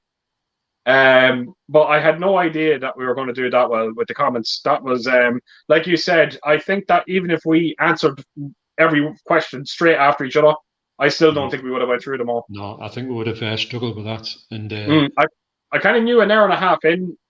I'm not going to lie. I said, "There's no way that this is going to last 2 hours." No. Which I don't mind, to be honest. No. I've got to admit, I don't mind at all, and I think that only said 2 hours to sort of think if nobody turned up, we'd only be sitting here for an hour talking to nobody. But that's incredible. Such an unbelievable sport. Keith, it's been great to have you actually face to face for once. Instead of just seeing you on a stream and passing like ships in the night. Absolutely. You know what will happen now? We'll both of us now will get invited on a stream now in a week's time or something like that. You wait till you see. Now that we've done it, we'll be on every stream now on the same day. Let me see now. What's happening? But it's been absolutely great, John, and it was great to finally it's we like we said at the start of this video, we've spoken about this now for geez, it must be over a year now. To actually do this. To be honest, like I told you before, come on, I says I was really nervous about doing it, very nervous, probably the most nervous I've ever been on YouTube for whatever reason, and it was good to have you on here to sort of me wingman. Yeah, absolutely. Keep us sane at the start of it, because I was a little bit jittery. I could even see it before you even went on. I could kind of see it on you that you were kind of I can see that you're not right. You know, you're kind of just a bit kind of. I don't know. I was just I'm so glad I've done it. Yeah, it's great to have you on as my first guest. Yeah, and it's going to make it now a lot easier now from you when you go on now and you get your next guest. I know what's happening. All this what's happening on here. I'm going to get some moderators in for the next one. Get all that done, and we'll get rid of them, because I saw some of the stuff they were putting on, but I didn't see it all. But the quicker we can get them off, the better. And then if you do that, then they don't come back. So we get rid of them forever. Absolutely. And that's so just people saying thanks to Mark Fairfield. 4 hours flew by. It did. Wow. 4 hours 24. DVD full of blokes says 4 hours 25 minutes. DVD full, and it's 5 to midnight. Thanks for the stream, says Juha, and it's still 28 people watching. That's incredible. It's amazing. It's actually overwhelming at times as well. It's actually incredible. It really is. It really is. And thanks for everyone kind of tuning in and checking it out. And there's been some great comments on here. I mean, that's the comments been that great. They've kept us talking all the way through. That's what you want, isn't it, from a stream? You want the comments to flow. Just I didn't realize it flow as much. I had a few questions. If it dried up, I got a few questions to ask you as well, which I never got near.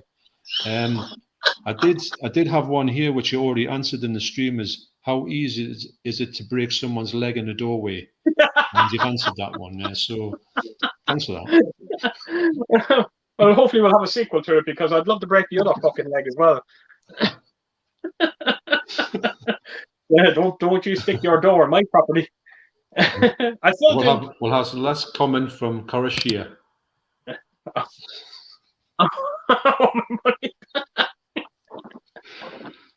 There you go, love them.